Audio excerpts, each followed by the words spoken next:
ਸ਼ੇਰੇ Punjab 600 M ਤੇ ਨਿੱਘਾ ਹਾਰਦਿਕ ਸਵਾਗਤ ਹੈ। ਮੈਂ ਤੁਹਾਡਾ ਮੇਜ਼ਬਾਨ ਹਰਜੀਤ ਸਿੰਘ ਗਿੱਲ ਦਾ ਹਰਜੀਤ ਸਿੰਘ ਗਿੱਲ ਸ਼ੋਅ ਲੈ ਕੇ ਤੁਹਾਡੀ ਸੇਵਾ ਦੇ ਵਿੱਚ ਹਾਜ਼ਰ ਹਾਂ। 10:13 ਹੋਏ ਨੇ। 9 ਫਰਵਰੀ ਦਾ ਦਿਨ ਹੈ, ਵਰ੍ਹਾ 2023 ਦਾ, ਵੀਰਵਾਰ ਹੈ।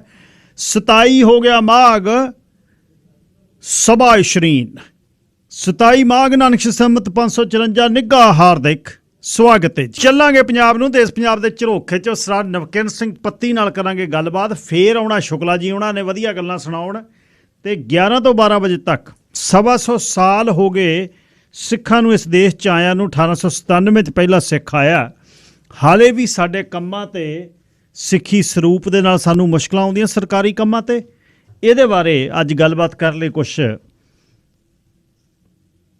ਇੰਜੀਨੀਅਰਸ ਆ ਰਹੇ ਨੇ। ਉਹਨਾਂ ਨੂੰ ਕੀ ਮੁਸ਼ਕਲਾਂ ਆਈਆਂ, ਕਿੱਥੇ ਆਈਆਂ, ਉਹ ਦੱਸਣਗੇ। ਆਖਰੀ ਘੰਟੇ 'ਚ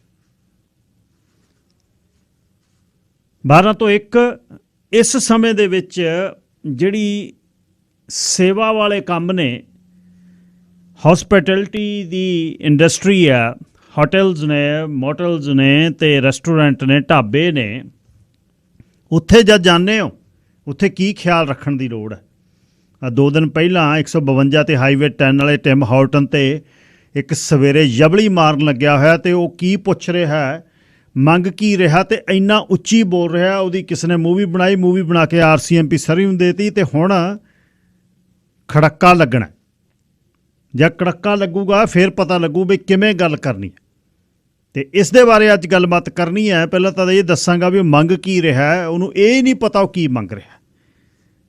ਸੋ ਉਹਦੇ ਬਾਅਦ ਇਹਨਾਂ ਬੱਚੇ ਬੱਚੀਆਂ ਜਿਨ੍ਹਾਂ ਦੇ ਵਿੱਚ ਹੁਣ ਜ਼ਿਆਦਾਤਰ ਸਾਡੇ ਸਰੀ ਦੇ ਰੈਸਟੋਰੈਂਟ ਅਤੇ ਹੋਟਲਸ ਦੇ ਵਿੱਚ 80% ਰੈਸਟੋਰੈਂਟਾਂ ਦੇ ਵਿੱਚ ਸਾਡੀਆਂ ਇਹ ਬੱਚੇ ਅਤੇ ਬੱਚੀਆਂ ਪੰਜਾਬ ਤੋਂ ਆਈਆਂ ਕੰਮ ਕਰਦੀਆਂ।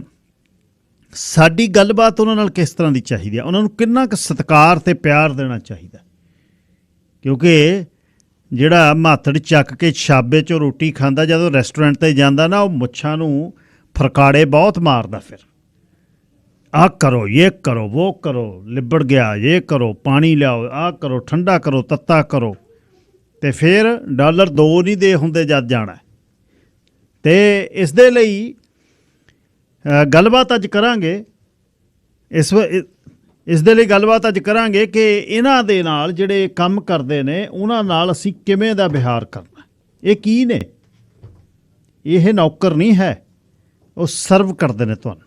ਤੁਹਾਡੇ ਪਰਸਨਲ ਨੌਕਰ ਨਹੀਂ ਹੈ ਜਿੱਥੇ ਜਾ ਕੇ ਕਈ ਵਾਰ ਅਸੀਂ ਇਹਨਾਂ ਨੂੰ ਖਾਸ ਤੌਰ 'ਤੇ ਇੱਜ਼ਤ ਦੇਣੀ ਚਾਹੀਦੀ ਹੈ। ਅਤੇ ਟਿਪ ਜਿਹੜੀ ਹੈ, ਜੇ ਕਿਤੇ $100 ਖਰਚਦੇ ਹੋ ਫਿਰ $10 ਉੱਪਰ ਤੁਹਾਡੇ ਕੋਲ ਚਾਹੀਦੇ ਨੇ ਦੇਣ ਨੂੰ ਉਹਨੂੰ। ਇਹ ਖਿਆਲ ਰੱਖਣ ਦੀ ਲੋੜ ਹੈ। ਉਹਦਾ ਸਟੈਂਡਰਡ ਹੈ ਕੋਈ। ਖੈਰ ਮੈਂ ਟਿਪਿੰਗ ਵੱਲ ਨਹੀਂ ਜਾਣਾ, ਮੈਂ ਤਾਂ ਸਤਿਕਾਰ ਦੀ ਉਹ ਗੱਲ ਕਰਨੀ ਹੈ ਉਹਨਾਂ ਦੀ, ਵੀ ਉਹਨਾਂ ਨੂੰ ਸਤਿਕਾਰ ਕਿਵੇਂ ਦਿੱਤਾ ਜਾਵੇ। ਮਿਲੇ ਨਫ਼ਰਤ ਕੋਈ ਅੰਬਰ ਤੋਂ ਉੱਚੀ, ਸਮੁੰਦਰ ਜਿਹੜਾ ਗਹਿਰਾ ਪਿਆਰ ਹੋਵੇ। ਮਿਲੇ ਨਫ਼ਰਤ ਕੋਈ ਅੰਬਰ ਤੋਂ ਉੱਚੀ, ਸਮੁੰਦਰ ਜੇੜ ਗਹਿਰਾ ਪਿਆਰ ਹੋਵੇ। ਰਹੇ ਸੀਨੇ 'ਚ ਕੁਝ ਤਾਂ ਕਸਕ ਬਣ ਕੇ, ਕੋਈ ਤਾਂ ਦਰਦ ਹੰਢਣਸਾਰ ਹੋਵੇ। ਪੜ੍ਹਾਂ ਸੋਚਾਂ ਲਿਖਾਂ ਮੈਂ ਹਰਫ ਜਿਹੜਾ, ਉਹ ਤੇਰੇ ਨਾਮ ਦਾ ਵਿਸਥਾਰ ਹੋਵੇ। ਚੜ੍ਹਾਂ ਜਿਸ ਰਾਹ ਉਹ ਤੇਰੇ ਤੀਕ ਜਾਵੇ, ਖੜਾ ਜਿਸ ਤਾਂ ਉਹ ਤੇਰਾ ਦੁਆਰ ਹੋਵੇ। ਜੇ ਇਹੋ ਰੋਸ਼ਨੀ ਸੁੱਚੀ ਹੈ ਲੱਗਦੀ, ਜੋ ਹੈ ਚਾਂਦੀ ਦੇ ਫਾਨੂਸਾਂ 'ਚ ਜਗਦੀ। ਬੁਝਾ ਦਈਏ ਸਿਤਾਰੇ ਚੰਦ ਸੂਰਜ, ਇਉਂ ਸਿਰ ਕਿਉਂ ਜਗਣ ਦਾ ਭਾਰ ਹੋਵੇ। ਇਹ ਕੀ ਰਿਸ਼ਤੇ, ਇਹਨਾਂ ਦੀ ਓਟ ਕੀ ਹੈ? ਖਰੇ ਜੇ ਹਾਂ ਤਾਂ ਫਿਰ ਵਿੱਚ ਖੋਟ ਕੀ ਹੈ? ਜਿਵੇਂ ਤੇਜ਼ਾਬ ਦੀ ਤੱਤੀ ਨਦੀ ਨੂੰ ਗੁਲਾਬਾਂ ਨਾਲ ਸੱਚਾ ਪਿਆਰ ਹੋਵੇ। ਅਗਨ ਕੋਈ ਬੁਝਾ ਸਕਦਾ ਨਹੀਂ ਏ, ਕਿਤੋਂ ਪਤਝੜ ਮੁਕਾ ਸਕਦਾ ਨਹੀਂ ਏ। ਲਈ ਫਿਰਦਾ ਮੈਂ ਅੱਖਾਂ 'ਚ ਫਿਰ ਵੀ, ਇਹ ਪਾਣੀ ਜੇ ਕਿਤੇ ਦਰਕਾਰ ਹੋਵੇ। ਇਹ ਪਾਣੀ ਜੇ ਕਿਤੇ ਦਰਕਾਰ ਹੋਵੇ। ਗੁਰਤੇਜ ਕੁਹਾਰ ਵਾਲਾ ਜੀ ਲਿਖਦੇ ਆ, ਇੱਕ ਦਿਨ ਸੂਰਜ ਨਿਕਲਦਾ, ਦੂਜੇ ਦਿਨ ਇਉਂ ਲੱਗਦਾ ਜਿਵੇਂ ਨਜ਼ਰ ਲੱਗੀ ਹੁੰਦੀ ਹੈ। ਬਹੁਤ ਛੇਤੀ ਮੀਂਹ ਆਉਂਦਾ, ਵੀ ਦੇਖਿਓ ਕਿਤੇ ਔੜ ਨਾ ਲੱਗ ਜਾਏ। ਕਮਾਲ ਇਹ ਕਰਤੀ, ਪਤਾ ਨਹੀਂ ਕਿਹੜਾ ਚਾਰਜ ਲਾਇਆ ਉੱਪਰ, ਦੱਬੀ ਤੁਰਿਆ ਜਾਂਦਾ। 6 ਮਹੀਨੇ ਹੋ ਗਏ, ਬੰਦ ਨਹੀਂ ਕਰਦਾ। ਚੱਲੀਏ ਪੰਜਾਬ ਨੂੰ। ਦੇਸ਼ ਪੰਜਾਬ ਦੇ ਝਰੋਖੇ 'ਚੋਂ ਇਸ ਵਾਰ ਗੱਲ ਤਾਂ ਇਹ ਸੀ ਵੀ ਜੇ ਚਾਰਜਿੰਗ ਉੱਥੇ ਮਹੀਨਾ ਹੋ ਜਾਵੇ ਫਿਰ ਬੰਦਾ ਗੌਲਦਾ ਨਹੀਂ। ਐਤਕੀ ਦਾਣਾ ਪਾਣੀ ਭਿੜਿਆ ਨਾ। ਚਲੋ ਜੋ ਭਾਵੇਂ ਕਰਤਾਰ। ਚੱਲ ਪਰ ਦੇਖਦੇ ਹਾਂ ਗੱਲ ਕਰਕੇ ਸਰਦਾਰ ਨਵਕਿਰਨ ਸਿੰਘ ਪੱਤੀ ਨਾਲ। ਪੱਤੀ ਸੇਖਵਾਂ ਬਰਨਾਲਿਓਂ। ਸਰਦਾਰ ਨਵਕਿਰਨ ਸਿੰਘ ਪੱਤੀ ਜੀ, ਸਵਾਗਤ ਹੈ। ਸਤਿ ਸ੍ਰੀ ਅਕਾਲ। ਸ਼ੁਕਰੀਆ ਜੀ ਗਿੱਲ ਸਾਹਿਬ। ਸਭ ਤੋਂ ਪਹਿਲਾਂ ਤੁਹਾਨੂੰ ਤੇ ਸਾਰੇ ਸਰੋਤਿਆਂ ਨੂੰ ਮੇਰੇ ਵੱਲੋਂ ਵੀ ਸਤਿ ਸ੍ਰੀ ਅਕਾਲ ਜੀ। ਜੀ ਗਿੱਲ ਸਾਹਿਬ, ਕੌਮੀ ਇਨਸਾਫ ਮੋਰਚਾ ਦੇ ਜਿਹੜੇ ਬੰਦੇ ਕਈ ਬੈਠੇ ਆ ਉਹਨਾਂ ਤੇ ਪਰਚੇ ਕੱਟਤੇ। ਜੀ ਗਿੱਲ ਸਾਹਿਬ, ਚੰਡੀਗੜ੍ਹ ਮੋਹਾਲੀ ਬਾਰਡਰ ਦੇ ਉੱਤੇ ਪਿਛਲੇ ਕਈ ਦਿਨਾਂ ਤੋਂ ਕੌਮੀ ਇਨਸਾਫ ਮੋਰਚਾ ਦੀ ਅਗਵਾਈ ਦੇ ਵਿੱਚ ਇੱਕ ਪੱਕਾ ਧਰਨਾ, ਇੱਕ ਪੱਕਾ ਮੋਰਚਾ ਗਾ ਜਿਹੜਾ ਚੱਲ ਰਿਹਾ, ਜਿਹਦੇ ਵਿੱਚ ਬੰਦੀ ਸਿੰਘਾਂ ਦੀ ਰਿਹਾਈ ਔਰ ਸ੍ਰੀ ਗੁਰੂ ਗ੍ਰੰਥ ਸਾਹਿਬ ਦੀ ਹੋਈ ਬੇਅਦਬੀ, ਗੋਲੀ ਕਾਂਡ ਦੇ ਦੋਸ਼ੀਆਂ ਨੂੰ ਸਜ਼ਾਵਾਂ, ਇਹ ਤਮਾਮ ਮਸਲਿਆਂ ਦੇ ਵਿੱਚ ਇਨਸਾਫ ਆ ਜਿਹੜਾ ਮੰਗਿਆ ਜਾ ਰਿਹਾ ਹੈ। ਔਰ ਉੱਥੇ ਗਿੱਲ ਸਾਹਿਬ ਗੱਲ ਇਹ ਹੋਈ ਹੈ ਕਿ ਹੁਣ ਉਹਨਾਂ ਨੂੰ ਇਹ ਲੱਗਿਆ ਕਿ ਪੰਜਾਬ ਦੇ ਮੁੱਖ ਮੰਤਰੀ ਦੀ ਰਿਹਾਇਸ਼ ਹੈ। ਪਿਛਲੇ 4-5 ਦਿਨਾਂ ਤੋਂ ਆਪਾਂ ਉੱਥੇ ਚੱਲ ਕੇ ਹਰ ਰੋਜ਼ ਜਿਹੜਾ ਧਰਨਾ ਦਿਆ ਕਰੀਏ, 30-31 ਦੀ ਗਿਣਤੀ ਦੇ ਵਿੱਚ ਉਹਨਾਂ ਨੇ ਜਾਣਾ ਤੈਅ ਕੀਤਾ, ਲੇਕਿਨ ਚੰਡੀਗੜ੍ਹ ਦੀ ਪੁਲਿਸ ਚੰਡੀਗੜ੍ਹ ਵੜਨ ਨਹੀਂ ਦਿੰਦੀ। ਉਹ ਕਹਿੰਦੇ ਨੇ ਮੁੱਖ ਮੰਤਰੀ ਤੁਹਾਡਾ ਹੋਊ ਪਰ ਅਸੀਂ ਚੰਡੀਗੜ੍ਹ ਨਹੀਂ ਵੜਨ ਦੇਣਾ, ਚੰਡੀਗੜ੍ਹ ਦੀ ਵਿੱਚ ਅਸੀਂ ਤੁਹਾਨੂੰ ਐਂਟਰ ਨਹੀਂ ਕਰਨ ਦੇਣਾ। ਬੀਤੇ ਕੱਲ ਜਦੋਂ ਕੌਮੀ ਇਨਸਾਫ ਮੋਰਚੇ ਦੀ ਕੁਝ ਲੀਡਰਸ਼ਿਪ ਦੀ ਅਗਵਾਈ ਦੇ ਵਿੱਚ ਸਿੰਘਾਂ ਦਾ ਜਥੇ ਜਾਣ ਲੱਗੇ ਤਾਂ ਪੁਲਿਸ ਦੇ ਵੱਲੋਂ ਲਾਠੀਚਾਰਜ ਕਰ ਦਿੱਤਾ ਗਿਆ, ਪਾਣੀ ਦੀਆਂ ਵਿਛਾੜਾਂ ਮਾਰੀਆਂ ਗਈਆਂ ਔਰ ਉੱਥੇ ਗਿੱਲ ਸਾਹਿਬ ਮਾਹੌਲ ਆ ਜਿਹੜਾ ਤਣਾਅਪੂਰਨ ਬਣ ਗਿਆ। ਤਣਾਅਪੂਰਨ ਬਣਨ ਤੋਂ ਬਾਅਦ ਮਾਹੌਲ ਦੇ ਵਿੱਚ ਗਿੱਲ ਸਾਹਿਬ ਦੋਨੇ ਪਾਸਿਆਂ ਤੋਂ ਜਿਹੜਾ ਟਕਰਾਅ ਗਾ ਉਹ ਹੋ ਗਿਆ। ਉਸ ਤੋਂ ਬਾਅਦ ਪੁਲਿਸ ਨੇ ਹੁਣ ਬਹੁਤ ਸਖਤ ਧਾਰਾਵਾਂ ਤਹਿਤ ਚੰਡੀਗੜ੍ਹ ਪੁਲਿਸ ਦੇ ਵੱਲੋਂ ਧਾਰਾ 307 ਇਰਾਦਾ ਕਤਲ, 52, 53, 48, 49 ਕਈ ਸਖਤ ਧਾਰਾਵਾਂ ਤਹਿਤ ਜਿਹੜਾ ਗਾ ਉਹ FIR ਦਰਜ ਕਰ ਦਿੱਤੀ ਗਈ ਆ ਔਰ ਪੁਲਿਸ ਨੇ ਸੈਕਟਰ 36 ਥਾਣੇ ਦੇ ਵਿੱਚ ਮਾਮਲਾ ਦਰਜ ਕੀਤਾ ਗਾ ਔਰ ਚੰਡੀਗੜ੍ਹ ਪੁਲਿਸ ਨੇ ਜਿਹੜਾ ਕੇਸ ਵੀ ਦਰਜ ਕੀਤਾ ਗਿੱਲ ਸਾਹਿਬ, ਉਹਦੇ ਚ ਕਈਆਂ ਦੇ ਤਾਂ ਬਾਏ ਨੇਮ ਨੇ 7 ਜਣਿਆਂ ਦੇ, ਜਗਤਾਰ ਸਿੰਘ ਹਵਾਰਾ ਦੇ ਧਰਮੀ ਪਿਤਾ ਗੁਰਚਰਨ ਸਿੰਘ, ਬਲਵਿੰਦਰ ਸਿੰਘ, ਅਮਰ ਸਿੰਘ ਚਾਹਲ, ਦਲਸ਼ੇਰ ਸਿੰਘ ਜੰਡਿਆਲਾ, ਜਸਵਿੰਦਰ ਸਿੰਘ ਰਾਜਪੁਰਾ, ਰੁਪਿੰਦਰਜੀਤ ਸਿੰਘ, ਇਹਨਾਂ ਦਾ ਬਾਏ ਨੇਮ ਹੈ। ਔਰ ਇਸ ਤੋਂ ਇਲਾਵਾ ਸੈਕਟਰ 34 ਥਾਣੇ ਦੇ ਵਿੱਚ ਵੀ ਇੱਕ FIR ਹੈ ਜਿਹੜੀ ਉਹ ਦਰਜ ਦੱਸੀ ਜਾਂਦੀ ਹੈ ਔਰ ਪੁਲਿਸ ਨੇ ਉਹਦੇ ਵਿੱਚ ਚੰਡੀਗੜ੍ਹ ਪੁਲਿਸ ਨੇ ਜਿਹੜੀਆਂ ਧਾਰਾਵਾਂ ਲਾਈਆਂ ਉਹ 'ਚ ਦੰਗਾ ਭੜਕਾਉਣ ਦੀਆਂ, ਹਥਿਆਰਾਂ ਨਾਲ ਭੜਕਾਉਣ ਦੀਆਂ, ਗੈਰ ਕਾਨੂੰਨੀ ਇਕੱਠ ਕਰਨ ਦੀਆਂ, ਸਰਕਾਰੀ ਕਰਮਚਾਰੀ ਨੂੰ ਡਿਊਟੀ 'ਚ ਰੁਕਾਵਟ ਪਾਉਣ ਦੀਆਂ, ਜਨਤਕ ਹੁਕਮਾਂ ਦੀ ਉਲੰਘਣਾ ਕਰਨ ਦੀਆਂ, ਡਿਊਟੀ ਤੇ ਮੌਜੂਦ ਕਰਮਚਾਰੀਆਂ ਤੇ ਹਮਲੇ ਦੀਆਂ, ਇਰਾਦਾ ਕਤਲ, ਡਕੈਤੀ, ਸਰਕਾਰੀ ਜਾਇਦਾਦ ਨੁਕਸਾਨ ਪਹੁੰਚਾਉਣ, ਅਪਰਾਧਿਕ ਸਾਜ਼ਿਸ਼, ਅਸਲਾ ਐਕਟ, ਇਹ ਸਾਰੀਆਂ ਧਾਰਾਵਾਂ ਲਾਤੀਆਂ। ਸੋ ਇਹ ਗੱਲ ਸਾਹਿਬ ਅਸਲ ਦੇ ਵਿੱਚ ਦੇਖੋ ਹੈ ਤਾਂ ਧੱਕੇਸ਼ਾਹੀ ਇਹ ਹੈ ਕਿ ਉਹਨਾਂ ਨੂੰ ਰੋਕਿਆ ਕਿਉਂ ਗਿਆ। ਚੰਡੀਗੜ੍ਹ ਪੰਜਾਬ ਦੇ ਪਿੰਡਾਂ ਨੂੰ ਜਾੜ ਕੇ ਵਸਾਈ ਗਈ ਹੈ, ਪੰਜਾਬ ਦੀ ਰਾਜਧਾਨੀ ਹੈ। ਜੇ ਅਸੀਂ ਆਪਦੀ ਰਾਜਧਾਨੀ ਦੇ ਵਿੱਚ ਜਾ ਕੇ ਸ਼ਾਂਤਮਈ ਤਰੀਕੇ ਨਾਲ ਰੋਸ ਪ੍ਰਦਰਸ਼ਨ ਨਹੀਂ ਕਰ ਸਕਦੇ, ਸਾਨੂੰ ਆਪਦੀ ਰਾਜਧਾਨੀ 'ਚ ਵੜਨ ਨਹੀਂ ਦਿੱਤਾ ਜਾਂਦਾ, ਤਾਂ ਫਿਰ ਇਹ ਤਾਂ ਬੇਇਨਸਾਫੀ ਹੈ ਨਾ ਜੀ। ਅੱਛਾ, ਸਿਮਰਜੀਤ ਸਿੰਘ ਬੈਂਸ ਤੇ ਕੇਸ ਕੂਸ ਸਾਰੇ ਹੀ ਨਿਬੜ ਗਏ ਜੀ? ਸਾਰੇ ਇਕੱਠੇ ਗੱਲ ਸਾਹਿਬ 17 ਕੇਸ ਨੇ ਉਹਦੇ ਤੇ, ਬੱਲੇ 17 ਦੇ ਵਿੱਚ ਹੀ ਜ਼ਮਾਨਤ ਜਿਹੜੀ ਉਹਨੂੰ ਦੇ ਦਿੱਤੀ ਗਈ ਆ। ਸੋ ਇਹ ਵੀ ਵੱਡੀ ਗੱਲ ਹੈ ਕਿਉਂਕਿ ਆਮ ਤੌਰ ਦੇ ਉੱਤੇ ਹੁੰਦਾ ਵੀ 1-2 ਕੇਸਾਂ ਦੇ ਵਿੱਚ ਜਿਹੜੀਆਂ ਜ਼ਮਾਨਤਾਂ ਨੇ ਉਹ ਹੋ ਜਾਂਦੀਆਂ ਨੇ ਲੇਕਿਨ ਬਾਕੀਆਂ ਦੇ ਵਿੱਚ ਰਹਿੰਦੀਆਂ ਨੇ।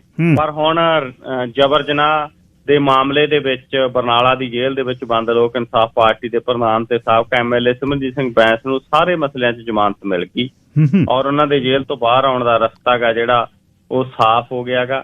ਹੁਣ ਗਿੱਲ ਸਾਹਿਬ ਕੱਲ ਨੂੰ 10 ਫਰਵਰੀ ਨੂੰ ਸਿਮਰਜੀਤ ਸਿੰਘ ਬੈਂਸ ਨੇ ਜਿਹੜੇ ਉਹ ਦੁਪਹਿਰੇ 1 ਵਜੇ ਦੇ ਕਰੀਬ ਜੇਲ੍ਹ ਤੋਂ ਬਾਹਰ ਆ ਰਹੇ ਨੇ। ਉਹਨਾਂ ਦੇ ਪਾਰਟੀ ਦੇ ਲੀਡਰਾਂ ਨੇ ਬਰਨਾਲੇ ਦੇ ਪੱਤਰਕਾਰਾਂ ਨੂੰ ਸੁਨੇਹੇ ਵੀ ਭੇਜਤੇ ਵੀ 1 ਵਜੇ ਜੇਲ੍ਹ ਤੋਂ ਬਾਹਰ ਨਿਕਲਦੇ ਹੀ ਪ੍ਰੈਸ ਕਾਨਫਰੰਸ ਕਰਨਗੇ ਸਿਮਰਜੀਤ ਸਿੰਘ ਬੈਂਸ ਔਰ ਇਹ ਦੱਸਿਆ ਜਾ ਰਿਹਾ ਕਿ ਧੂਆਂਧਾਰ ਭਾਸ਼ਣ ਆ ਜਿਹੜਾ ਉਹਨਾਂ ਦਾ ਉਹ ਜੇਲ੍ਹ ਤੋਂ ਬਾਹਰ ਨਿਕਲਦੇ ਹੀ ਸ਼ੁਰੂ ਹੋਊਗਾ। ਇੱਕ ਨਵੀਂ ਰਾਜਨੀਤੀ ਦਾ ਆਗਾਜ਼ ਹੈਗਾ ਜਿਹੜਾ ਸਿਮਰਜੀਤ ਬੈਂਸ ਹੋਰੀ ਕਰਨ ਜਾ ਰਹੇ ਨੇ। ਉਧਰੋਂ ਉਮੀਦ ਤਾਂ ਨਵਜੋਤ ਸਿੱਧੂ ਦੇ ਬਾਹਰ ਨਿਕਲਣ ਦੀ ਸੀ ਵੀ 26 ਜਨਵਰੀ ਨੂੰ ਬਾਹਰ ਨਿਕਲੇ ਆਉਣਗੇ, ਲੇਕਿਨ ਫਰਵਰੀ ਗਿੱਲ ਸਾਹਿਬ ਅੱਜ 9 ਵੀ ਲੰਘ ਗਈ, 10 ਚੜ੍ਹ ਗਈ, ਲੇਕਿਨ ਨਵਜੋਤ ਸਿੰਘ ਸਿੱਧੂ ਦੇ ਬਾਹਰ ਨਿਕਲਣ ਦੀ ਆਸ ਉਮੀਦ ਆ ਜਿਹੜੀ ਉਹ ਮੱਧਮ ਪਾ ਦਿੱਤੀ ਹੈ ਸੂਬਾ ਸਰਕਾਰ ਨੇ। ਜੈਡ ਸਿਕਿਉਰਿਟੀ ਉਹਨੂੰ ਮਿਲੀ ਹੋਈ ਸੀ ਨਵਜੋਤ ਸਿੱਧੂ ਨੂੰ, ਜਿਹੜੇ 4 ਗਨਮੈਨ ਉਹਦੇ ਘਰੇ ਹੁੰਦੇ ਸੀ ਪਿਛਲੇ ਕਈ ਮਹੀਨਿਆਂ ਤੋਂ। ਜਦੋਂ ਤੋਂ ਨਵਜੋਤ ਸਿੰਘ ਸਿੱਧੂ ਜੇਲ੍ਹ ਦੇ ਵਿੱਚ ਬੰਦ ਹੈ ਉਦੋਂ ਤੋਂ ਉਹਨਾਂ ਦੇ ਘਰ ਦੀ ਰੱਖਿਆ 4 ਪੁਲਿਸ ਮੁਲਾਜ਼ਮ ਕਰਦੇ, ਕੱਲ ਉਹ ਵੀ ਬੁਲਾ ਲਏ ਸੀ ਔਰ ਇਹ ਦੱਸਿਆ ਜਾ ਰਿਹਾ ਕਿ ਉਹਨਾਂ ਦੀ ਡਿਊਟੀ ਹੈ ਜਿਹੜੀ ਉਹ ਹੋਰ ਕਿਤੇ ਪਾ ਦਿੱਤੀ ਗਈ ਆ। ਉਹਦੇ ਤੋਂ ਐਂ ਲੱਗਦਾ ਵੀ ਉਹ ਤਾਂ ਨਹੀਂ ਛੇਤੀ ਆਉਂਦੇ, ਲੇਕਿਨ ਸਿਮਰਜੀਤ ਬੈਂਸ ਆ ਰਹੇ ਨੇ ਔਰ ਬਰਨਾਲਾ ਜੇਲ੍ਹ ਦੇ ਵਿੱਚ ਬੰਦ ਨੇ। ਰੋਡ ਸ਼ੋਅ ਕਰਦੇ ਹੋਏ ਲੁਧਿਆਣਾ ਪਹੁੰਚਣ ਦੀ ਤਿਆਰੀ ਹੈ ਜਿਹੜੀ ਉਹਦੇ ਸਮਰਥਕਾਂ ਦੇ ਵੱਲੋਂ ਖਿੱਚੀ ਹੋਈ ਆ ਜੀ। ਜਾਂ ਜੇਲ੍ਹ ਚੋਂ ਆਉਂਦੇ ਨੇ ਨਾ ਲੀਡਰ, ਦੂਣੇ ਹੋ ਕੇ ਆਉਂਦੇ ਨੇ, ਇਹਨਾਂ ਨੂੰ ਜੇਲ੍ਹ ਤਾਂ ਘਿਓ ਵਾਂਗੂ ਲੱਗਦੀ ਹੈ। ਦੂਜੀ ਗੱਲ, ਸਰਪੰਚਾਂ ਤੇ 700 ਸਰਪੰਚ ਨੇ ਘਪਲੇ ਦੇ ਕਿ ਉਹਨਾਂ ਤੇ ਚਾਰਜ ਲੱਗੇ ਨੇ ਜੀ। ਜੀ ਗਿੱਲ ਸਾਹਿਬ, ਇਹ ਇੱਕ ਨਵਾਂ ਰਿਕਾਰਡ ਜਿਹੜਾ ਉਹ ਬਣਦਾ ਜਾ ਰਿਹਾ, ਕਿਉਂਕਿ ਪੰਜਾਬ ਦੇ ਲਗਭਗ 700 ਸਾਬਕਾ ਸਰਪੰਚਾਂ ਦੇ ਉੱਤੇ ਸਰਕਾਰੀ ਖਜ਼ਾਨੇ ਨੂੰ ਕਰੀਬ 30 ਕਰੋੜ ਰੁਪਏ ਦਾ ਚੂਨਾ ਲਾਉਣ ਦੇ ਇਲਜ਼ਾਮ ਲੱਗੇ ਨੇ। ਪੰਜਾਬ ਸਰਕਾਰ ਨੇ ਗਿੱਲ ਸਾਹਿਬ ਇੱਕ ਰਿਪੋਰਟ ਤਿਆਰ ਕਰਾਈ। ਇਹ ਅਸਲ 'ਚ ਇਹਨਾਂ ਦੀ ਸਾਲਾਨਾ ਤਕਨੀਕੀ ਨਿਰੀਖਣ ਰਿਪੋਰਟ ਆਉਂਦੀ ਹੈ, ਔਰ ਜਿਹੜਾ ਅਪ੍ਰੈਲ 2016 ਤੋਂ ਮਾਰਚ 2019 ਤੱਕ ਦਾ ਆਡਿਟ ਕੀਤਾ ਗਿਆ। ਆਡਿਟ ਕਰਨ ਦੇ ਨਾਲ ਗਿੱਲ ਸਾਹਿਬ ਤਕਨੀਕੀ ਰਿਪੋਰਟ ਆ ਜਿਹੜੀ ਉਹ ਤਿਆਰ ਕੀਤੀ ਗਈ, ਉਹਨੇ ਪੰਚਾਇਤਾਂ ਦੇ ਉੱਤੇ ਉਂਗਲ ਧਰਤੀ, ਔਰ ਇਹ ਰਿਪੋਰਟ ਨੇ ਪੰਚਾਇਤ ਮਹਿਕਮੇ ਦੇ ਵਿੱਚ ਪਿਛਲੇ ਸਮੇਂ ਦੇ ਵਿੱਚ ਹੋਈਆਂ ਬੇਨਿਜ਼ਮੀਆਂ ਨੂੰ ਜਿਹੜਾ ਜ਼ਾਹਰ ਕਰਤਾ। ਰਿਪੋਰਟ ਅਨੁਸਾਰ 16 ਤੋਂ 19 ਤੱਕ 19 ਪੰਚਾਇਤ ਸਮਤੀਆਂ ਤੇ 117 ਗ੍ਰਾਮ ਪੰਚਾਇਤਾਂ ਨੇ 3 ਕਰੋੜ 65 ਲੱਖ ਰੁਪਏ ਦਾ ਅਨਿਯਮਿਤ ਖਰਚਾ ਜਿਹੜਾ ਉਹ ਕੀਤਾ। ਆਡਿਟ ਦੇ ਵਿੱਚ ਇਹ ਪਾਇਆ ਗਿਆ ਕਿ ਇਹਨਾਂ ਪੰਚਾਇਤਾਂ ਨੇ ਨਿਯਮਾਂ ਦੀ ਉਲੰਘਣਾ ਕਰਕੇ ਰੇਤਾ, ਬਜਰੀ, ਸਟੀਲ, ਟਾਈਲਾਂ, ਸੈਨੇਟਰੀ ਵਸਤਾਂ, ਬਿਜਲੀ ਦੀਆਂ ਸਮਾਨ ਆ ਜਿਹੜਾ ਇਹ ਬਿਨਾਂ ਕੋਟੇਸ਼ਨਾਂ ਤੇ ਬਿਨਾਂ ਟੈਂਡਰਾਂ ਤੋਂ ਖਰੀਦਿਆ ਹੋਇਆ। ਮਲੇਰਕੋਟਲਾ ਦੇ ਪਿੰਡ ਫਾਲੰਦ ਕਲਾਂ ਦੀ ਪੰਚਾਇਤ ਨੇ 4,38,000 ਰੁਪਇਆ, ਹੁਸ਼ਿਆਰਪੁਰ ਜ਼ਿਲ੍ਹੇ ਦੇ ਪਿੰਡ ਜੱਟਪੁਰ ਦੀ ਪੰਚਾਇਤ ਨੇ 3,40,000 ਰੁਪਇਆ, ਮਹਿੰਦੀਪੁਰ ਪੰਚਾਇਤ ਨੇ 2,91,000, ਮੋਗਾ ਦੇ ਭੋਈਪੁਰ ਦੀ ਪੰਚਾਇਤ ਨੇ 4,16,000 ਰੁਪਏ ਦਾ ਸਮਾਨ ਆ ਜਿਹੜਾ ਉਹ ਨਿਯਮਾਂ ਦੀ ਉਲੰਘਣਾ ਕਰਕੇ ਖਰੀਦਿਆ। ਔਰ ਇਹ ਰਿਪੋਰਟ ਦੇ ਦੱਸਦੀ ਹੈ ਕਿ ਪੰਜਾਬ ਦੇ 71 ਪਿੰਡਾਂ ਦੇ ਸਾਬਕਾ ਸਰਪੰਚਾਂ ਨੇ ਨਗਦੀ ਤੇ ਬਕਾਏ ਹਲੇ ਤੱਕ ਨਹੀਂ ਪੰਚਾਇਤ ਮਹਿਕਮੇ ਦੇ ਹਵਾਲੇ ਕੀਤੇ, ਜਿਨ੍ਹਾਂ ਦੀ ਰਾਸ਼ੀ ਕਰੀਬ 1.5 ਕਰੋੜ ਰੁਪਇਆ ਬਣਦੀ ਆ। ਬਹੁਤੀਆਂ ਥਾਵਾਂ ਤੇ ਰਾਸ਼ੀ ਆ ਹੁਣ ਬੱਟੇ ਖਾਤੇ ਪਾਈ ਜਾ ਰਹੀ ਆ ਵੀ ਹੁਣ ਨਹੀਂ ਸਰਪੰਚ ਮੋੜਦੇ, ਉਹ ਤਾਂ ਕਈ ਕੈਨੇਡਾ ਜਾ ਬੈਠੇ। ਤੂਰ ਬੰਜਾਰਾ ਪਿੰਡ ਹੈ, ਉੱਥੋਂ ਦੇ ਸਾਬਕਾ ਸਰਪੰਚ ਕੋਲੇ 4,58,000 ਰੁਪਇਆ। ਨਡਾਲਾ ਬਲਾਕ ਦਾ ਪਿੰਡ ਹੈ ਅਮਾਮਨਗਰ, ਉੱਥੋਂ ਦੇ ਸਰਪੰਚ ਕੋਲੇ 5,92,000 ਰੁਪਇਆ ਜਿਹੜਾ ਗਾ ਉਹ ਖੜਾ ਗਾ, ਉਹਨਾਂ ਨੇ ਜਮਾ ਹੀ ਨਹੀਂ ਕਰਾਇਆ, ਮੁੜ ਕੇ ਖਾਤੇ 'ਚ ਇੱਕ ਵਾਰ ਕਢਾ ਲਿਆ, ਜਮਾ ਹੀ ਨਹੀਂ ਕਰਾਇਆ। ਸੋ ਇਹ ਜਿਹੜਾ ਮਸਲਾ ਗਾ ਇਹ ਮਸਲਾ ਹੁਣ ਭਖਿਆ ਹੋਇਆ ਗਾ। ਸਰਕਾਰ ਮੰਨ ਰਹੀ ਹੈ ਕਿ ਬੇਨਿਜ਼ਮੀਆਂ ਹੋਈਆਂ ਨੇ, ਲੇਕਿਨ ਇਹਦਾ ਹੱਲ ਕੀ ਹੋਊ, ਹੱਲ ਬਾਰੇ ਪਾਸੇ ਨੂੰ ਵਧਿਆ ਨਹੀਂ ਜਾ ਰਿਹਾ। ਇਹ ਤਾਂ ਉਹ ਗੱਲ ਹੈ ਨਾ ਕਿ ਬਾੜ ਹੀ ਖੇਤ ਨੂੰ ਖਾਣ ਲੱਗ ਜੇ ਫਿਰ ਕੀ ਬਣੂ ਖੇਤ ਦਾ। ਜੀ ਅੱਛਾ ਜੀ, ਇਹ ਦੱਸਿਓ ਵੀ ਭਾਈ ਅਮਰਤਪਾਲ ਸਿੰਘ ਖਾਲਸਾ ਜੀ ਦਾ ਵਿਆਹ ਹੋ ਰਿਹਾ ਜੀ। ਜੀ ਗਿੱਲ ਸਾਹਿਬ, ਭਲਕੇ ਅਮਰਤਪਾਲ ਸਿੰਘ ਖਾਲਸਾ ਦਾ ਜਿਹੜਾ ਵਿਆਹ ਗਾ ਉਹ ਹੋਣ ਜਾ ਰਿਹਾ ਗਾ, ਔਰ ਇਹ ਕੁੜੀ ਹੈ ਜਿਹੜੀ ਇਹਦੇ ਨਾਲ ਵਿਆਹ ਹੋਣ ਜਾ ਰਿਹਾ ਉਹ ਇੰਗਲੈਂਡ ਦੀ ਸਿਟੀਜ਼ਨ ਦੱਸੀ ਜਾ ਰਹੀ ਹੈ। ਇੰਗਲੈਂਡ ਦੇ ਜੀ ਇੰਗਲੈਂਡ ਵਾਸੀ ਪਿਆਰਾ ਸਿੰਘ ਦੀ ਧੀ ਕਿਰਨਦੀਪ ਕੌਰ ਦੇ ਨਾਲ ਇਹਨਾਂ ਦਾ ਭਲਕੇ ਜਿਹੜਾ ਗਾ ਉਹ ਵਿਆਹ ਹੋਣ ਜਾ ਰਿਹਾ। ਕੋਈ ਉਹਦੀ ਬਹੁਤੀ ਗਿੱਲ ਸਾਹਿਬ ਕਨਫੋ ਤਾਂ ਮੀਡੀਆ ਨੂੰ ਨਹੀਂ ਕੱਢੀ, ਨਹੀਂ ਤਾਂ ਇਹ ਸਾਡੇ ਵਾਲਾ ਭਾਈਚਾਰਾ ਆਪਣੇ ਵਾਲਾ ਕੈਮਰੇ ਲੈ ਕੇ ਉੱਥੇ ਪਹੁੰਚ ਜਾਂਦਾ ਹੁੰਦਾ ਹੈ, ਉਹਨੇ ਅਗਲੇ ਦੇ ਆਪਦੇ ਕੈਮਰੇ ਵਾਲੇ ਨਹੀਂ ਹੁੰਦੇ ਜਿੰਨੇ ਮੀਡੀਆ ਵਾਲੇ ਪਹੁੰਚ ਜਾਂਦੇ। ਸੋ ਇਸ ਕਰਕੇ ਕਨਸੋ ਤਾਂ ਨਹੀਂ ਕੀਤੀ, ਪਰ ਇਹ ਪਤਾ ਲੱਗਿਆ ਕਿ ਇੰਗਲੈਂਡ ਵਾਸੀ ਲੜਕੀ ਦੇ ਨਾਲ ਭਲਕੇ ਜਿਹੜਾ ਗਾ ਉਹਨਾਂ ਦਾ ਨਕੋਦਰ ਨੇੜੇ ਗੁਰਦੁਆਰਾ ਸਾਹਿਬ ਦੇ ਵਿੱਚ ਵਿਆਹ ਗਾ ਜਿਹੜਾ ਉਹ ਹੋਣ ਜਾ ਰਿਹਾ ਜਲੰਧਰ ਜ਼ਿਲ੍ਹੇ ਦੇ ਵਿੱਚ। ਜੀ ਕਲਾਰਾਂ ਦਾ ਪਰਿਵਾਰ ਆ ਜੀ, ਨਕੋਦਰ ਦੇ ਨੇੜੇ ਹੀ। ਪੁਲਿਸ ਫਿਰਦੀ ਆ ਸੁੰਘ ਦੀ ਉੱਥੇ ਪਿੰਡ 'ਚ। ਮੈਨੂੰ ਹੁਣੇ ਹੀ ਕਿਸੇ ਨੇ ਫੋਟੋਆਂ ਭੇਜੀਆਂ ਨੇ। ਕਲਾਰ ਪਿੰਡ ਹੈ ਬਿਲਕੁਲ ਨਕੋਦਰ ਦੇ ਨੇੜੇ। ਅੱਛਾ ਜੀ, ਇੱਕ ਦੱਸਿਓ ਬਈ ਪ੍ਰਧਾਨ ਮੰਤਰੀ ਮੋਦੀ ਉਹਨਾਂ ਦਾ ਭਾਸ਼ਣ ਬੜਾ ਚਰਚਾ 'ਚ ਹੋਇਆ। ਜੀ ਗਿੱਲ ਸਾਹਿਬ, ਪ੍ਰਧਾਨ ਮੰਤਰੀ ਮੋਦੀ ਹੋਰਾਂ ਨੇ ਜਿਹੜਾ ਭਾਸ਼ਣ ਦਿੱਤਾ ਨਾ, ਅਸਲ ਦੇ ਵਿੱਚ ਭਾਸ਼ਣ ਦੇ ਵਿੱਚ ਤੰਜ ਬਹੁਤ ਕਸੇ ਨੇ ਉਹਨਾਂ ਨੇ। ਕੱਲ ਉਹਨਾਂ ਨੇ ਲੋਕ ਸਭਾ ਦੇ ਵਿੱਚ ਖੜ ਕੇ ਇੱਕ ਲੰਬਾ ਭਾਸ਼ਣ ਦਿੱਤਾ। ਅੱਜ ਰਾਜ ਸਭਾ ਦੇ ਵਿੱਚ ਖੜ ਕੇ ਪ੍ਰਧਾਨ ਮੰਤਰੀ ਨਰਿੰਦਰ ਮੋਦੀ ਨੇ ਇੱਕ ਲੰਬਾ ਭਾਸ਼ਣ ਆ ਜਿਹੜਾ ਦਿੱਤਾ। ਆਪਦੇ ਭਾਸ਼ਣ ਦੇ ਦੌਰਾਨ ਉਹਨਾਂ ਨੇ ਰਾਹੁਲ ਗਾਂਧੀ ਔਰ ਕਾਂਗਰਸ ਦੇ ਉੱਤੇ ਕੱਲ ਵੀ ਖਿੱਚ ਕੇ ਨਿਸ਼ਾਨੇ ਲਾਏ, ਅੱਜ ਵੀ ਪੂਰੇ ਗਿੱਲ ਸਾਹਿਬ ਟਕਾ ਕੇ ਨਿਸ਼ਾਨੇ ਲਾਏ। ਅੱਜ ਉਹਨਾਂ ਨੇ ਜਿਹੜਾ ਰਾਜ ਸਭਾ ਦੇ ਵਿੱਚ ਭਾਸ਼ਣ ਦਿੱਤਾ ਉਹ 'ਚ ਇੱਕ ਤਾਂ ਉਹਨਾਂ ਨੇ ਇਹ ਕਿਹਾ ਵੀ ਨਹਿਰੂ ਜੇ ਇੰਨਾ ਚੰਗਾ ਬੰਦਾ ਸੀ, ਇਹ ਗਾਂਧੀ ਪਰਿਵਾਰ ਨਹਿਰੂ ਵਾਲਾ ਸਰਨੇਮ ਕਿਉਂ ਨਹੀਂ ਵਰਤਦਾ। ਉਹ ਕਹਿੰਦੇ ਨਹਿਰੂ ਵਾਲਾ ਸਰਨੇਮ ਵਰਤਣ 'ਚ ਸ਼ਰਮਿੰਦਗੀ ਕਿਉਂ ਹੈ। ਦੂਜੀ ਗੱਲ, ਪ੍ਰਧਾਨ ਮੰਤਰੀ ਨਰਿੰਦਰ ਮੋਦੀ ਦੇ ਉੱਤੇ ਜਿਹੜੇ ਦੋ ਦੋਸ਼ ਲੱਗਦੇ ਨੇ ਕਿ ਇਹ ਰਾਜਾਂ ਦੇ ਅਧਿਕਾਰਾਂ ਨੂੰ ਖੋਹ ਰਿਹਾ, ਸੰਘੀ ਢਾਂਚੇ ਨੂੰ ਤਬਾਹ ਕਰ ਰਹੇ ਨੇ, ਫੈਡਰਲ ਸਟਰਕਚਰ, ਉਹਦੇ ਤੇ ਪ੍ਰਧਾਨ ਮੰਤਰੀ ਨਰਿੰਦਰ ਮੋਦੀ ਨੇ ਗਿੱਲ ਸਾਹਿਬ ਭਾਸ਼ਣ ਦਿੱਤਾ। ਮੋਦੀ ਨੇ ਕਿਹਾ ਕਿ ਅੱਜ ਜਿਹੜੇ ਲੋਕ ਕਹਿ ਰਹੇ ਨੇ ਕਿ ਰਾਜਾਂ ਦੇ ਅਧਿਕਾਰਾਂ ਦੀਆਂ ਧੱਜੀਆਂ ਉਡਾਈਆਂ ਜਾ ਰਹੀਆਂ, ਉਹ ਕਹਿੰਦੇ ਧਾਰਾ ਜਿਹੜਾ ਆਰਟੀਕਲ 356 ਹੈ ਉਹਦਾ ਦੁਰਉਪਯੋਗ 90 ਵਾਰ ਕਾਂਗਰਸ ਨੇ ਕੀਤਾ। ਉਹ ਕਹਿੰਦੇ 356 ਵਾਰ ਪ੍ਰਧਾਨ ਮੰਤਰੀ ਨੇ ਜਿਹੜਾ ਇਹ ਆਰਟੀਕਲ ਹੈ 356 ਆਰਟੀਕਲ ਦਾ, ਉਹਦਾ 50 ਵਾਰ ਇਸਤੇਮਾਲ ਕੀਤਾ ਇੰਦਰਾ ਗਾਂਧੀ ਨੇ। ਇੰਦਰਾ ਗਾਂਧੀ ਦੇ ਉੱਤੇ ਉਹਨਾਂ ਨੇ ਨਿਸ਼ਾਨਾ ਲਾਇਆ ਕਿ ਕਿਵੇਂ ਉਹਨੇ ਰਾਜਾਂ ਦੇ ਅਧਿਕਾਰ ਨੇ ਜਿਹੜੇ ਉਹ ਖੋਹੇ, ਔਰ ਉਹਨਾਂ ਨੇ ਇਹ ਜ਼ਿਕਰ ਕੀਤਾ ਗਾ ਕਿ ਕਿਸ ਤਰੀਕੇ ਦੇ ਨਾਲ ਵਿਰੋਧੀਆਂ ਦੀਆਂ ਸਰਕਾਰਾਂ ਸੂਬਿਆਂ ਦੇ ਵਿੱਚੋਂ ਸਿੱਟੀਆਂ, ਉਦੋਂ ਰਾਜਾਂ ਦੇ ਅਧਿਕਾਰ ਖੋਹੇ ਗਏ।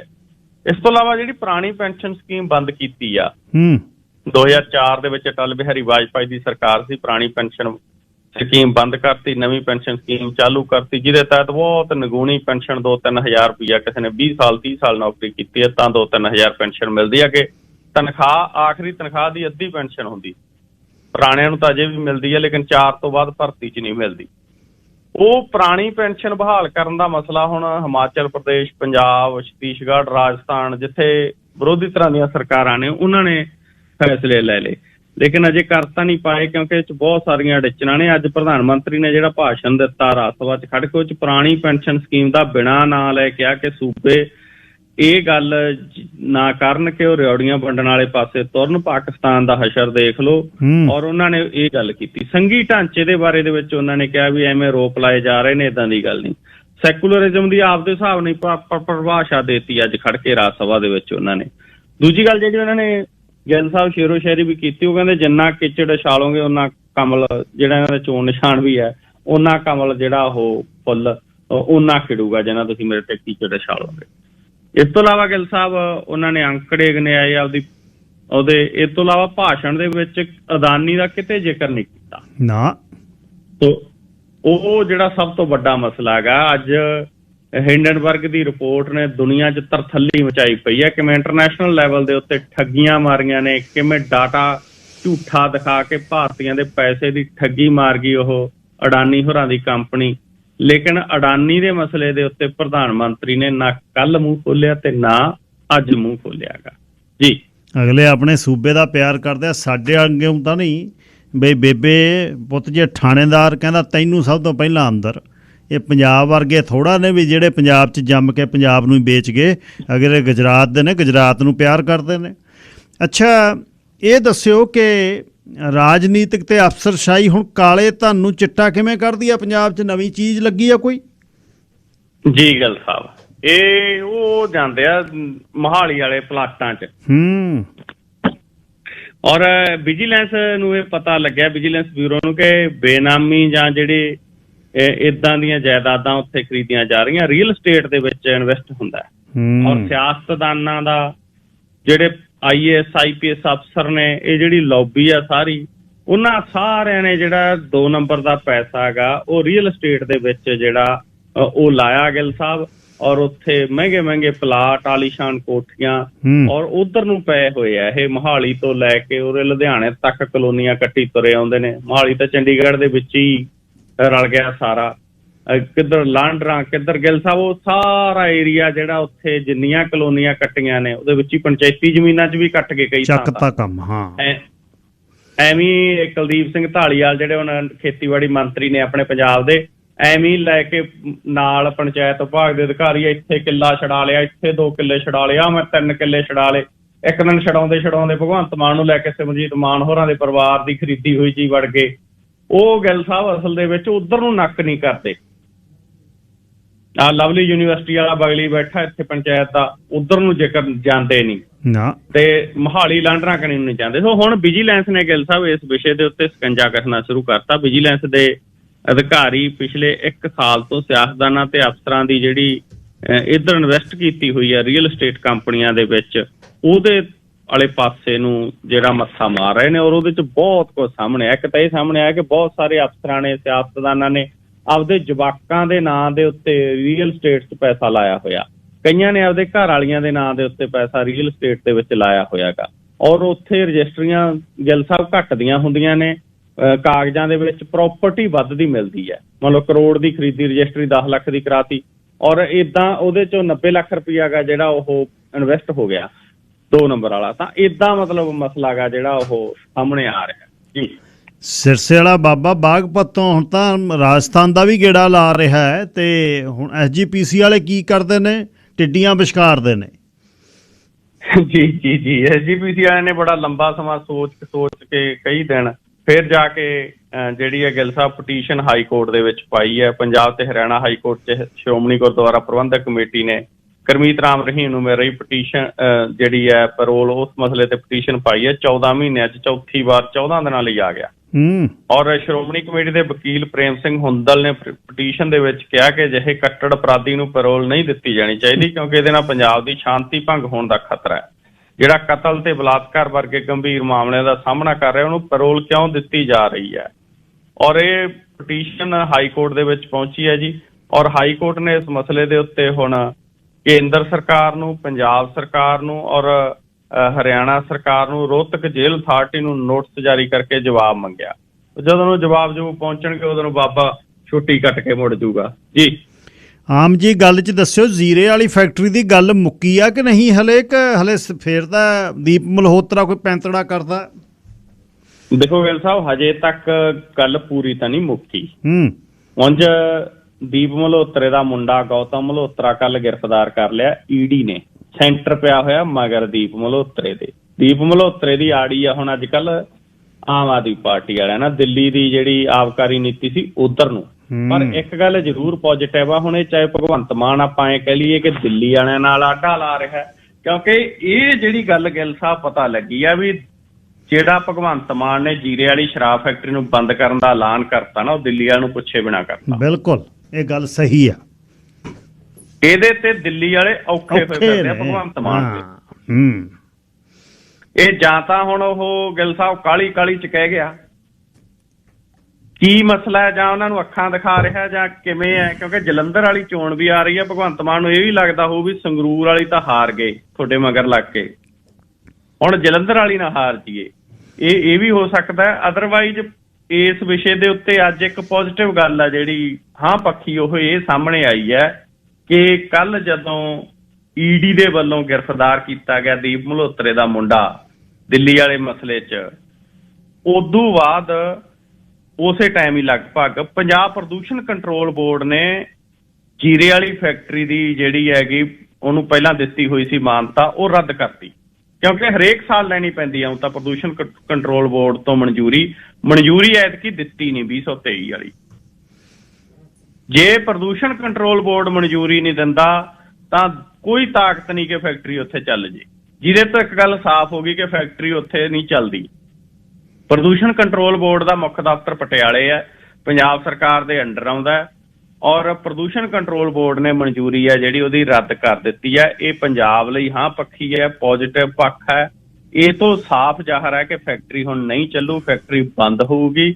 ਪਰ ਮੈਨੂੰ ਲੱਗਦਾ ਫੈਕਟਰੀ ਬੰਦ ਕਰਾਉਂਦੇ ਕਰਾਉਂਦੇ ਭਗਵੰਤ ਮਾਨ ਹੋਰਾਂ ਨਾਲ ਨਾ ਆਡਾ ਸੈਂਟਰ ਦੀ ਜਿਹੜੀ ਇਹਨਾਂ ਦੀ ਲੀਡਰਸ਼ਿਪ ਹੈ ਉਹ ਲਾ ਲੇ ਜੀ। ਗੱਲ ਇਹੀ ਹੈ ਵੀ ਪਹੁੰਚਣੀ ਚਾਹੀਦੀ ਆ ਉੱਥੇ ਤੱਕ ਕਿ ਠੂਠੀ ਵਾਲਾ ਜਿਹੜਾ ਸੁਰਮਾ ਹੁੰਦਾ ਨਾ, ਡਲੀ ਵਾਲਾ ਰਗੜ ਕੇ ਤੇ ਪੂੰਛਾਂ ਵਾਲਾ ਪਾ ਕੇ ਲਾਲ ਕਰਕੇ ਅੱਖਾਂ ਕਹਦੇ ਦਿੱਲੀ ਵਾਲੇ ਨੂੰ ਕਿ ਹੁਣ ਉਹੀ ਹੋਊ ਜਿਹੜਾ ਭਗਵੰਤ ਸਿੰਘ ਮਾਨ ਕਹੂ ਜੇ ਪੰਜਾਬ ਦਾ ਰਹਿਣਾ ਬਣ ਕੇ। ਨਹੀਂ 4 ਸਾਲ 1 ਸਾਲ ਲੰਘ ਗਿਆ, 4 ਸਾਲ ਲੰਘ ਜਾਣਾ ਨੇ, ਕੋਈ ਨਹੀਂ ਪੁੱਛਦਾ ਮਿੱਤਰਾ। ਇੱਥੇ ਕੋਈ ਉਹ ਸਮਾਂ ਹੁੰਦਾ ਜਿੱਦਣ ਪੈਰ ਗੱਡ ਕੇ ਖੜਨ ਦੀ ਲੋੜ ਹੈ। ਕੱਲ ਨੂੰ ਸਵੇਰੇ ਫੇਰ ਕਰਦੇ ਹਾਂ ਮੁਲਾਕਾਤੀ। ਸਤਿ ਸ੍ਰੀ ਅਕਾਲ। ਸ਼ੁਕਰੀਆ ਜੀ ਤੁਹਾਡਾ ਤੇ ਸਾਰੇ ਸਰੋਤਿਆਂ ਦਾ ਵੀ ਧੰਨਵਾਦ ਜੀ। ਸਰ ਨਵਕਿਰਨ ਸਿੰਘ ਪੱਤੀ ਸੇਖਵਾਂ ਬਰਨਾਲੇ ਗੱਲਬਾਤ ਕਰ ਲਓ ਜੀ। ਬਹੁਤ ਹੀ ਨਿੱਘੇ ਮਿੱਤਰ ਕਿੰਦਾ ਸੰਮੀਪੁਰ, ਉਹਨਾਂ ਨੇ ਗਜ਼ਲ ਬਹੁਤ ਵਧੀਆ ਲਿਖਦੇ ਨੇ। ਦੇਵੀ ਮਖਸੂਸਪੁਰੀ ਦੇ ਬਹੁਤ ਭਾਈਆਂ ਵਰਗੇ ਉਹ ਦੋਸਤ ਨੇ। ਕਿੰਦਾ ਸੰਮੀਪੁਰ ਦੀ ਖਾਬਾਂ ਦੀ ਖੁਸ਼ਬੂ, ਖੱਖੇ ਦੇ ਪੈਰ ਦੇ ਮੂਹਰੇ ਬਿੰਦੀ ਆ ਖਾਬਾਂ ਦੀ ਖੁਸ਼ਬੂ। ਕਹਿੰਦਾ ਸੰਮੀਪੁਰ ਨੇ ਦੀ ਨਵੀਂ ਕਿਤਾਬ ਆਈ ਹੈ, ਬਹੁਤ ਬਹੁਤ ਵਧਾਈਆਂ। ਉਹਦੇ ਵਿੱਚੋਂ ਗਜ਼ਲਾਂ ਪੜ੍ਹ ਕੇ ਆਉਣ ਵਾਲੇ ਸਮੇਂ ਸੁਣਾਵਾਂਗੇ। ਅਤੇ ਹੁਣ ਚੱਲਦੇ ਹਾਂ ਮੇਨ ਸਟਰੀਟ ਵੱਲ ਨੂੰ, ਅਤੇ ਸ਼ੁਕਲਾ ਜੀ ਨਾਲ ਨੇ। ਸ਼ੁਕਲਾ ਜੀ ਸਤਿ ਸ੍ਰੀ ਅਕਾਲ। ਹਾਂਜੀ ਭਾਜੀ, ਤੁਹਾਨੂੰ ਤੇ ਪ੍ਰੋਗਰਾਮ ਸੁਣਨ ਵਾਲੇ ਸਾਰੇ ਹੀ ਭੈਣ ਭਰਾਵਾਂ ਨੂੰ ਮੇਰੇ ਵੱਲੋਂ ਵੀ ਸਤਿ ਸ੍ਰੀ ਅਕਾਲ ਜੀ। ਜਿਹੜੇ ਪਾਊਡਰ ਸੀ ਭਲਾ ਆਪਣੇ, ਉਹਨਾਂ ਪਾਊਡਰਾਂ ਦੇ ਵਿੱਚ ਹੁਣ ਨਵੀਆਂ ਚੀਜ਼ਾਂ ਜਿਹੜੀਆਂ ਮੈਂ ਵੇਖੀਆਂ ਨੇ, ਜਿਹਦੇ ਵਿੱਚ ਅਰਜਨ ਦੀ ਛਾਲ ਹੈ, ਸਤਾਵਰੀ, ਅਸ਼ਵਗੰਧਾ, ਸ਼ਿਲਾਜੀਤ, ਉਹਦੇ ਬਾਅਦ ਅੰਬਾ ਹਲਦੀ। ਇਹ ਅੰਬਾ ਹਲਦੀ ਦੇ ਜਿਹੜੇ ਨਵੀਆਂ ਚੀਜ਼ਾਂ ਲਿਆਂਦੀਆਂ ਨੇ ਨਵੀਂ ਪੈਕਿੰਗ ਦੇ ਵਿੱਚ, ਇਹਨਾਂ ਬਾਰੇ ਦੱਸੋ ਜੀ। ਹਾਂਜੀ ਬਿਲਕੁਲ। ਪਹਿਲਾਂ ਪੈਕਟਾਂ ਦੇ ਵਿੱਚ ਪੈਕਿੰਗ ਸਾਡੀ ਆਉਂਦੀ ਹੁੰਦੀ ਸੀ, ਕੋਈ ਗ੍ਰੀਨ ਪੈਕਟ ਹੁੰਦਾ ਸੀਗਾ, ਕੋਈ ਵਾਈਟ ਹੁੰਦਾ ਸੀਗਾ, ਕੋਈ ਪਲਾਸਟਿਕ ਦਾ ਹੁੰਦਾ ਸੀਗਾ। ਉਹਨੂੰ ਅਸੀਂ ਸਾਰੇ ਹੁਣ ਪੈਕਿੰਗ ਨੂੰ ਚੇਂਜ ਕਰਤਾ, ਇੱਕੋ ਯੂਨੀਫਾਰਮ ਦੇ ਵਿੱਚ ਸਾਰਾ ਸਮਾਨ ਲੈ ਕੇ ਆਏ ਹਾਂ ਅਸੀਂ। ਉਹਦੇ ਵਿੱਚ ਸਾਰੇ ਤੁਹਾਨੂੰ ਪ੍ਰੋਡਕਟ ਜਿੰਨੇ ਵੀ ਹਰਬਲ ਪ੍ਰੋਡਕਟਸ ਹੈਗੇ ਆ, ਉਹ ਸਾਰੇ ਪ੍ਰੋਡਕਟ ਸਾਨੂੰ ਹੁਣ ਮਦਰ ਇੰਡੀਆ ਦੇ ਬ੍ਰਾਂਡ ਦੇ ਵਿੱਚ ਮਿਲ ਸਕਦੇ ਹੈਗੇ ਆ, ਜਿਹਦੇ ਵਿੱਚ ਅਸੀਂ ਨਵੀਆਂ ਵੀ ਆਈਟਮਾਂ ਐਡ ਕੀਤੀਆਂ ਹੈਗੀਆਂ, ਜਿਹਦੇ ਵਿੱਚ ਸਾਡਾ ਹੈਗਾ ਹੁਣ ਰੋਜ਼ ਵਾਟਰ ਸਾਡਾ ਆਪਣਾ ਹੀ ਤਿਆਰ ਕੀਤਾ ਹੈਗਾ, ਬਿਲਕੁਲ ਪਿਓਰ, ਇਹ 'ਚ ਕੋਈ ਮਿਕਸ ਨਹੀਂ ਕੀਤਾ ਹੈਗਾ। ਗੁਲਾਬ ਦਾ ਅਰਕ, ਹਾਂਜੀ ਗੁਲਾਬ ਦਾ ਅਰਕ ਬਿਲਕੁਲ ਪਿਓਰ, ਕੋਈ ਇਹਦੇ ਵਿੱਚ 100% ਸਾਡੀ ਕੋਈ ਵੀ ਪੈਕਿੰਗ ਦੇਖੋਗੇ ਜਿਹਦੇ ਉੱਤੇ 100% ਨੈਚੁਰਲ ਲਿਖਿਆ ਹੋਏਗਾ, ਉਹ 100% ਨੈਚੁਰਲੀ ਹੋਏਗਾ। ਔਰ ਇਸ ਤੋਂ ਇਲਾਵਾ neem oil, jasmine oil, kalonji oil, ਇਹ ਸਾਰੀਆਂ ਆਈਟਮਾਂ ਨਵੀਂ ਪੈਕਿੰਗ ਦੇ ਵਿੱਚ ਹੈਗੀਆਂ। ਇਹ ਤੁਹਾਨੂੰ ਹੁਣ ਸਾਰੀਆਂ ਮਦਰ ਇੰਡੀਆ ਬ੍ਰਾਂਡ ਦੇ ਵਿੱਚ ਮਿਲ ਸਕਦੀਆਂ ਹੈਗੀਆਂ। ਨਿੰਮ ਦੇ ਤੇਲ ਨੂੰ ਤੇ ਜਾਸਮੀਨ ਦਾ ਤੇਲ, ਕਲੌਂਜੀ ਦਾ ਤਾਂ ਆਪਾਂ ਸਮਝ ਗਏ, ਨਿੰਮ ਤੇ ਜਿਹੜਾ ਜਾਸਮੀਨ ਦਾ ਤੇਲ ਆ ਉਹਦੇ ਬਾਰੇ ਦੱਸੋ ਜੀ।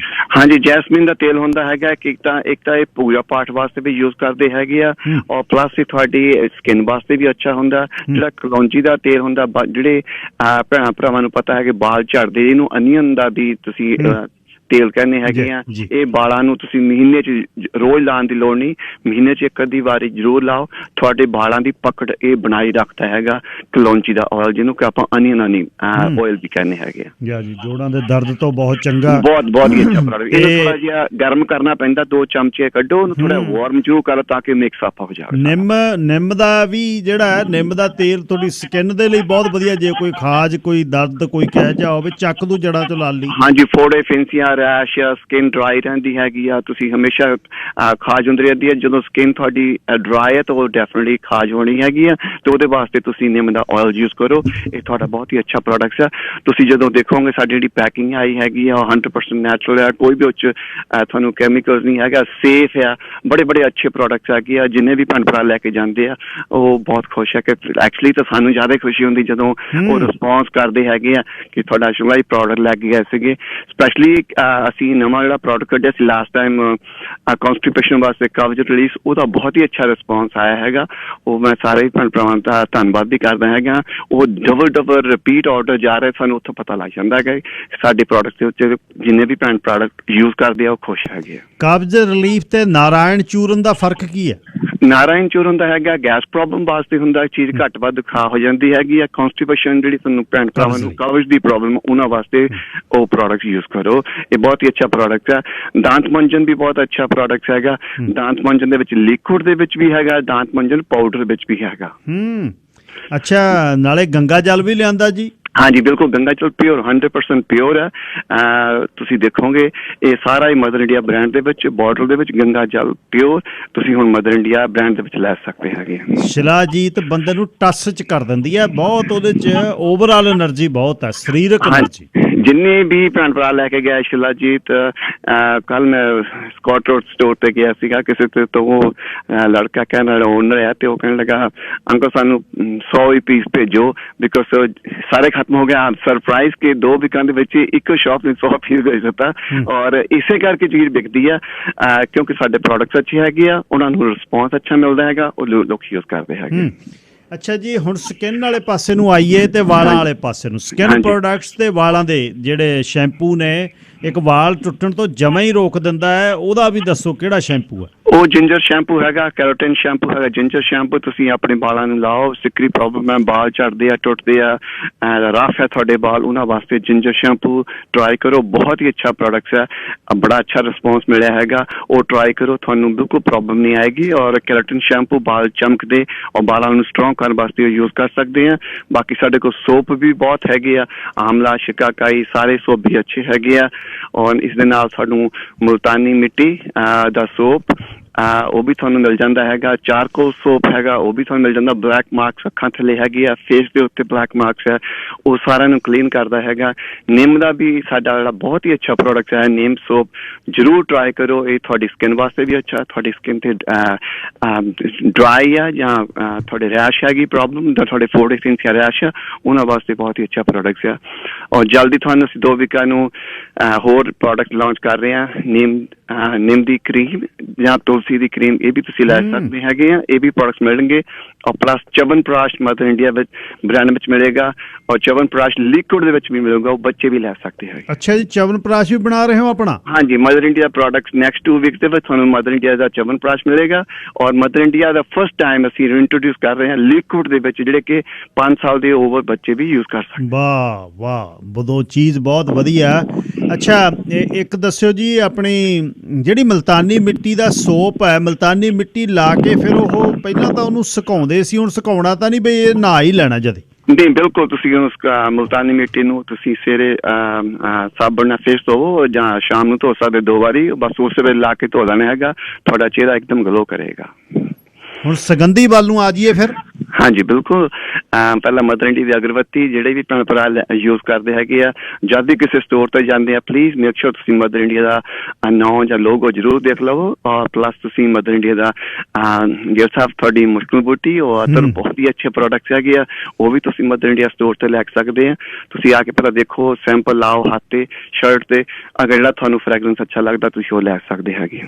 ਅੱਛਾ, ਤੇ ਕੁਝ ਹੋਰ ਕੋਈ ਚੀਜ਼ ਰਹਿ ਗਈ ਹੋਵੇ ਜੀ ਦਿਮਾਗ 'ਚ? ਮਦਰ ਇੰਡੀਆ, ਹਾਂਜੀ ਬਿਲਕੁਲ, ਮਦਰ ਇੰਡੀਆ ਦੀ ਜਿਹੜੀ ਪਾਣੀ ਦੀ ਬੋਟਲ ਉਹ ਪਲੀਜ਼ ਤੁਸੀਂ ਜ਼ਰੂਰ ਟਰਾਈ ਕਰੋ। ਜਿਹੜੇ ਹੁਣ ਇੰਡੀਆ 'ਚ ਭੈਣ ਹੇਅਰ ਡਾਈ ਸ਼ੈਂਪੂ, ਹਾਂਜੀ ਹੇਅਰ ਡਾਈ ਸ਼ੈਂਪੂ 'ਚ 8-9 ਡਿਫਰੈਂਟ ਕਲਰਸ ਤੁਹਾਨੂੰ ਮਿਲਦੇ ਹੈਗੇ ਆ। ਇਹ ਨਾਰਥ ਅਮਰੀਕਾ ਵਿੱਚ ਇੱਕੋ ਹੀ ਕੰਪਨੀ ਹੈਗੀ ਹੈ ਜਿਹਦੇ ਵਿੱਚ 8-9 ਡਿਫਰੈਂਟ ਕਲਰਸ ਮਿਲਦੇ ਆ, ਤੁਹਾਨੂੰ ਬਹੁਤ ਚੁਆਇਸ ਹੈਗੀ ਆ। ਟਰੈਵਲ ਕਰਨਾ ਉਹਦੇ ਵਾਸਤੇ ਮਦਰ ਇੰਡੀਆ ਦਾ ਕਲੀਅਰ ਵਾਟਰ ਪਾਣੀ ਦੀ ਬੋਟਲ ਹੈ, ਪਾਣੀ ਦੇ ਵਿੱਚ ਹੀ ਰੰਗ ਪਾਇਆ ਹੈ, ਇਹ ਤੁਹਾਨੂੰ ਸਾਰਾ ਕੁਛ ਹੀ ਮਦਰ ਇੰਡੀਆ ਬ੍ਰਾਂਡ ਵਿੱਚ ਮਿਲ ਸਕਦਾ ਹੈਗਾ। ਔਰ ਇੱਕ ਮੈਂ ਹੋਰ ਦੱਸਣਾ ਚਾਹੁੰਦਾ ਹੈਗਾ, ਸਰੀ ਦੇ ਭੈਣ ਭਰਾ ਜਿੰਨੇ ਵੀ ਹੈਗੇ ਉਹਨਾਂ ਵਾਸਤੇ ਖੁਸ਼ਖਬਰੀ, ਉਹ ਸਾਡਾ ਜਿਹੜਾ ਸਟੋਰ ਤੁਸੀਂ ਕਹਿੰਦੇ ਸੀ ਆਪਾਂ ਖੋਲਣਾ ਹੈਗਾ, ਉਹਦਾ ਐਡਰੈਸ ਹੈਗਾ ਜੀ ਯੂਨਿਟ ਨੰਬਰ 125 ਜੀ, 7475 135 ਸਟਰੀਟ ਸਰੀ। ਔਰ ਇਹਦੀ ਹੋਰ ਜਾਣਕਾਰੀ ਕੁਲਦੀਪ ਗਿੱਲ ਹੋਣਾ ਤੋਂ ਲੈ ਸਕਦੇ ਹੈਗੇ ਆ। ਉਹਨਾਂ ਦਾ ਨੰਬਰ ਹੈ 604 897 6951 ਔਰ ਜਿਹੜੀ ਗ੍ਰੈਂਡ ਓਪਨਿੰਗ ਹੋਏਗੀ ਉਹ ਬੜੀ ਧੂਮਧਾਮ ਨਾਲ ਉੱਥੇ ਹੋਏਗੀ। ਫ੍ਰੀ ਗਿਫਟ ਮਿਲਣਗੇ, ਬਹੁਤ ਹੀ ਅੱਛੀ ਸਰਪ੍ਰਾਈਜ਼ ਵੀ ਗਿਫਟ ਵੀ ਹੋਣਗੇ ਔਰ ਫ੍ਰੀ ਸੈਂਪਲ ਵੀ ਹੋਣਗੇ ਔਰ ਫੈਬਰੂਰੀ 25 ਸੈਟਰਡੇ ਨੂੰ ਹੋਏਗੀ ਜੀ ਉਹ ਸਟੋਰ ਦੀ ਓਪਨਿੰਗ। ਸੋ ਇਹ ਬਿਲਕੁਲ ਥੱਲੇ ਬੰਬੇ ਬੈਂਕਟ ਹਾਲ ਦੇ ਯੂਨਿਟ 125 ਹੈ। ਹਾਂਜੀ, 7475 135 ਸੀਟ, ਸੋ ਸਾਰਾ ਮਦਰ ਇੰਡੀਆ ਦਾ ਸਮਾਨ ਉੱਥੇ ਮਿਲੇਗਾ। ਹਾਂਜੀ, ਤੁਹਾਨੂੰ ਕੋਈ ਕੰਪਲੇਂਟ ਨਹੀਂ ਆਊਗੀ ਵੀ ਅਸੀਂ ਫਲਾਣੇ ਸਟੋਰ ਤੇ ਗਏ ਸੀ ਉੱਥੇ 5 ਪ੍ਰੋਡਕਟਸ ਮਿਲੇ, ਸਾਨੂੰ 6 ਮਿਲੇ, ਸਾਨੂੰ 7 ਮਿਲੇ। ਇਹ ਸਟੋਰ ਤੇ ਜਾਓਗੇ ਤੁਹਾਨੂੰ ਸਾਰੇ ਦੇ ਸਾਰੇ ਪ੍ਰੋਡਕਟ ਜੋ ਤੁਹਾਨੂੰ ਮੇਨ ਸਟਰੀਟ ਤੇ ਮਿਲਦੇ ਆ, ਇਹ ਸਟੋਰ ਤੇ ਵੀ ਤੁਹਾਨੂੰ ਸਾਰੇ ਦੇ ਸਾਰੇ ਪ੍ਰੋਡਕਟ ਮਿਲਣਗੇ। ਬਹੁਤ ਹੀ ਅੱਛੀ ਡਿਸਪਲੇ ਕੀਤੀ ਆ ਔਰ ਗ੍ਰੈਂਡ ਓਪਨਿੰਗ ਉੱਤੇ ਤੁਹਾਨੂੰ ਬਹੁਤ ਹੀ ਅਸੀਂ ਗਿਫਟ ਵੀ ਦੇਵਾਂਗੇ ਔਰ ਤੁਹਾਨੂੰ ਉੱਥੇ ਮਿਲਾਂਗੇ ਵੀ ਔਰ ਤੁਹਾਨੂੰ ਫ੍ਰੀ ਸੈਂਪਲ ਵੀ ਦੇਵਾਂਗੇ। ਜ਼ਰੂਰ ਆਓ, ਪੂਰਾ ਦਾ ਪੂਰਾ ਸਾਰਾ ਸਮਾਨ ਜਿੰਨੇ ਵੀ ਮਦਰ ਇੰਡੀਆ ਦੇ ਬ੍ਰਾਂਡ ਹੈਗੇ ਆ, ਪ੍ਰੋਡਕਟਸ ਹੈਗੇ ਆ, ਉਹ ਤੁਹਾਨੂੰ ਹੁਣ ਉੱਥੋਂ ਸਟੋਰ ਤੋਂ ਮਿਲ ਸਕਦੇ ਹੈਗੇ। 7435 ਤੇ ਬਿਲਕੁਲ ਕਾਸਕੋ ਦੇ ਪਿੱਛੇ ਬੰਬੇ ਬੈਂਕਟ ਹਾਲ ਦੇ ਬਿਲਕੁਲ ਬੈਕ ਸਾਈਡ ਤੇ ਗੁਣਾ ਦੀ ਗੁਥਲੀ ਖੋਲ ਕੇ ਫਿਰ ਵਿਚਾਰ ਸੁਣਾ ਦਿਓ ਅੱਜ ਦਾ। ਹਾਂਜੀ, ਲਾਸਟ ਵਿੱਚ ਅੱਜ ਦਾ ਵਿਚਾਰ ਹੈ ਜੀ, अगर आप चाहते हैं कि लोग आपका सम्मान करें, अगर आप चाहते हैं कि लोग आपका सम्मान करें तो पहले आप लोगों का सम्मान करना सीखें। क्या बात है, इज्जत जे लेनी है पहला इज्जत देनी पऊ। बिल्कुल, पहला किसान भी पहला खेतां 'ਚ ਦਾਣਾ ਪਾਉਂਦਾ, ਫਿਰ ਬਾਅਦ 'ਚ ਉਹਨੂੰ ਕਣਕ ਮਿਲਦੀ ਹੈ ਜੀ। ਪਹਿਲਾਂ ਤੁਸੀਂ ਰਿਸਪੈਕਟ ਦਿਓ, ਰਿਸਪੈਕਟ ਫॉर ਉਹੀ ਚੀਜ਼ ਵਾਪਸ ਆਏਗੀ ਤੁਹਾਡੇ ਕੋਲ। ਸ਼ੁਕਲਾ ਜੀ, ਧੰਨਵਾਦ ਬਹੁਤ ਬਹੁਤ, thank you so much. Thank you so much, ਸਤਿ ਸ਼੍ਰੀ ਅਕਾਲ ਜੀ। ਸਤਿ ਸ਼੍ਰੀ ਅਕਾਲ ਜੀ। ਨਰੇਸ਼ ਸ਼ੁਕਲਾ ਜੀ, ਮਦਰ ਇੰਡੀਆ ਤੋਂ। ਹੁਣੇ ਗੱਲਬਾਤ ਸ਼ੁਰੂ ਹੋਏਗੀ ਕਿ ਸਾਨੂੰ ਸਾਡੇ ਪਹਿਰਾਵੇ ਤੇ ਸਾਡੀ ਲੁੱਕ ਕਰਕੇ ਮੁਸ਼ਕਲਾਂ ਆਉਂਦੀਆਂ ਨੇ, ਉਹਦਾ ਕਾਰਨ ਕੀ ਹੈ। ਖਾਲਸਾ ਏਡ ਤੁਰਕੀ ਦੇ ਵਿੱਚ ਪਹੁੰਚ ਗਈ ਹੈ ਜੀ। ਸਵੇਰੇ ਸਾਜਰੇ ਤੁਸੀਂ ਦੇਖਿਆ ਹੋਣਾ, ਰਵੀ ਸਿੰਘ ਉਹਨਾਂ ਦੀ ਟਿਕਟੌਕ ਤੇ ਕੰਬਲਾਂ ਦਾ ਭਰਿਆ ਹੋਇਆ ਵੱਡਾ ਕੰਟੇਨਰ ਜਿਹੜਾ ਉਹਨੂੰ ਲਾ ਰਹੇ ਨੇ। ਤੇ ਹੁਣ ਸੇਵਾ ਹੋਊਗੀ, ਖਾਲਸਾ ਕਰੂਗਾ ਤੁਰਕੀ ਦੇ ਵਿੱਚ ਆਉਣ ਵਾਲੇ 5-4 ਮਹੀਨੇ। ਤੇ ਬਹੁਤ ਔਖਾ ਵੇਖਣਾ। ਹਾਲਾਂਕਿ ਉਹਨਾਂ ਨੇ ਟਵਿੱਟਰ ਬੈਨ ਕਰ ਦਿੱਤਾ, ਜਾਂ ਤੁਸੀਂ TV ਤੇ ਦੇਖਦੇ ਹੋ 1.5 ਸਾਲ ਦੇ 6 ਮਹੀਨੇ ਦੇ ਬੱਚੇ ਮਤਲਬ ਸੋਮਵਾਰ ਤੋਂ ਥੱਲੇ ਦੱਬੇ ਹੋਏ ਨਿਕਲ ਰਹੇ ਨੇ। ਜਿਹਦੀ ਵਧੀ ਹੋਈ ਆ ਉਹਨੂੰ ਕੋਈ ਨਹੀਂ ਲਿਜਾ ਸਕਦਾ, ਪਰ ਉਹ ਵੇਖਣਾ ਬਹੁਤ ਔਖਾ ਹੈ। ਆਪਾਂ ਆਪਣੇ ਜਵਾਕਾਂ ਨੂੰ ਦੇ ਵੱਲ ਉਂਗਲ ਨਹੀਂ ਹੋਣ ਦਿੰਦੇ, ਅਤੇ ਬੱਚਾ ਜਦ ਥੱਲੇ ਦੱਬਿਆ ਹੋਇਆ ਮਲਬੇ ਦੇ, ਇਹ ਤਾਂ ਜੋ ਜਿਸ ਦਿਨ ਲੱਗੀਆਂ ਉਹੀ ਜਾਣੇ, ਉਹਨੂੰ ਹੀ ਪਤਾ ਲੱਗ ਸਕਦਾ। ਬਹੁਤ ਔਖਾ ਹੈ। ਅਤੇ ਕੋਲ ਹੀ ਕਿਤੇ ਬੈੱਡ 'ਤੇ ਨੇੜੇ ਪਏ ਦੋਨੇ ਹੀ ਦੱਬੇ ਗਏ, ਟੱਬਰ ਵੀ ਨਾਲ ਆ, ਅਤੇ ਉੱਪਰ ਕੰਕਰੀਟ ਦੇ ਥੰਮਲੇ ਡਿੱਗੇ ਪਏ ਨੇ। ਤੇ ਕਿਵੇਂ ਬੰਦਾ ਰਹੂ, ਕਿੰਨਾ ਉੱਪਰ ਸਾਹ ਲੈਣ ਨੂੰ ਜਗ੍ਹਾ ਨਹੀਂ ਹੈ, ਕੁਝ ਖਾਣ ਨੂੰ ਨਹੀਂ, ਪੀਣ ਨੂੰ ਨਹੀਂ, ਪਾਣੀ ਨਹੀਂ, ਧਾਣੀ ਨਹੀਂ। ਦਾਤਾ ਬਚਾਵੇ ਇਹੋ ਜਿਹੇ ਦੁੱਖ ਤੋਂ। ਜਾਣਾ ਇਸ ਸੰਸਾਰ ਤੋਂ ਹਰ ਇੱਕ ਦਾ ਤੈਅ ਹੈ, ਪਰ ਦੁੱਖ ਦੇ ਨਾਲ ਇੰਨਾ ਪੇਨ ਲੈ ਕੇ ਜਾਣਾ ਇਹ ਬਹੁਤ ਮੁਸ਼ਕਲ ਹੈ। ਜਿਉਂਦੇ ਜੀ ਗਰੀਬੀ 'ਚ ਰਹਿਣਾ ਬਹੁਤ ਵੱਡਾ ਔਖਾ ਕੰਮ ਹੈ, ਅਤੇ ਤੁਹਾਡੀਆਂ ਜ਼ਰੂਰਤਾਂ ਨਾ ਪੂਰੀਆਂ ਹੋਣੀਆਂ ਉਹ ਬਹੁਤ ਔਖਾ। ਸੋ ਸ਼ੁਕਰ ਕਰਨ ਦੀ ਲੋੜ ਹੈ। ਔਖਾ ਸਮਾਂ ਜਿਹੜਾ ਆਇਆ ਇਹਦੇ ਵਿੱਚ ਇਹ ਆ ਵੀ ਘੱਟ ਬਣਨ ਲੱਗ ਜਾਣਗੇ, ਪਰ ਸ਼ੁਕਰ ਜ਼ਰੂਰ ਕਰਿਆ ਕਰੋ। ਗ੍ਰੈਟੀਟਿਊਡ ਹੈ ਜਿਹੜਾ ਨਾ, ਉੱਠਦੀ ਸਾਰ ਸ਼ੁਕਰ ਸ਼ੁਕਰ ਸ਼ੁਕਰ ਸ਼ੁਕਰ ਦੇ ਸ਼ਬਦ, ਪੈਣ ਵੇਲੇ ਸ਼ੁਕਰ ਸ਼ੁਕਰ ਸ਼ੁਕਰ ਦੇ ਸ਼ਬਦ, ਇਦੋਂ ਵੱਡਾ ਕੁਛ ਨਹੀਂ ਹੈ। ਸੋਚਿਆ ਕਰੋ ਵੀ ਸਿਰ 'ਤੇ ਛੱਤ ਹੈ, ਗੱਡੀ ਬਾਹਰ ਖੜ੍ਹੀ ਆ, ਟੱਬਰ ਆਪਣੇ ਕਮਰਿਆਂ 'ਚ ਪਿਆ, ਗਰੋਸਰੀ ਦਾ ਸਮਾਨ ਘਰ 'ਚ ਪਿਆ, ਅਤੇ ਬਸ ਬੱਲੇ ਬੱਲੇ ਹੈ, ਉਹਦੇ ਬਾਅਦ ਕੁਛ ਨਹੀਂ ਹੈ। ਕੋਈ ਨਹੀਂ ਦੇਖਦਾ ਡਾਲਰਾਂ ਨੂੰ, ਅਤੇ ਕੋਈ ਨਹੀਂ ਦੇਖਦਾ ਚਮਕਣ ਵਾਲੀਆਂ ਚੀਜ਼ਾਂ ਨੂੰ। ਕੋਈ ਕਿਸੇ ਨੂੰ ਪਰਵਾਹ ਨਹੀਂ। ਚਮਕਣ ਵਾਲੀ ਚੀਜ਼ 'ਤੇ ਨੂੰ ਪਾ ਕੇ ਜਾਂ ਚਮਕਣ ਵਾਲੀ ਚੀਜ਼ 'ਤੇ ਬੈਠ ਕੇ ਬੰਦਾ ਮਹਿਸੂਸ ਕਰਦਾ ਮੈਂ ਇੰਨੇ 'ਚ ਆਹ ਕਰੀ ਫਿਰਦਾ, ਮੈਂ ਆਹ ਕਰਦਾ। ਕੌਣ ਕੇਅਰ ਕਰਦਾ ਇੱਥੇ?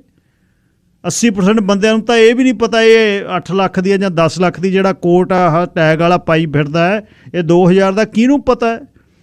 ਖੇਸੀ ਦੀ ਬੁੱਕਲ ਲਏ ਵਾਲੇ ਬੰਦੇ ਨੂੰ, ਉਹਨੂੰ ਵਰਸਾਚੀ ਤੇ ਗੂਚੀ ਤੋਂ ਕੀ ਕਰਾਉਣਾ? ਕਹਿੰਦਾ ਪਰਾਂ ਹੋ ਕੇ ਗੱਲ ਕਰ ਬਾਈ ਯਾਰ, ਤੂੰ ਛੱਡ, ਕੱਚੀ ਗੱਲ ਨਾ ਕਰ। ਤੂੰ ਇਹ ਦੇਖ ਰਾਤ ਨੂੰ ਨੀਂਦ 7 ਘੰਟੇ 8 ਆਉਂਦੀ ਆ ਕਿ ਨਹੀਂ? ਬਸ ਇੰਨਾ ਹੀ ਕੰਮ ਹੈ।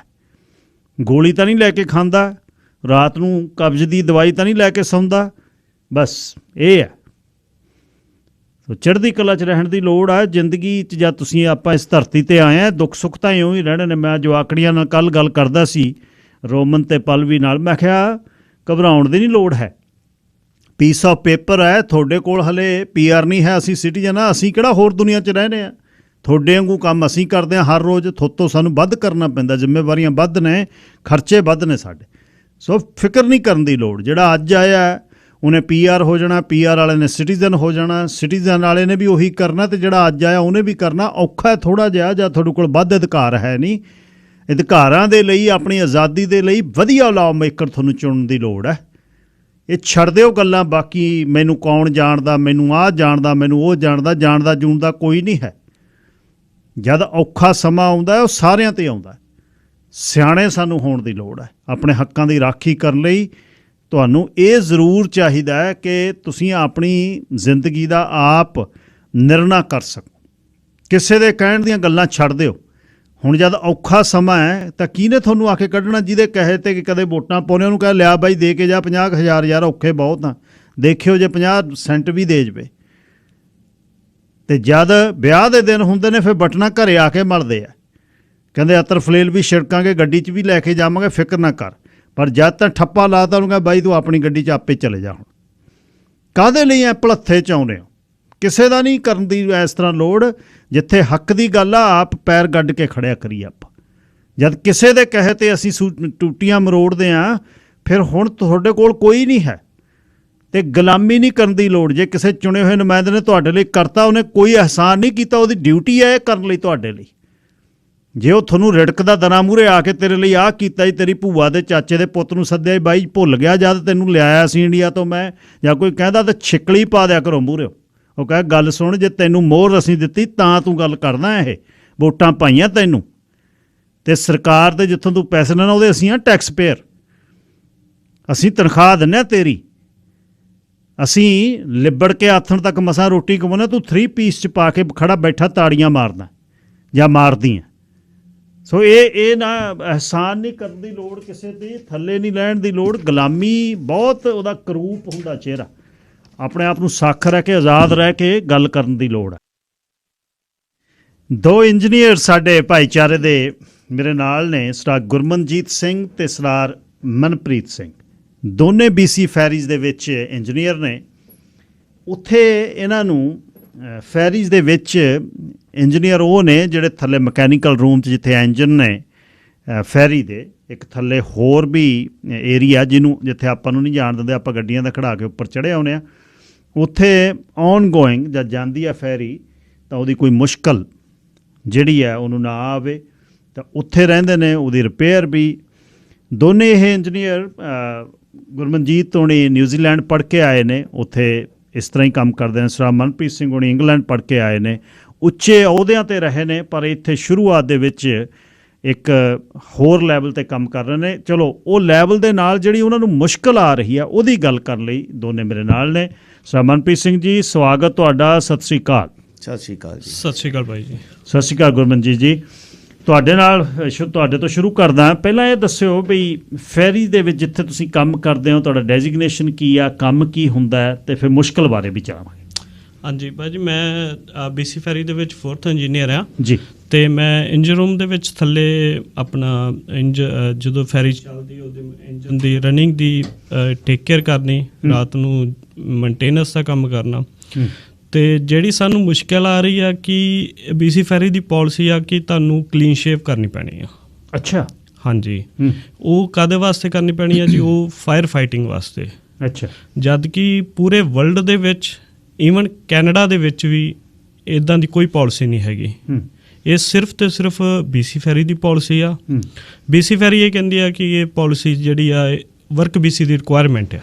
ਸੋ BC ਫੈਰੀ ਤੋਂ ਪਹਿਲਾਂ ਤੁਸੀਂ ਦਾੜਾ ਪ੍ਰਕਾਸ਼ ਕੀਤਾ? ਮੇਰੀ ਫੁੱਲ ਦਾੜੀ ਸੀ ਜੀ ਤੁਹਾਡੇ ਵਾਂਗੂ। ਅੱਛਾ। ਮੈਂ ਮਤਲਬ ਕਿ ਜਦੋਂ ਦੀ ਸ਼ਿਪਿੰਗ ਜੁਆਇਨ ਕੀਤੀ ਆ, ਮੈਂ ਉਦੋਂ ਦੀ ਪੂਰੀ ਦਾੜੀ ਦੇ ਵਿੱਚ ਕੰਮ ਕਰਦਾ ਰਿਹਾ। ਮੈਂ ਟੈਂਕਰ 'ਚ ਕੰਮ ਕਰਦਾ ਰਿਹਾ। ਤੇ ਨਿਊਜ਼ੀਲੈਂਡ ਜਦੋਂ ਮੈਂ ਪੇਪਰ ਦਿੱਤਾ, ਉੱਥੇ ਫਾਇਰ ਫਾਈਟਿੰਗ ਦਾ ਕੋਰਸ ਹੋਇਆ ਸਾਡਾ। ਉੱਥੇ ਵੀ ਸੇਮ ਇਸ਼ੂ ਉੱਠਿਆ ਸੀ। ਤੇ ਬਟ ਉਹਨਾਂ ਨੇ ਸਾਨੂੰ ਵੀ ਪ੍ਰੂਫ ਕਰਨ ਲਈ ਕਿਹਾ ਸੀ ਕਿ ਤੁਹਾਡੀ ਜਿਹੜਾ ਮੇਨ ਰੀਜ਼ਨ ਇਹ ਕਹਿੰਦੇ ਆ ਕਿ ਜਦੋਂ ਅਸੀਂ ਫਾਇਰ ਫਾਈਟਿੰਗ ਸੂਟ ਪਾਉਂਦੇ ਆ ਉਹ ਸੀਲ ਨਹੀਂ ਕਰਦਾ ਦਾੜੀ ਦੇ ਨਾਲ। ਅੱਛਾ। ਜਿਹੜੀ ਕਿ ਗੱਲ ਬਿਲਕੁਲ ਗਲਤ ਆ। ਮੈਂ ਇਹਨਾਂ ਨੂੰ ਚੈਲੰਜ ਵੀ ਕੀਤਾ ਸੀ। ਇਹਨਾਂ ਦੇ ਜਦੋਂ ਇੰਟਰਵਿਊ ਵੀ ਹੋਈ ਸੀ, ਹੁਣ ਮੀਟਿੰਗ ਵੀ ਹੋਈਆਂ ਮੇਰੀਆਂ, ਮੈਂ ਇਹਨਾਂ ਨੂੰ ਚੈਲੰਜ ਕੀਤਾ ਸੀ ਕਿ ਤੁਹਾਡੇ 'ਚੋਂ ਕਿਸੇ ਨੇ ਜ਼ਿੰਦਗੀ 'ਚ ਕਦੀ ਫਾਇਰ ਨਾ ਵੇਖੀ ਨਹੀਂ ਹੋਣੀ। ਮੈਂ 3 ਐਂਟਰੀਆਂ ਮਾਰੀਆਂ ਹੋਈਆਂ ਆਪਣੇ ਕਰੀਅਰ ਦੇ ਵਿੱਚ, ਜਿੱਥੇ ਅੱਗ ਲੱਗੀ ਸੂਟ ਪਾ ਕੇ ਦਾੜੇ ਦੇ ਨਾਲ। ਤੇ ਮੈਂ ਕਿਹਾ ਇਹਨਾਂ ਨੂੰ, ਮੈਂ ਇਹ ਵੀ ਕਿਹਾ ਕਿ ਮੈਂ ਛੋਟੀਆਂ ਦੀ ਤੇ ਗੱਲ ਹੀ ਛੱਡ ਦੋ। ਠੀਕ ਹੈ ਨਾ, ਛੋਟੀਆਂ ਅਸੀਂ ਕਿੰਨੀਆਂ ਦੇਖ ਚੁੱਕਾ। ਤੇ ਮੈਂ ਕਿਹਾ ਜਦੋਂ ਨਿਊਜ਼ੀਲੈਂਡ 'ਚ ਮੈਂ ਫਾਇਰ ਫਾਈਟਿੰਗ ਦਾ ਕੋਰਸ ਕੀਤਾ ਸੀ, ਉਦੋਂ ਉਹਨਾਂ ਨੇ ਪੂਰਾ ਸੂਟ ਪਵਾ ਕੇ ਇੱਕ ਚੈਂਬਰ ਦੇ ਵਿੱਚ ਪਾ ਕੇ ਜਿੱਥੇ ਪੂਰਾ ਧੂਆਂ ਸੀ, ਉੱਥੇ ਟ੍ਰੇਨਿੰਗ ਕਰਾਈ। ਉੱਥੇ ਉਹਨਾਂ ਨੇ ਖੜਾ ਕਰਾ 5 ਮਿੰਟ ਮੈਨੂੰ ਖੜਾ ਕਰਕੇ ਮੇਰਾ ਚੈੱਕ ਕੀਤਾ ਕਿ ਸੀਲ ਲੀਕ ਤਾਂ ਨਹੀਂ ਕਰਦੀ। ਠੀਕ ਆ। ਤੇ ਮੈਂ ਕਿਹਾ ਜਿਹੜੀ ਵਰਕ BC, ਇਹਨਾਂ ਨੂੰ ਮੈਂ ਇਹ ਵੀ ਕਿਹਾ, ਮੈਂ ਕਿਹਾ ਜਿਹੜੀ ਵਰਕ BC ਆ, ਜਦੋਂ ਤੁਸੀਂ ਉਹਨਾਂ ਦੀ ਕਲੀਨ ਸ਼ੇਵ ਦੀ ਪਾਲਿਸੀ ਪੜ੍ਹਦੇ ਹੋ, ਉਹ ਫਾਇਰ ਫਾਈਟਰਸ ਲਈ ਆ। ਮੈਂ ਕਿਹਾ ਅਸੀਂ ਫਾਇਰ ਫਾਈਟਰ ਨਹੀਂ ਆ, ਅਸੀਂ ਮਕੈਨੀਕਲ ਰੂਮ ਦੇ ਵਿੱਚ ਆ। ਹਾਂ ਸਰ, ਇਹ ਸਾਡੀ ਇੱਕ ਜੌਬ ਦੀ ਆਪਣੀ ਸੇਫਟੀ ਲਈ ਆ ਕਿ ਅੱਗ ਤੋਂ ਕਿੱਦਾਂ ਬਚਣਾ, ਉਹਦੇ ਬਾਰੇ ਸਾਨੂੰ ਜਾਣਕਾਰੀ ਦਿੱਤੀ ਜਾਂਦੀ ਆ। ਹੁਣ ਜੇ ਬਹੁਤ ਵੱਡੀ ਮੇਜਰ ਫਾਇਰ ਹੋ ਜੂਗੀ, ਅਸੀਂ ਐਂਟਰੀ ਨਹੀਂ ਮਾਰਨੀ। ਸਾਡਾ ਕੰਮ ਬਾਹਰੋਂ ਕੂਲ ਕਰਕੇ ਵੀ ਅਸੀਂ ਉਹਨੂੰ ਕੰਟੇਨ ਕਰਨਾ। ਜੇ ਬਹੁਤ ਵੱਡੀ ਫਾਇਰ ਹੋ ਗਈ, ਕੋਈ ਵੀ ਇੰਜੀਨੀਅਰ, ਕੋਈ ਵੀ ਆਫੀਸਰ ਤੁਹਾਨੂੰ ਇਹ ਨਹੀਂ ਕਹਿ ਸਕਦਾ ਕਿ ਤੁਸੀਂ ਅੰਦਰ ਜਾਓ, ਕਿਉਂਕਿ ਇੱਥੇ ਜਿਹੜੇ ਦੂਜੇ ਫਾਇਰ ਫਾਈਟਰ ਆ ਉਹ ਸਾਲ ਦੀ ਟ੍ਰੇਨਿੰਗ ਲੈਂਦੇ ਆ, ਫਿਰ ਫਾਈਟਰ ਬਣਦੇ ਆ। ਨਾਲੇ ਉਹਨਾਂ ਨੇ ਡੇਲੀ ਕਾਲਸ ਅਟੈਂਡ ਕਰਨੀਆਂ। ਮੈਂ ਕਿਹਾ BC ਫੈਰੀ ਤੇ ਪਿਛਲੇ 50 ਸਾਲਾਂ 'ਚ ਇੱਕ ਵੀ ਐਕਸੀਡੈਂਟ ਨਹੀਂ ਹੈਗਾ ਇੱਦਾਂ ਦਾ ਫਾਇਰ ਦਾ। ਬਟ ਫਿਰ ਵੀ ਜੇ ਹੋਵੇ ਵੀ, ਮੈਂ ਉਹਨਾਂ ਨੂੰ ਕਿਹਾ ਸੀ ਕਿ 99.9% ਮੈਂ ਕਹਿੰਦਾ ਕਿ ਸੀਲ ਹੋਊਗਾ। 1% 'ਚ ਹੋਊਗਾ ਵੀ, ਉਹ ਪੋਜ਼ਿਟਿਵ ਪ੍ਰੈਸ਼ਰ ਆ, ਅੰਦਰ ਆਕਸੀਜਨ ਆਉਣੀ ਆ, ਉਹਨੇ ਬਾਹਰ ਨਿਕਲਣਾ ਆ, ਨਾ ਕਿ ਤੁਹਾਡੀ ਬਾਹਰ ਵਾਲੀਆਂ ਗੈਸਾਂ ਅੰਦਰ ਆਉਣੀਆਂ ਨੇ। ਠੀਕ ਆ। ਤੇ ਮੈਂ ਕਿਹਾ ਉਹਦੇ ਨਾਲ ਕੀ ਫਰਕ ਪਊਗਾ ਕਿ ਜੇ ਮੈਂ 30 ਮਿੰਟ ਉਹਦੇ ਨਾਲ ਪਾ ਕੇ ਕੱਢ ਸਕਦਾ ਤੇ ਮੈਂ 27 ਮਿੰਟ ਕੱਢ ਲੂੰਗਾ। ਤੇ ਮੈਂ ਕਿਹਾ ਉਹਦੇ ਉੱਤੇ ਵੀ ਜੇ ਤੁਸੀਂ ਕਹਿੰਦੇ ਜੀ ਕਿ ਉਹ 3 ਮਿੰਟ ਤੇਰੇ ਘੱਟ ਜਾਂਦੇ ਆ, ਤੇ ਮੈਂ ਕਿਹਾ ਉਹਦਾ ਟੈਕਨੀਕਲ ਰੀਜ਼ਨ ਇਹ ਵੀ ਹੈਗਾ ਕਿ ਹਰ ਇੱਕ ਪਰਸਨ ਟੂ ਪਰਸਨ ਹੁੰਦਾ। ਜਦੋਂ ਤੁਸੀਂ 2 ਬੰਦਿਆਂ ਨੂੰ ਸੇਮ ਨੂੰ ਸਕਾਬਾ ਪਾ ਕੇ ਅੰਦਰ ਭੇਜ ਦੋ, ਜਦੋਂ ਬਾਹਰ ਆਉਣਗੇ ਉਹ ਜਿੰਨੇ ਸਾਹ ਲਏ, ਜਿੰਨੀ ਆਕਸੀਜਨ ਜਿੰਨੇ ਖਿੱਚੀ, ਉਹ ਉਸੇ ਹਿਸਾਬ ਨਾਲ ਹੀ ਯੂਜ਼ ਹੋਣੀ ਆ। ਤੁਸੀਂ ਇਹ ਅਸੀਂ ਚੀਜ਼ਾਂ ਪ੍ਰੈਕਟੀਕਲ ਕੀਤੀਆਂ ਹੋਈਆਂ ਨੇ। ਜਦੋਂ ਅਸੀਂ ਐਂਟਰੀ ਮਾਰੀ ਸੀ, ਮੇਰੇ ਨਾਲ ਚੀਫ ਇੰਜੀਨੀਅਰ ਨੇ ਐਂਟਰੀ ਮਾਰੀ ਸੀ, ਜਿਹੜੇ ਬੰਦਿਆਂ ਦੀ ਡਿਊਟੀ ਸੀ ਉਹ ਕਹਿੰਦੇ ਅਸੀਂ ਜਾਣਾ ਹੀ ਨਹੀਂ ਅੰਦਰ। ਤੇ ਮੇਰੀ ਡਿਊਟੀ ਨਹੀਂ ਸੀ ਹੈਗਾ, ਮੈਨੂੰ ਚੀਫ ਇੰਜੀਨੀਅਰ ਪੰਜਾਬੀ ਸੀ, ਕਹਿੰਦਾ ਤੂੰ ਨਾਲ ਮੇਰੇ ਚੱਲੇਗਾ? ਮੈਂ ਕਿਹਾ ਚਲੋ, ਮੈਂ ਚੱਲਦਾ ਨਾਲ। Very good. ਅੱਛਾ ਮਨਪ੍ਰੀਤ ਜੀ, ਥੋੜਾ ਜਿਹਾ ਮਾਈਕ ਦੇ ਨੇੜੇ ਹੋਇਓ ਪਲੀਜ਼। ਹਾਂਜੀ। ਅੱਛਾ, ਆਪਣੇ ਬਾਰੇ ਪਹਿਲਾਂ ਤਾਂ ਦੱਸਿਓ। ਤੁਸੀਂ ਤਾਂ ਪੜ੍ਹਾਈ ਬਹੁਤ ਆਪਣੀ ਦੱਸੀ ਆ, ਇੰਗਲੈਂਡ ਤੋਂ ਲੈ ਕੇ ਤੇ ਵੱਡੀਆਂ ਨੌਕਰੀਆਂ ਕਰਕੇ, ਤੇ ਹੁਣ ਫਿਰ ਆਪਾਂ BC ਫੈਰੀਜ਼ ਵੱਲ ਜਾਵਾਂਗੇ। ਬਿਲਕੁਲ ਜੀ। ਮੈਂ ਚਲੋ ਜੀ 30 ਸਾਲ ਹੋ ਗਏ ਜੀ ਇਸ ਇੰਡਸਟਰੀ ਦੇ ਵਿੱਚ, ਮਰੀਨ ਇੰਡਸਟਰੀ 'ਚ। ਮੈਂ 94 'ਚ ਸਟਾਰਟ ਕੀਤਾ ਸੀਗਾ। ਅੱਛਾ ਜੀ। ਮੈਂ ਆਪਣੀ ਪੜ੍ਹਾਈ ਸਿੰਗਾਪੁਰ ਤੋਂ ਕੀਤੀ, ਇੰਗਲੈਂਡ ਤੋਂ ਕੀਤੀ, ਕਲਾਸ 1 ਸਰਟੀਫਿਕੇਟ ਲਿਆ, ਜਿਹਦੇ ਨਾਲ ਅਸੀਂ ਚੀਫ ਇੰਜੀਨੀਅਰ ਬਣ ਜਾਂਦੇ ਹੁੰਦੇ ਹਾਂ ਸ਼ਿਪ ਦੇ ਉੱਤੇ। ਅੱਛਾ। ਮੇਰਾ ਵੀ ਸਾਰਾ ਕੈਰੀਅਰ ਟੈਂਕਰ ਸ਼ਿਪ ਦੇ ਉੱਤੇ ਰਿਹਾ, ਜਿਹੜੇ ਕਿ ਮੋਸਟ ਡੇਂਜਰਸ ਮੰਨੇ ਜਾਂਦੇ ਨੇ ਕੰਪੇਅਰ ਟੂ BC ਫੈਰੀਜ਼ ਦੇ ਸ਼ਿਪ ਚਲੋ, ਕਿਉਂਕਿ ਉੱਥੇ ਅਸੀਂ ਕਹ ਲਓ ਕਿ ਅੱਗ ਦੇ ਗੋਲੇ ਉੱਤੇ ਬੈਠੇ ਹਾਂ, ਕੁਛ ਵੀ ਇੱਕ ਸਪਾਰਕ ਲੱਗੀ ਤੇ ਉਹ ਬੰਬ ਵਾਂਗੂ ਫਟ ਜਾਂਦਾ ਹੈ। ਸੋ ਉੱਥੇ ਦੇ ਜਿਹੜੇ ਰੂਲਸ ਨੇ, ਸੇਫਟੀਜ਼ ਨੇ, ਉਹ ਜ਼ਿਆਦਾ ਸਟ੍ਰਿੰਜੈਂਟ ਨੇ ਕੰਪੇਅਰ ਟੂ BC ਫੈਰੀਜ਼। ਇੱਥੇ ਹਿਊਮਨ ਫੈਕਟਰ ਜ਼ਰੂਰ ਹੈ, ਦੈਟ ਇਜ਼ ਅੰਡਰਸਟੂਡ, ਬਟ ਉੱਥੇ ਤੁਹਾਡੀ ਆਪਣੀ ਜਾਨ ਨੂੰ ਬਹੁਤ ਜ਼ਿਆਦਾ ਖਤਰਾ ਹੁੰਦਾ ਹੈ। ਸੋ ਉੱਥੇ ਰਿਹਾ, ਫਿਰ ਮੈਂ ਇੱਥੇ ਕੈਨੇਡਾ ਮਾਈਗ੍ਰੇਟ ਕੀਤਾ, ਆ ਕੇ ਮੈਂ ਸੀਸਪੈਨ ਆਪਣੀ ਕੰਪਨੀ ਹੈ, ਸ਼ਿਪ ਚਲਾਉਂਦੀ ਹੈ ਵੈਨਕੂਵਰ ਦੇ ਵਿੱਚ, ਟਗਸ ਬੋਟ ਨੇ। ਮੈਂ ਉਹਦੇ ਵਿੱਚ ਵੀ ਸੁਪਰੀਟੈਂਡੈਂਟ ਰਿਹਾ। ਉੱਥੇ ਵੀ ਸਾਡੇ ਜਿਹੜੇ ਸ਼ਿਪ ਸਟਾਫ ਨੇ ਉਹ ਸਾਰੇ ਦਾੜੀ ਰੱਖਦੇ ਨੇ, ਤੇ ਮੈਂ ਸੁਪਰੀਟੈਂਡੈਂਟ ਰਿਹਾ। ਫਿਰ ਮੈਂ ਓਨਟਾਰੀਓ ਦੇ ਵਿੱਚ ਵੀ ਰਿਹਾ ਸੁਪਰੀਟੈਂਡੈਂਟ, ਆਪਣੀ ਕੈਨੇਡੀਅਨ ਕੰਪਨੀਜ਼ ਦੇ ਵਿੱਚ। ਇੰਟਰਨੈਸ਼ਨਲ ਕੰਪਨੀਜ਼ ਨੇ, ਫੈਡਨੈਵ ਕੰਪਨੀ ਹੈ, ਐਂਗਲੋ ਈਸਟਰਨ ਕੰਪਨੀ ਹੈ, ਲੋਅਰ ਲੇਕਸ ਟੋਇੰਗ ਕੰਪਨੀ ਹੈ, ਮੈਂ ਉਹਨਾਂ ਦੇ ਸੁਪਰੀਟੈਂਡੈਂਟ ਰਿਹਾ। ਪਰ ਲਾਈਫ ਦੇ ਵਿੱਚ ਚਲੋ ਆਦਮੀ ਥੱਕ ਜਾਂਦਾ ਹੁੰਦਾ। ਹੁਣ ਮੈਂ ਵੀ 50+ ਹੋ ਗਿਆ, ਕਿਸੇ ਵੇਲੇ ਸੋਚਦੇ ਹਾਂ ਚਲੋ ਹੁਣ ਠਰਾ ਲਿਆਂਦਾ ਜਾਵੇ, ਘਰੇ ਵਾਪਸ ਚੱਲਦੇ ਹਾਂ। ਫੈਮਿਲੀ ਮੇਰੀ ਇੱਥੇ ਵੈਨਕੂਵਰ ਦੇ ਵਿੱਚ ਸੈੱਟ ਸੀਗੀ ਜੀ। ਸੋ ਆਈ ਥੋਟ ਕਿ ਵੀ ਚਲੋ BC ਫੈਰੀ ਰਿਸਪੈਕਟਡ ਜੌਬ ਹੈ ਇੱਥੇ, ਆਪਾਂ BC ਫੈਰੀ ਜੁਆਇਨ ਕਰ ਲੈਂਦੇ ਹਾਂ। ਰੋਜ਼ ਸਵੇਰੇ ਘਰੇ ਗਏ ਤੇ ਸ਼ਾਮ ਨੂੰ ਘਰੇ ਆ ਗਿਆ ਆਪਣਾ। ਸੋ ਮੈਂ ਜੁਆਇਨ ਕੀਤੀ ਇਹਨਾਂ ਨੂੰ, ਤੇ ਇਹਨਾਂ ਨੇ ਮੈਨੂੰ ਜੀ ਕਿਹਾ ਵੀ ਤੁਹਾਨੂੰ ਤਾਂ ਦਾੜੀ ਕੱਟਣੀ ਪੈਣੀ ਹੈ। ਮੈਂ ਵੀ ਰੱਖੀ ਹੋਈ ਸੀਗੀ। ਮੇਰੀ ਥੋੜੀ ਜਿਹੀ ਵੱਡੀ ਨਹੀਂ ਸੀ, ਮੈਂ ਟ੍ਰਿਮ ਕਰਦਾ ਸੀ, ਪਰ ਫਿਰ ਵੀ ਵਾਵਾ ਜ਼ਿਆਦਾ ਟ੍ਰਿਮ ਕਰਦਾ, ਜਿਹਦੇ ਨਾਲ ਮੈਂ ਦਾੜੀ ਬੰਨ ਕੇ ਪੱਗ ਜ਼ਰੂਰ ਬੰਨਦਾ ਸੀ ਡੇਲੀ। ਮੈਂ ਡੇਲੀ ਪੱਗ ਬੰਨਦਾ ਸੀ। ਸਾਰੀਆਂ ਜੌਬਸ ਦੇ ਉੱਤੇ ਮੈਂ ਡੇਲੀ ਪੱਗ ਬੰਨ ਕੇ ਜਾਂਦਾ ਰਿਹਾ। ਸੀਸਪੈਨ 'ਚ ਵੀ, ਵੈਨਕੂਵਰ 'ਚ ਵੀ, ਤੇ ਓਨਟਾਰੀਓ ਦੇ ਵਿੱਚ ਵੀ ਮੇਰੀ ਪੱਗ ਬੰਨੀ। ਮੇਰੀਆਂ ਸਾਰੀਆਂ ਫੇਸਬੁੱਕ 'ਤੇ ਫੋਟੋਆਂ ਵੀ ਪੱਗ ਨਾਲ ਨੇ। ਠੀਕ ਹੈ।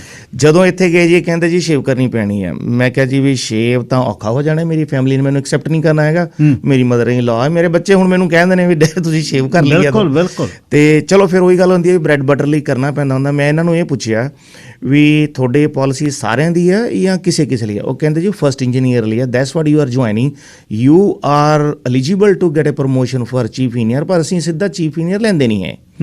ਤੇ ਉਹਦੇ ਲਈ ਤੁਹਾਨੂੰ ਸਾਲ ਘਲਾਉਣਾ ਪੈਣਾ, ਜਦੋਂ ਤੁਹਾਨੂੰ ਸੀਨੀਅਰਟੀ ਤੁਹਾਡੀ ਬਣ ਜਾਏਗੀ ਤੁਹਾਨੂੰ ਅਸੀਂ ਚੀਫ ਇੰਜੀਨੀਅਰ ਬਣਾ ਦਾਂਗੇ। ਮੈਂ ਕਿਹਾ ਚਲੋ ਠੀਕ ਹੈ ਜੀ। ਸਾਲ ਦਾ ਆਪਣੀ ਫੈਮਿਲੀ ਨੂੰ ਸਮਝਾਇਆ, ਸਾਲ ਔਖਾ ਮੈਂ ਕੱਟ ਲੈਣਾ, ਕੋਈ ਗੱਲ ਨਹੀਂ, ਆਲ ਵੀ ਚੀਫ ਇੰਜੀਨੀਅਰ ਸੂਨ, ਤੇ ਮੈਂ ਫਿਰ ਆਪਣਾ ਦਾੜੀ ਰੱਖ ਕੇ ਆਪਣੀ ਪੱਗ ਬੰਨਣੀ ਸ਼ੁਰੂ ਕਰ ਦੂੰਗਾ। ਸਾਲ ਵੀ ਨਿਕਲ ਗਿਆ ਜੀ, 2 ਵੀ ਨਿਕਲ ਗਏ, 3 ਵੀ ਨਿਕਲ ਗਏ, ਵਿੱਚੇ ਕਰੋਨਾ ਆ ਗਿਆ। ਮੈਂ ਇਹਨਾਂ ਨੂੰ ਕਿਹਾ ਜੀ ਮੇਰੀ ਤੁਸੀਂ ਹੁਣ ਅੱਗੇ ਟ੍ਰੇਨਿੰਗ ਕਿਉਂ ਨਹੀਂ ਕਰਦੇ ਚੀਫ ਇੰਜੀਨੀਅਰ ਦੀ? ਸਾਡੇ ਕੋਲ ਬਜਟ ਹੈ ਨਹੀਂ ਜੀ, ਸਾਡੇ ਕੋਲ ਇੱਦਾਂ ਨਹੀਂ ਹੈ।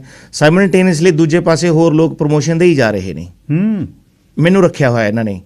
ਤੇ ਹਾਲਾਂਕਿ ਮੈਂ ਉਹਨਾਂ ਨਾਲੋਂ ਵੱਧ ਕੁਆਲੀਫਾਈ ਕਰਦਾ ਹਾਂ, years of education, years of experience in the industry.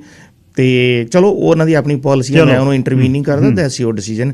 ਮੇਰਾ ਜਿਹੜਾ ਮੁੱਦਾ ਸੀਗਾ, ਮੇਰਾ ਸਿਰਫ ਇਹ ਹੈ ਵੀ ਦਾੜੀ ਨਾਲ। ਤੇ ਫਿਰ ਇੱਕ ਦਿਨ ਐਜਾ ਕਿਤੇ ਵਾਕਿਆ ਹੋਇਆ, ਮੈਨੂੰ ਇੱਕ ਜਿਹੜਾ ਮੇਰਾ ਸੀਨੀਅਰ ਚੀਫ ਇੰਜੀਨੀਅਰ ਸੀਗਾ, ਉਸ ਨੇ ਮੈਨੂੰ ਕਿਹਾ ਸਾਡੇ ਇੱਥੇ ਇਸ ਤਰ੍ਹਾਂ ਚੱਲਦਾ ਸੀ ਜੀ, 12 ਦਿਨ ਦਾ ਕੰਮ ਹੈ ਤੇ 6 ਦਿਨ ਛੁੱਟੀ ਹੁੰਦੀ ਹੈ। ਹੁਣ ਰਿਸ਼ਤੇਦਾਰਾਂ ਦੇ ਜਾਣਾ ਹੁੰਦਾ, ਗੁਰਦੁਆਰਾ ਸਾਹਿਬ ਜਾਣਾ ਹੁੰਦਾ, ਸਭ ਪਾਸੇ ਜਾਣਾ ਹੁੰਦਾ। ਅਸੀਂ ਜਨਰਲੀ ਕੀ ਕਰਦੇ ਹੁੰਦੇ ਹਾਂ ਵੀ ਚਲੋ ਪਹਿਲੇ ਦਿਨ ਸ਼ੇਵ ਕਰ ਲਈ, 11 ਦਿਨ ਦੇ ਵਿੱਚ ਹੌਲੀ ਹੌਲੀ ਦਾੜੀ ਚਲੋ ਜਦੋਂ ਗਰੋ ਕਰਦੀ ਹੁੰਦੀ ਹੈ, 12ਵੇਂ ਦਿਨ ਇਹ ਨੀਕ ਆ ਜਾਂਦੀ ਹੁੰਦੀ ਹੈ ਵੀ ਚਲੋ ਅਸੀਂ ਆਪਾਂ ਲੋਕਾਂ 'ਚ ਵਿਚਰਨ ਲੱਗ ਜਾਂਦੇ। 12 ਦਿਨਾਂ ਮੈਂ ਮੂਲ ਕੋ ਲਈਦਾ, 13ਵੇਂ ਦਿਨ ਵਾਲੇ ਖੁੱਲ ਕੇ ਆ ਜਾਈਦਾ ਬਾਹਰ, ਹੈ ਨਾ ਵੀ ਜੇ ਰਿਸ਼ਤੇਦਾਰਾਂ ਦੇ ਜਾਣਾ ਉੱਥੇ ਵੀ ਐਂ ਚਲੇ ਜਾਈਦਾ ਵੀ ਦਾੜੀ ਦਿਖ ਰਹੀ ਹੈ ਸਾਡਾ। ਬਿਲਕੁਲ, ਹਾਂਜੀ ਹਾਂ। ਤੇ ਉਹ ਪੱਗ ਬੰਨ ਕੇ ਚਲੇ ਜਾਂਦੀ। ਸੋ ਉਹ ਮੇਰੀ ਸੀਗੀ ਜੀ 11ਵਾਂ ਦਿਨ, ਇੱਕ ਦਿਨ, ਤੇ ਉਹਦੇ ਮੇਰੇ ਦਾੜੀ ਥੋੜੀ ਉੱਗੀ ਹੋਈ ਸੀਗੀ। ਸੋ ਮੈਨੂੰ ਇੱਕ ਚੀਫ ਇੰਜੀਨੀਅਰ ਆ ਕੇ ਕਹਿੰਦਾ ਜੀ ਵੀ ਆਹ ਤਾਂ ਨਹੀਂ ਜੀ ਮੈਂ ਹੁਣ ਦੇਣਾ ਵੀ ਤੁਹਾਡੇ ਲੋਕਾਂ ਨੂੰ ਵੀ ਮੈਂ ਦਾੜੀ ਨਹੀਂ ਰੱਖਣ ਦੇਣੀ ਹੈਗੀ, ਮੇਰੀ ਵਾਚ ਦੇ ਉੱਤੇ ਤਾਂ ਨਹੀਂ ਕੋਈ ਦਾੜੀ ਰੱਖੂਗਾ। ਮੈਂ ਕਿਹਾ ਵੀ ਦੇਖੋ ਸਰ ਜੀ, ਤੁਸੀਂ ਚੀਫ ਹੋ, ਮੈਂ ਫਸਟ ਹਾਂ, ਠੀਕ ਹੈ, ਪਰ ਮੈਨੂੰ ਹੁਣ 3 ਸਾਲ ਹੋ ਗਏ ਨੇ ਆਲਰੇਡੀ, ਔਰ ਮੇਰੇ ਨਾਲ ਦੇ ਕਈ ਨੇ ਜਿਹੜੇ ਇਸ ਪ੍ਰੋਸੀਜਰ ਦੇ ਵਿੱਚ ਆਪਾਂ ਕਰੀ ਜਾ ਰਹੇ ਹਾਂ। ਇਟਸ ਐਗਰੀਡ, ਜਿਵੇਂ ਕਹਿ ਦੋ ਨਾ ਵੀ ਆਪਾਂ ਦੇਖ ਕੇ ਅਣਦੇਖਾ ਕਰੀ ਜਾ ਰਹੇ ਹਾਂ, ਵੀ ਕਮੋਡੇਟਿਵ ਹੈ, ਚੱਲੀ ਜਾ ਰਿਹਾ। ਸੋ ਤੁਸੀਂ ਹੁਣ ਇਹ ਸਟੈਪ ਚੱਕ ਲਿਆ, ਮੈਨੂੰ ਕਿਹਾ ਵੀ ਦਾੜੀ ਕੱਟਣੀ ਪੈਣੀ ਹੈ। ਤੇ ਉਦੋਂ ਮੇਰੇ ਮਨ ਨੂੰ ਲੱਗਿਆ, ਮੈਂ ਕਿਹਾ ਆਪਣੀ ਮਨ ਨਾਲ ਟ੍ਰਿਮ ਕਰਨੀ ਵੱਖਰੀ ਗੱਲ ਆ, ਤੂੰ ਮੈਨੂੰ ਇਹ ਕਹਿ ਰਿਹਾ ਵੀ ਮੈਂ ਤੈਨੂੰ ਕਰਾ ਕੇ ਦਿਖਾਊਂਗਾ, ਤੇਰੀ ਦਾੜੀ ਵਢਾ ਕੇ ਦਿਖਾਊਂਗਾ ਤੈਨੂੰ, ਆਲ ਮੇਕ ਸ਼ੋਰ ਦੈਟ ਯੂ ਕੱਟ ਯੂਰ ਬੀਅਰਡ। ਮੈਂ ਕਿਹਾ ਜੀ ਹੁਣ ਤਾਂ ਫਿਰ ਹੁਣ ਪਾਣੀ ਸਿਰ ਤੋਂ ਲੰਘ ਗਿਆ। ਮੈਂ ਅਗਲੇ ਦਿਨ ਜੌਬ 'ਤੇ ਨਹੀਂ ਗਿਆ, ਮੈਂ ਛੁੱਟੀ ਲਈ ਉਸ ਦਿਨ। ਮੈਂ ਕਿਹਾ ਵੀ ਮੈਂ ਬਹੁਤ ਅਪਸੈਟ ਸੀਗਾ। ਉਸ ਤੋਂ ਬਾਅਦ ਫਿਰ ਮੈਂ ਕਈਆਂ ਨਾਲ ਗੱਲ ਕੀਤੀ ਵੀ ਇਹਦਾ ਕੋਈ ਹੱਲ ਮੈਨੂੰ ਕਰਨਾ ਪੈਣਾ ਹੁਣ। Then I find out in the policy ਕਿ ਪਾਲਿਸੀ ਤਾਂ ਇਹਨਾਂ ਨੇ ਆਲਰੇਡੀ ਚੇਂਜ ਕਰ ਰੱਖੀ ਹੈ। ਅੱਛਾ, ਵੀ ਉਹਦੇ ਵਿੱਚ ਲਿਖਿਆ ਹੋਇਆ ਬੜਾ ਕਲੀਅਰਲੀ ਕਿ with your religious background we will accommodate you with any certain circumstances ਤੇ we will give you the accommodation. ਅੱਛਾ। ਮੈਂ ਰਿਕੁਐਸਟ ਪਾਤੀ ਇਹਨਾਂ ਨੂੰ, ਮੈਂ ਕਿਹਾ ਜੀ ਮੈਨੂੰ ਤੁਸੀਂ ਅਕਮੋਡੇਟ ਕਰੋ ਵੀ I want to grow my beard, I have religious sentiments, ਮੈਂ ਹਿੱਟ ਹੋਇਆ ਉਦੋਂ ਤੇ ਮੈਂ ਤਾਂ ਦਾੜੀ ਰੱਖਣੀ ਹੈ ਹੁਣ। ਅੱਛਾ, ਠੀਕ ਹੈ ਨਾ। ਮੈਂ ਦਾੜੀ ਰੱਖ ਕੇ ਉਸ ਤੋਂ ਬਾਅਦ ਜਾਣਾ ਸ਼ੁਰੂ ਕਰਤਾ, ਮੈਂ ਨਹੀਂ ਕੱਟੀ। ਮੈਂ ਕਿਹਾ ਜੀ ਮੈਂ ਨਹੀਂ ਕੱਟਦਾ, ਤੇ ਮੈਂ ਰਿਕੁਐਸਟ ਪਾਤੀ ਆਫਿਸ ਨੂੰ ਵੀ ਮੈਨੂੰ ਅਕਮੋਡੇਟ ਕਰੋ as per your safety policy under so and so clause. ਮੈਨੂੰ ਇਹਨਾਂ ਨੇ ਜੇ ਮਹੀਨਾ ਨਗਾਤਾ, 2 ਮਹੀਨੇ ਨਗਾਤੇ, ਦਿੰਨੇ ਆ ਜੀ ਅਸੀਂ ਸੋਚ ਰਹੇ ਹਾਂ ਕੀ ਕਰਦੇ ਹਾਂ। ਬਾਅਦ 'ਚ ਇਹਨਾਂ ਨੇ ਮੈਨੂੰ ਡਿਕਲਾਈਨ ਕਰਤੀ, ਕਈ ਮੇਰੀਆਂ ਮੀਟਿੰਗਸ ਹੋ ਚੁੱਕੀਆਂ। ਫਿਰ ਮੈਂ ਯੂਨੀਅਨ ਨੂੰ ਨਾਲ ਲਿਆ, ਯੂਨੀਅਨ ਵੀ ਕਹਿੰਦੀ ਅਸੀਂ ਤੇਰੀ ਸਪੋਰਟ ਦੇ ਵਿੱਚ ਹਾਂ। ਅਰੇ ਵਾਕਿਆ ਅੱਜ ਦਾ ਨਹੀਂ ਹੈਗਾ, ਅੱਜ ਤੋਂ ਪਹਿਲਾਂ ਵੀ ਕਈ ਵਾਰ ਇਹਨਾਂ ਨੇ ਕਈ ਲੋਕਾਂ ਨਾਲ ਇਹ ਮਸਲਾ ਚੱਲਿਆ ਹੈ, ਬੋਲਿਆ ਨਹੀਂ ਕੋਈ। ਹਾਂਜੀ, 1-2 ਆਪਣੇ ਮੁਸਲਮਾਨ ਭਰਾ ਸੀ, ਉਹਨਾਂ ਦੇ ਨਾਲ ਵੀ ਚੱਲਿਆ, ਉਹ ਕਹਿੰਦੇ ਅਸੀਂ ਵੀ ਦਾੜੀ ਰੱਖਣੀ ਆ, ਪਰ ਇਹਨਾਂ ਨੇ ਬਾਏ ਹੋ ਕੇ ਜਾਂ ਕਰੁੱਕ ਕਹਿ ਲਓ, ਕਿਸੇ ਨੂੰ ਕੁਛ ਦੇ ਕੇ, ਕਿਸੇ ਨੂੰ ਕੁਛ ਦੇ ਕੇ, ਕਿਸੇ ਨੂੰ ਕੋਈ ਲਾਲਚ ਦੇ ਕੇ ਕਹਿ ਲਓ, ਉਹ ਕਰਕੇ ਇਹ ਉਸ ਪਾਲਿਸੀ ਨੂੰ ਚੇਂਜ ਇਹਨਾਂ ਨੇ ਨਹੀਂ ਕੀਤਾ ਹੈਗਾ। ਪਰ ਅੱਛਾ, ਗੁਰਮਨਜੀਤ ਵਾਲੀ ਗੱਲ ਦੱਸਿਓ ਮੈਨੂੰ, ਉਹ ਫਾਇਰ ਸੂਟ ਵਾਲੀ, ਉਹਦੇ ਬਾਰੇ ਤੁਸੀਂ ਹੋਰ ਇਹਨੂੰ ਐਲੈਬੋਰੇਟ ਕਰਿਓ। ਓਕੇ, ਦੇਖੋ ਉਹੀ ਇੰਪਲੀਮੈਂਟੇਸ਼ਨ ਆ ਤੁਹਾਡੇ ਤੇ ਵੀ? ਐਬਸੋਲੂਟਲੀ ਸੇਮ ਇੰਪਲੀਮੈਂਟੇਸ਼ਨ ਮੇਰੇ ਉੱਤੇ ਹੈ, ਪਰ ਮੈਂ ਇਹਨਾਂ ਨੂੰ ਫਰਦਰ ਡਿਟੇਲਸ ਦੇ ਵਿੱਚ ਜਾ ਕੇ ਦੱਸਿਆ। ਮੈਂ ਕਿਹਾ ਜੀ ਦੇਖੋ, ਆਪਣੇ ਕੈਨੇਡਾ ਦੇ ਵਿੱਚ ਸੇਫਟੀ OSH ਕਰਕੇ ਇੱਕ ਸੇਫਟੀ ਅਥਾਰਟੀ ਹੈ ਜਿਹੜੇ ਇਸ ਨੂੰ ਅਪਰੂਵ ਕਰਦੇ ਨੇ। ਸੋ ਐਜ਼ ਪਰ ਦਾ ਕੈਨੇਡੀਅਨ ਗਾਈਡਲਾਈਨਸ, OSH ਦਾ ਇੱਕ ਸੂਟ ਹੈ, ਉਹਨੂੰ ਕਾਉਲ ਸੂਟ ਬੋਲਦੇ ਨੇ, ਉਹ ਅਪਰੂਵਡ ਹੈ। ਨੀਓਸ਼ ਇੱਕ ਕੰਪਨੀ ਹੈ ਸੇਫਟੀ ਸਟੈਂਡਰਡਸ ਦੀ, ਉਹਦੇ ਸਾਰੇ ਜਿਹੜੇ ਪੈਰਾਮੀਟਰਸ ਨੇ ਉਹ ਫੁੱਲਫਿਲ ਕਰ ਰਹੇ ਨੇ। ਉਹ ਕਹਿੰਦੇ ਜੀ ਮੈਂ ਇਹਨਾਂ ਨੂੰ ਇਹ ਕਿਹਾ ਵੀ ਤੁਸੀਂ ਉਹ ਕਿਉਂ ਨਹੀਂ ਲੈਂਦੇ ਹੈਗੇ, by that one and then give to us. So ਮੈਨੂੰ ਇਹਨਾਂ ਨੇ ਕਿਹਾ ਜੀ ਅਸੀਂ ਜੇ ਤੁਹਾਨੂੰ ਅਸੀਂ ਉਹ ਦਿੰਦੇ ਹਾਂ, ਪਹਿਲਾਂ ਤਾਂ ਮੈਨੂੰ ਇਹਨਾਂ ਨੇ ਇਹ ਕਿਹਾ ਵੀ ਤੂੰ ਆਪ ਲੈ ਲਾ, $3300 ਦਾ ਉਹ ਆਉਂਦਾ ਹੈ, $3300। ਕਹਿੰਦੇ ਤੂੰ ਲੈ ਲਾ ਤੇ ਆਪਣਾ ਪਾ ਕੇ ਸ਼ੁਰੂ ਕਰ ਦੇ। ਮੈਂ ਕਿਹਾ ਪਹਿਲੀ ਗੱਲ ਤਾਂ ਮੈਂ ਕਿਉਂ ਲਵਾਂ, ਤੁਹਾਡੀ ਕੰਪਨੀ ਹੈ, ਤੁਸੀਂ ਮੈਨੂੰ ਦਵੋ, ਚਲੋ ਮੈਂ ਲੈ ਵੀ ਲੈਣਾ, ਪਰ ਜੇ ਮੈਂ ਲੈ ਲਿਆ, ਮੈਨੂੰ ਉੱਥੇ ਜਾ ਕੇ ਕਿਸੇ ਨੇ ਕਿਹਾ ਮੈਨੂੰ ਰਾਈਟਿੰਗ ਦੇ ਵਿੱਚ ਦੇ ਦਿਓ, ਮੈਂ ਆਪਣਾ ਲੈ ਕੇ ਚਲੇ ਜਾਇਆ ਕਰੂੰ, ਆਪਣੀ ਜੌਬ ਕੀਤੀ, ਆਪਣਾ ਘਰੇ ਲਿਆਇਆ ਕਰੂੰਗਾ। ਫਿਰ ਇਹਨਾਂ ਨੇ ਮੈਨੂੰ ਕਿਹਾ ਜੀ ਨਹੀਂ ਤੁਸੀਂ ਆਪਣਾ ਨਹੀਂ ਲੈ ਸਕਦੇ ਹੈਗੇ, ਅਸੀਂ ਤਾਂ ਪੂਰੀ ਕੰਪਨੀ ਚੇਂਜ ਕਰਾਂਗੇ। ਮੈਂ ਕਿਹਾ ਸਾਰੀ 'ਚ ਕਰ ਲਓ ਜੀ, ਪਰ ਤੁਹਾਨੂੰ ਸਾਰੀ ਦੇ ਵਿੱਚ ਕਰਨ ਦੀ ਲੋੜ ਹੈ। ਜੇ ਤੁਹਾਡੇ ਕੋਲ 30 ਸ਼ਿਪ ਨੇ, ਤੁਸੀਂ 30 ਸ਼ਿਪ ਦੇ ਉੱਤੇ ਕਿਉਂ ਸਾਰੇ ਚੇਂਜ ਕਰੋਗੇ, ਜਦ ਕਿ ਤੁਹਾਡੇ ਉਹਦੇ ਵਿੱਚ ਸਿਰਫ 2 ਜਾਂ 5 ਸ਼ਿਪ ਦੇ ਉੱਪਰ ਬੰਦੇ 5-7 ਨੇ, ਤੇ ਤੁਸੀਂ ਸਾਰਾ ਬਦਲ ਕੇ ਕੀ ਕਰਨਾ। ਸੋ ਨਾਓ देयर ਕੁਐਸਚਨ ਇਜ਼ ਕਿ ਜੇ ਅਸੀਂ ਜੇ ਪਾਲਿਸੀ ਚੇਂਜ ਕਰਾਂਗੇ, ਅਸੀਂ ਸਾਰੇ ਜਿਹੜੇ ਸੈੱਟ ਨੇ ਚੇਂਜ ਕਰਾਂਗੇ, it's gonna cost us $1 million। So ਮੈਂ ਐਜ਼ ਅ ਸੁਪਰੀਟੈਂਡੈਂਟ ਇਸ ਕਾਸਟ ਨੂੰ ਬੜੀ ਕਲੋਜ਼ਲੀ ਮੋਨੀਟਰ ਕੀਤਾ ਹੈ, ਕਿਉਂਕਿ ਮੈਂ ਇਹੀ ਕੰਮ ਕਰਦਾ ਰਿਹਾ ਹਰ ਲੈਵਲ ਦੇ ਉੱਤੇ। ਮੈਂ ਕਿਹਾ ਤੁਹਾਡੀ ਕਾਸਟ $1 million ਨਹੀਂ ਹੈਗੀ, give me this one, all tell you ਇਹ ਕਿੰਨੇ ਦੇ ਆਉਣਗੇ, ਕਿੰਨੀ ਤੁਹਾਨੂੰ ਐਕਚੁਅਲ ਕਾਸਟ ਲੱਗਦੀ ਹੈ। ਤੇ ਉਹ ਕਹਿੰਦੇ ਨਹੀਂ ਜੀ we can't give you because you are not at that position in BC ferry, ਉਹ ਸਾਡਾ ਕੰਮ ਹੈ। ਮੈਂ ਕਿਹਾ ਜੀ ਤੁਹਾਡਾ ਕੰਮ ਹੈ, ਜਾਂ ਤਾਂ ਮੈਨੂੰ ਟੈਬੂਲੇਟ ਫਾਰਮ ਦੇ ਵਿੱਚ ਦੱਸੋ ਵੀ ਤੁਹਾਨੂੰ ਕਿੰਨੇ ਦੀ ਕਾਸਟ ਪਈ ਹੈ, ਕੀ ਤੁਹਾਡੇ ਟ੍ਰੇਨਿੰਗ ਚਾਰਜਿਸ ਲਾ ਦੇਣੇ, ਤੁਸੀਂ ਕਿਹੜੇ ਕਿੱਥੇ ਦੱਸ ਰਹੇ ਹੋ, ਤੁਸੀਂ ਉਹ ਪਬਲਿਸ਼ ਨਹੀਂ ਕਰ ਰਹੇ ਹੈਗੇ। ਠੀਕ ਹੈ, ਤੁਸੀਂ ਮੈਨੂੰ ਉਹ ਮੋਟੀ ਗੱਲ ਕਹਿ ਰਹੇ ਜੀ ਸਾਡਾ $1 million ਦਾ ਖਰਚਾ ਹੈ, that's not end of story. ਖਰਚ ਤਾਂ ਹਰ ਰੋਜ਼ ਹੋ ਰਿਹਾ। ਬਿਲਕਲ। ਤੇ ਮੇਰੀ ਜਿਹੜੀ ਧਾਰਮਿਕ ਆਜ਼ਾਦੀ ਉਹ ਕਿੱਥੇ ਖੜਦੀ ਹੈ? ਬਿਲਕੁਲ, ਤੁਹਾਡਾ ਸ਼ਿਪ ਜਦੋਂ ਇੱਥੇ ਰੁਕ ਜਾਂਦਾ, ਇੱਕ ਪਾਸੇ ਤੁਸੀਂ ਕਹਿ ਰਹੇ ਹੋ ਜੀ ਸਾਡੇ ਕੋਲ ਸ਼ਿਪ ਸਟਾਫ ਹੈ ਨਹੀਂਗਾ, ਹਨਾ, ਅੱਜ ਸਕਰੂ ਦੀ ਸ਼ਾਰਟੇਜ ਹੈ ਤੇ ਅੱਜ ਸਾਡਾ ਸ਼ਿਪ ਰੁਕ ਗਿਆ, ਸੇਲ ਨਹੀਂ ਕਰ ਸਕਦਾ। How much cost is involved into one time if it is stop there. Yes, and it has been stopped for n number of time so far. ਉਸ ਤੋਂ ਬਾਅਦ ਸਾਡੇ ਕੋਲੇ ਬੰਦੇ ਹੈਗੇ ਨੇ ਪੰਜਾਬੀ ਆਪਣੇ ਭਰਾ ਇੱਥੇ ਬਹੁਤ ਆ ਗਏ ਨੇ, ਨਵੇਂ ਇਮੀਗ੍ਰੈਂਟ। ਮੈਨੂੰ ਇੱਕ ਨਵਾਂ ਪ੍ਰੋਫਾਈਲ ਭੇਜਿਆ ਇੱਥੋਂ, ਮੈਂ ਕਿਹਾ ਜੀ ਇੱਕ ਆਪਣਾ ਫਲਾਣਾ ਮੁੰਡਾ ਹੈ, ਇਹਨੇ ਡਰਾਈਵ ਕੱਢੀ ਹੋਈ ਹੈ ਵੀ if you include any sponsor ਕਰੋ ਇੱਕ ਨਵੇਂ ਬੰਦੇ ਨੂੰ ਜਿਹਨੂੰ ਤੁਸੀਂ ਜਾਣਦੇ ਹੋ ਕੰਪਨੀ ਦੇ ਵਿੱਚ, if you give us the database of that person will give you $10,000 ਈਚ। $10,000 join ਕਰਨ ਵਾਲੇ ਨੂੰ, 10,000 ਜਿਹੜਾ ਸਪਾਂਸਰ ਕਰ ਰਿਹਾ ਉਸ ਨੂੰ। ਮੈਨੂੰ ਇੱਕ ਬੰਦਾ ਭੇਜਿਆ, ਅਨਫੋਰਚੂਨੇਟਲੀ ਉਸਦਾ ਨਾਮ ਸੀ ਦਵਿੰਦਰ ਸਿੰਘ। ਇਹਨਾਂ ਨੇ ਉਸਨੂੰ 1 ਸਾਲ ਹੋ ਗਿਆ ਕਾਲ ਵੀ ਨਹੀਂ ਕੀਤੀ ਹੈਗੀ। Why? Because there is a suffix behind Singh, ਕਿਉਂਕਿ ਇਹਨਾਂ ਨੂੰ ਪਤਾ ਜੀ ਉਹ ਆ ਗਿਆ ਕੱਲ ਉਹਨੇ ਵੀ ਕਹਿਣਾ ਮੈਂ ਦਾੜੀ ਰੱਖਣੀ ਹੈ। ਕਮਾਲ ਹੋ ਗਈ। ਗੁਰਮਨਜੀਤ ਜੀ ਉਹ ਦੱਸਿਓ ਸੂਟ ਬਾਰੇ, ਜਿਹੜਾ ਪੂਰਾ ਸੀਲ ਕਰਨਾ, ਮਤਲਬ ਉਸ ਉੱਪਰੋਂ ਤੁਹਾਡੀ ਹੈਲਮਟ ਪਾਉਣਾ ਪੈਂਦਾ ਤੇ ਦਾੜੀ ਵਿੱਚ ਟੱਕ ਕਰਕੇ ਤੇ ਫਿਰ ਜ਼ਿਪ ਲਾਉਣੀ ਪੈਂਦੀ ਹੈ, ਇਹ ਸੂਟ ਹੁੰਦਾ? ਮਤਲਬ ਸੁਣਨ ਵਾਲਿਆਂ ਨੂੰ ਜੇ ਸਮਝਾਉਂ। ਨਹੀਂ, ਇੱਕ ਮਤਲਬ ਕਿ ਜਿੱਦਾਂ ਮਾਸਕ ਵਾਂਗੂ ਹੁੰਦਾ, ਇਹਦੇ ਅੱਗੇ ਗਲਾਸ ਲੱਗਾ ਹੁੰਦਾ, ਸਾਈਡਾਂ ਤੇ ਰਬੜ ਦੇ ਨਾਲ ਸੀਲ ਕਰਦਾ ਆ। ਅੱਛਾ। ਉਹਦੇ ਨਾਲ ਇੱਕ ਰੈਗੂਲੇਟਰ ਲੱਗਾ ਹੁੰਦਾ, ਜਿਹੜਾ ਤੁਹਾਡੀ ਮਗਰ ਸਿਲੰਡਰ ਜਿਹੜਾ ਪਿਆ ਹੁੰਦਾ, ਉਹਦੇ ਥਾਣੀ ਆਕਸੀਜਨ ਮਿਲਦੀ ਆ, ਉਹਦੇ ਉੱਪਰ ਸਟ੍ਰੈਪਸ ਹੁੰਦੀਆਂ ਨੇ। ਤੇ ਉਹ ਆਪਾਂ ਨਾਰਮਲ, ਮੈਂ ਛੋਟੇ ਪਰਨਾ, ਮਤਲਬ ਕਿ ਜਦੋਂ ਸ਼ਿਪ ਤੇ ਕੰਮ ਕਰਦਾ ਛੋਟਾ ਪਰਨਾ ਬਣਦਾ ਸੀ, ਕਿਉਂਕਿ ਕਈ ਵਾਰੀ ਤੁਹਾਨੂੰ ਇਹੋ ਜਿਹੀ ਜਗ੍ਹਾ ਤੇ ਵੜਨਾ ਪੈਂਦਾ ਜਿੱਥੇ ਤੁਸੀਂ ਪੱਗ ਲੈ ਕੇ ਨਹੀਂ ਵੜ ਸਕਦੇ। ਹੈਲਮਟ ਤੋਂ ਤੁਸੀਂ ਸ਼ੋਰਟ ਆ ਤੁਹਾਨੂੰ? ਹਾਂ, ਹੈਲਮਟ ਤੋਂ ਸ਼ਾਰਟ ਕਹਿ ਸਕਦੇ ਆ, ਬਟ ਮਤਲਬ ਕਿ ਹੈ ਨਹੀਂ ਆ, ਬਟ ਕਹਿ ਸਕਦੇ, ਕਿਉਂਕਿ ਰਨਿੰਗ ਦੇ ਵਿੱਚ ਅਸੀਂ ਨਹੀਂ ਪਾਉਂਦੇ ਹੈਗੇ। ਠੀਕ ਹੈ, ਠੀਕ ਹੈ। ਤੇ ਉਸ ਦੇ ਵਿੱਚ ਇਹ ਸੀ ਕਿ ਉਹ ਤੁਸੀਂ ਪਾ ਕੇ ਫਿਰ ਉਹਦੇ ਉੱਪਰ ਤੁਸੀਂ ਉਹਨਾਂ ਦਾ ਜਿਹੜਾ ਫਾਇਰ ਫਾਈਟਿੰਗ ਵਾਲਾ ਹੈਲਮਟ ਆ ਤੁਸੀਂ ਉਹ ਪਾ ਸਕਦੇ ਜੇ। ਬਟ ਉਹ ਜਿਹੜੀ ਚੀਜ਼ ਆ ਉਹਨੂੰ ਤੁਸੀਂ ਪਰਨਾ ਬੰਨ੍ਹ ਕੇ ਕਰ ਸਕਦੇ ਜੇ। ਈਵਨ ਜਦੋਂ ਤੁਸੀਂ ਉਹ ਮਾਸਕ ਪਾਉਂਦੇ ਜੇ, ਜਦੋਂ ਤੁਸੀਂ ਸੀਲ ਕਰ ਦਿੰਦੇ, ਮੈਂ ਇਹਨਾਂ ਨੂੰ ਇਹ ਵੀ ਕਿਹਾ ਕਿ ਜਦੋਂ ਜਿਹੜੇ ਵਾਲ ਆ ਜਦੋਂ ਜੁੜਨਗੇ ਉਹ ਸੀਲਿੰਗ ਲੋਹਾ ਥੋੜਾ ਵਾਲ ਹੁਣ ਆਪਾਂ ਰੱਖੀਏ ਬੈਠੇ ਹਾਂ, ਤੇ ਮੈਂ ਕਿਹਾ ਉਹ ਸੀਲ ਕਰਨਗੇ।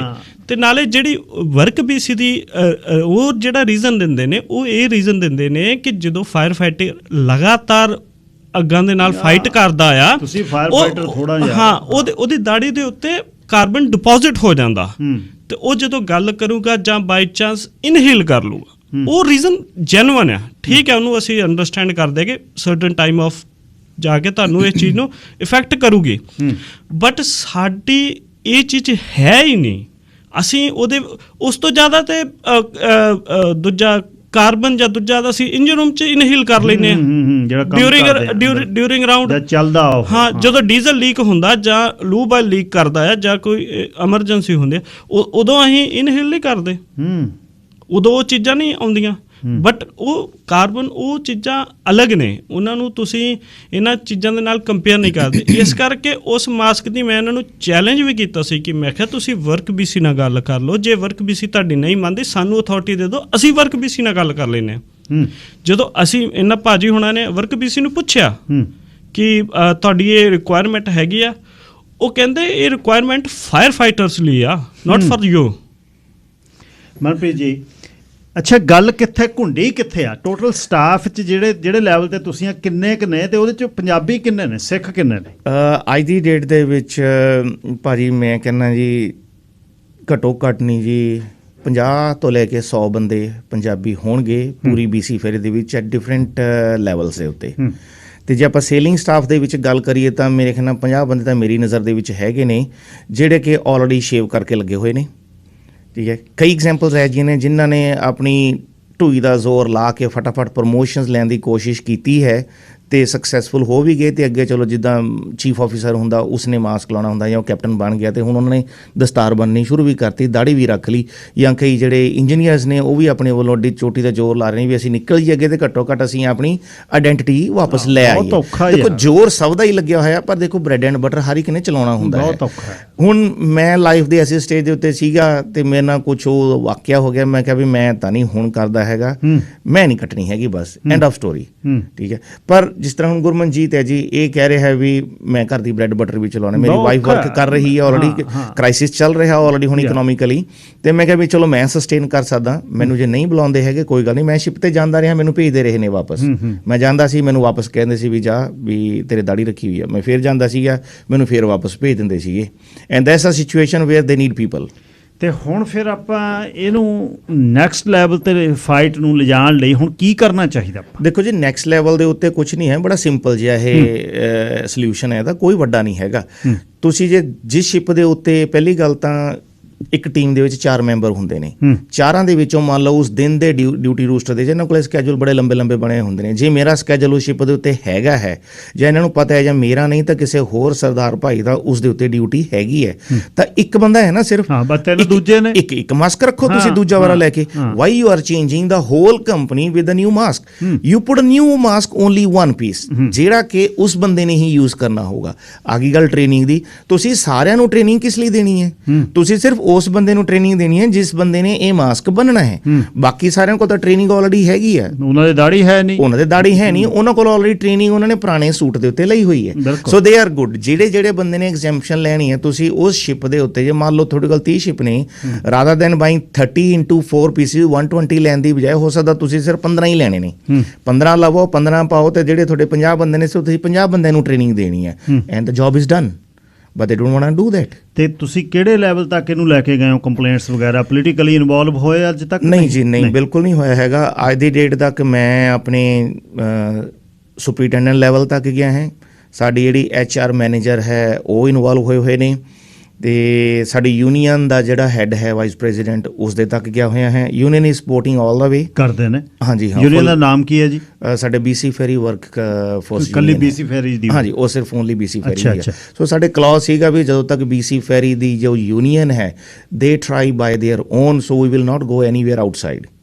ਤੇ ਇਸੇ ਕਰਕੇ ਸਾਨੂੰ ਕਹ ਲਓ ਕਿ 8-10 ਮਹੀਨੇ ਲੱਗ ਗਏ to come out and speak in publicly, because ਉਹਨਾਂ ਦੀ ਕੋਸ਼ਿਸ਼ ਰਹੀ ਆ ਟਿਲ ਡੇਟ ਵੀ ਅਸੀਂ ਆਪਣੇ ਵੱਲੋਂ ਇਸ ਚੀਜ਼ ਦਾ ਰੈਜ਼ੋਲੂਸ਼ਨ ਕੱਢ ਲਿਆ। ਮੇਰੇ ਯਾਦ ਆ ਗੁਰਮਨਜੀਤ ਉਹਨਾਂ ਨੇ ਮੇਰੇ ਨਾਲ ਕੀਤੀ ਗੱਲ 5-4 ਮਹੀਨੇ ਪਹਿਲਾਂ। ਹਾਂਜੀ, ਮੈਂ ਤੁਹਾਡੇ ਨਾਲ ਸੋ ਅਸੀਂ ਉਹਦੀ ਹੀ ਵੇਟ ਕਰ ਰਹੇ ਸੀਗੇ ਤੇ ਹੁਣ ਉਹਨਾਂ ਨੇ ਕੱਲ ਗੁਰਮਨਜੀਤ ਨੂੰ ਕਹਿਤਾ ਵੀ ਆ ਓਕੇ ਯੂ ਗੋ ਹੈਡ ਤੇ ਤੁਸੀਂ। ਅੱਛਾ, ਨਿੱਜੀ ਤੌਰ ਤੇ ਮੈਂ ਜੇ ਹੁਣ ਕਹਾਂ ਵੀ ਮੈਨੂੰ ਕੰਮ ਲਈ ਇਹ ਕਰਨਾ ਪਊ, ਮੈਂ ਤਾਂ ਦਿਹਾੜੀ ਵੀ ਨਹੀਂ ਲਾਵਾਂ, ਮਿੰਟ ਵੀ ਨਹੀਂ ਲਾਉਣਾ, ਮੈਂ ਸਾਰੀ ਜ਼ਿੰਦਗੀ ਆਪਣੀ ਕਮਾਈ ਹੋਈ ਚੀਜ਼, ਕਿਉਂਕਿ ਪਰ ਕਿਸੇ ਲੈਵਲ ਤੇ ਤੁਸੀਂ ਇਸ ਜਗ੍ਹਾ ਕੜਿੱਕੀ 'ਚ ਆ ਜਾਂਦੇ ਹੋ ਵੀ ਤੁਹਾਨੂੰ ਉਹ ਨੌਕਰੀ ਛੱਡਣੀ ਬਹੁਤ ਔਖੀ ਲੱਗਦੀ।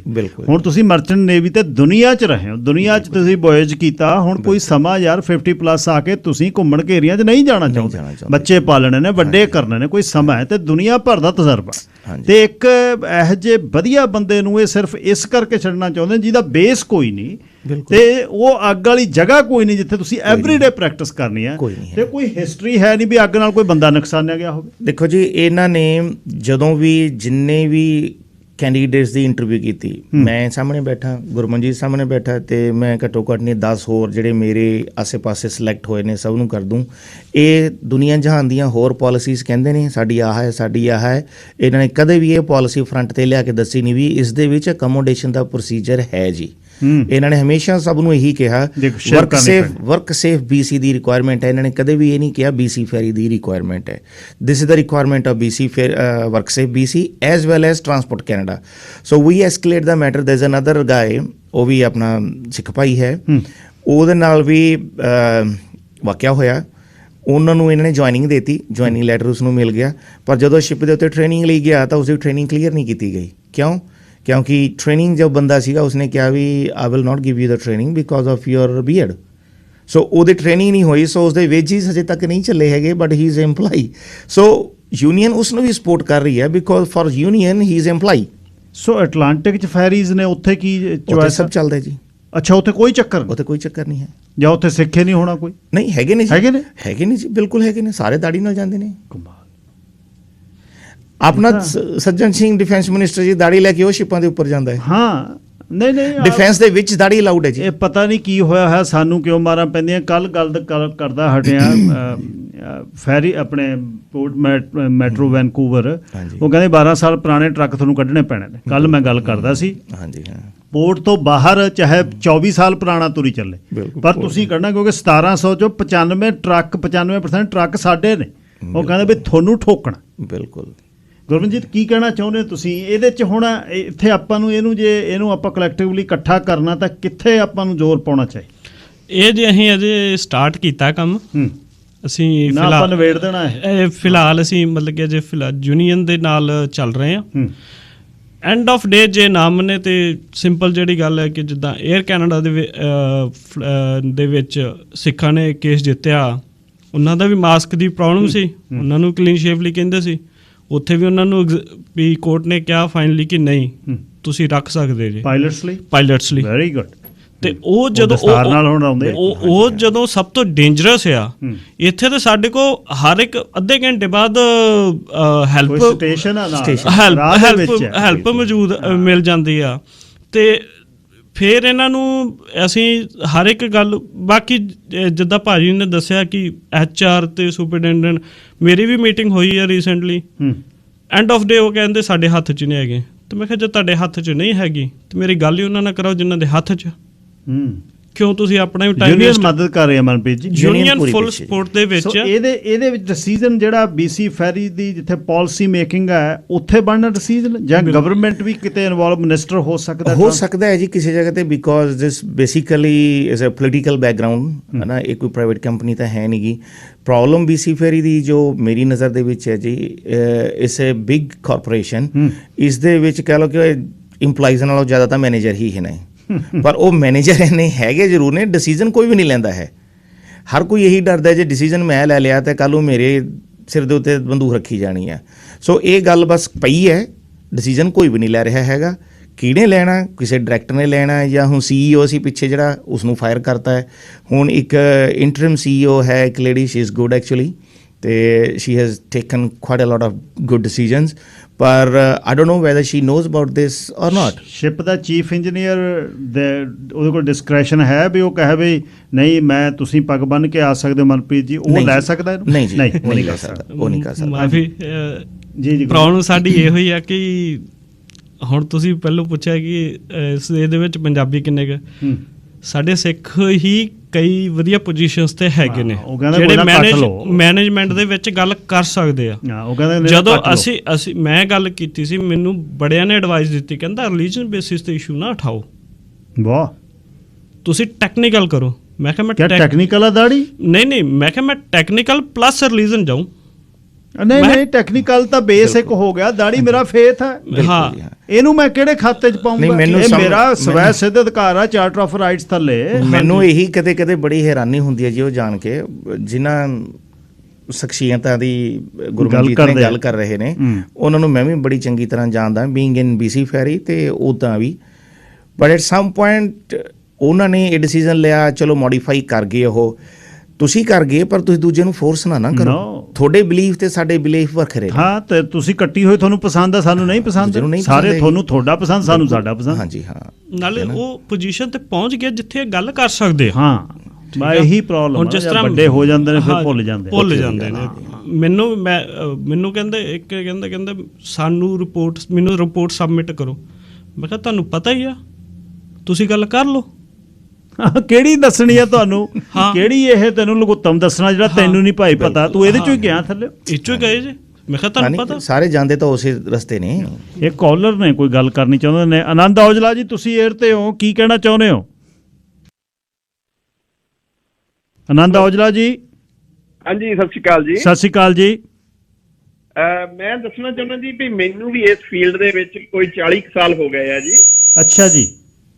ਤੇ ਪਹਿਲਾਂ ਮੈਂ ਵਿਨੀਪੈਗ ਕੰਮ ਕੀਤਾ, ਸਾਡੇ ਚੀਫ ਇੰਜੀਨੀਅਰ ਸਰਦਾਰ ਹਾਕਮ ਸਿੰਘ ਸੀਗੇ ਜੀ ਉੱਥੇ, ਪੂਰੇ ਸਿੱਖੀ ਸਰੂਪ ਦੇ ਵਿੱਚ। ਉਹ ਕੀ ਕਰਦੇ ਸੀ ਜੀ ਉੱਥੇ? ਉਹ ਚੀਫ ਇੰਜੀਨੀਅਰ ਸੀਗੇ ਜੀ ਸਾਡੇ ਬੜੇ ਸਟੀਮ ਪਲਾਂਟ ਦੇ ਵਿੱਚ, ਪਲਾਂਟ ਦੇ ਵਿੱਚ। ਠੀਕ, ਹਾਂਜੀ।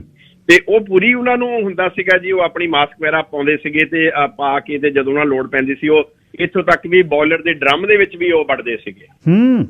ਅੱਛਾ ਜੀ। ਤੇ ਮੈਂ ਹੁਣ ਤੁਹਾਨੂੰ BC ਦੀ ਦੱਸਦਾ, ਮੈਨੂੰ ਤਕਰੀਬਨ 25 ਸਾਲ ਇੱਥੇ ਹੋ ਗਏ ਆ।